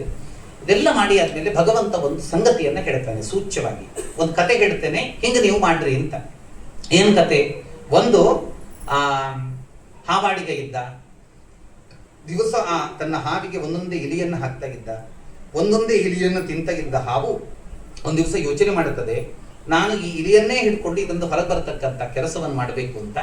ಒಂದು ದಿವಸ ಒಂದು ಇಲಿಯಲ್ಲಿ ಹಾವು ಮಾತನಾಡ್ತದೆ, ನೋಡು, ಬುಟ್ಟಿಯ ಮೇಲಿನ ಮುಚ್ಚಳ ಇದೆ, ನಾನು ಹೆಡೆಯನ್ನ ಬಿಚ್ಚಿ ನಿಲ್ತೇನೆ, ನನ್ನ ಹೆಡೆ ಮೇಲೆ ಬಂದು ನೀನು ಆ ಬುಟ್ಟಿಯನ್ನು ಕೊರಿಬೇಕು. ನೀನು ಕೊರೆದಾದ್ಮೇಲೆ ನೀನು ಕೂಡ ಬುಟ್ಟಿಯಿಂದ ಹೊರಗೆ ಹೋಗು, ನೀನು ಕೂಡ ಮುಕ್ತನಾಗ್ತಿ ನನ್ನ ಭಯದಿಂದ, ನಾನು ಕೂಡ ಬುಟ್ಟಿಯಿಂದ ಹೊರಗೆ ಬರ್ತೇನೆ, ನನಗೂ ಕೂಡ ಮುಕ್ತಿ ಅಂತ. ಸರಿ, ನಂಬ್ತದೆ ಪಾಪ ಇಲಿ. ಹೆಡೆಯನ್ನ ಬಿಚ್ಚಿ ನಿಂತದ್ದಾಯ್ತು, ಇಲಿ ಮೇಲಕ್ಕೆ ಬಂದದ್ದಾಯ್ತು, ಬುಟ್ಟಿಯನ್ನು ಕೊರೆದದ್ದಾಯ್ತು. ಅದು ಬುಟ್ಟಿ ಕೊರಿಯುವಂಥದ್ದು ಒಂದು 90% ಆಗಿದೆ ಅಂತ ಆದಾಗ ತಲೆಯನ್ನು ಕೆಳಗೆ ಮಾಡ್ತದೆ, ಇಲಿಯನ್ನು ನಂಬ್ತದೆ, ಹಾವು ಹೊರಗೆ ಬರ್ತದೆ. ಹೊರಗೆ ಬಂತು, ಹಾವು ಹೊರಗೆ ಹೋಯ್ತು. ಕತೆ ಅರ್ಥ ಆಯ್ತಾ ಅಂತ ಕೇಳಿದ ಭಗವಂತ ದೇವತೆಗಳ ಹತ್ರ. ನಮಗೆ ಅರ್ಥ ಆಗಲಿಲ್ಲ, ದೇವತೆಗಳಿಗೆ ಅರ್ಥ ಆಯ್ತು. ಆಯ್ತು ಸ್ವಾಮಿ, ನೀನು ಹೇಳಿದ್ ಗೊತ್ತಾಯ್ತು ಅಂತ ಹೇಳಿ ಸಮುದ್ರ ಮಥನದ ಕಾನ್ಸೆಪ್ಟ್ ಏನಿದೆ ಅದನ್ನ, ಆ ಪ್ರಸ್ತಾವನೆಯನ್ನ ಬಲಿಯ ಮುಂದೆ ತಂದು ಇಡ್ತಾರೆ.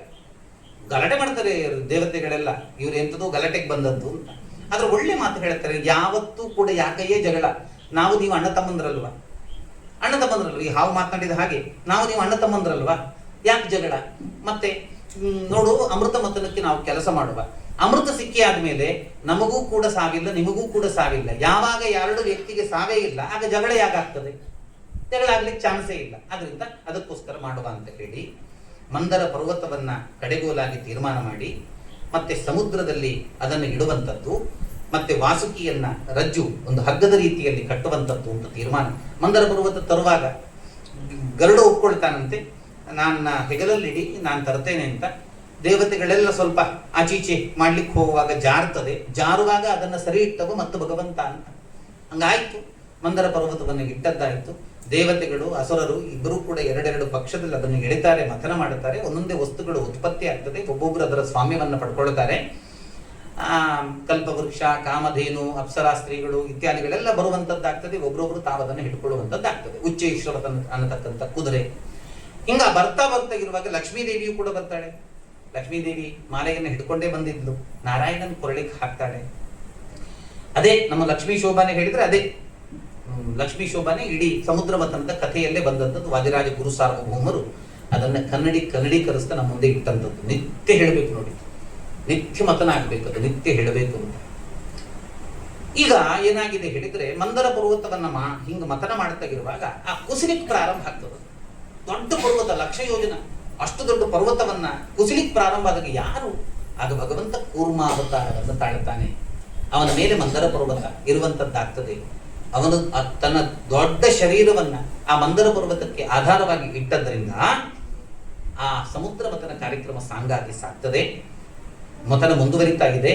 ಹಲಾಹಲ ವಿಷ ಬಂತು. ಆ ವಿಷದಲ್ಲಿ ಒಂದು 70% ವಿಷದ ತೀಕ್ಷ್ಣತೆಯನ್ನು ವಾಯುದೇವರು ತಗೊಳ್ತಾರೆ. ಮಿಕ್ಕು ಉಳಿದದ್ದನ್ನ ರುದ್ರದೇವರಿಗೆ ಕೊಡ್ತಾರೆ. ಅದು ರುದ್ರನ ಕಂಠದಲ್ಲಿ ನಿಲ್ತದೆ. ಆವತ್ತಿನಿಂದ ಅವನಿಗೆ ನೀಲಕಂಠ ಅನ್ನತಕ್ಕಂಥ ಹೆಸರು ಬರುತ್ತದೆ. ಕನ್ನಡದಲ್ಲಿ ನಂಜುಂಡ ಅಂತ ಅದಕ್ಕೆ ಕರೆಯುವಂಥದ್ದು. ಆ ಹೆಸರು ಬಂತು. ಮತ್ತು ಮುಂದುವರಿಸ್ತಾ ಇರುವಾಗ ಅಮೃತದ ಕಲಶವನ್ನ ಹಿಡ್ಕೊಂಡು ಧನ್ವಂತರಿ ಹೊರಗೆ ಬಂದ. ಇದು ಅಷ್ಟುವರೆಗೆ ಸರಿ ಇದ್ರು ರಾಕ್ಷಸರು. ಅಮೃತ ಬಂದಾದ ಕೂಡಲೇ ಕಲಶ ಬೇಕು ಅಂತ ಒಂದೇ ಹಠ. ಕೊಡಿ, ಫಸ್ಟ್ ಕೊಡಿ, ನಮ್ದು ಕೆಲಸ ಆಯ್ತು, ಈಗ ಅಮೃತ ಕೊಡಬೇಕು.